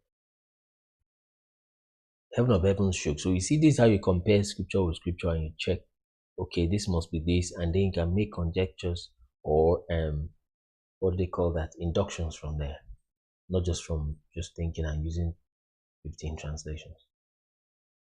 I saw that the heaven of heavens shook. I think we'll stop around 60, okay, or maybe around 130, whichever is sits right. Then we take last set of guests and end for the day. And I saw the heaven of heavens shook, that it shook violently, and the powers of the Most High and the angels, thousands and thousands and myriads of myriads, were agitated with great agitation. And when I looked, the Ancient of Days was sitting on the throne of his glory, while the angels and the saints were scattered around him. Saints. A great trembling. So saints may not just be those, well, maybe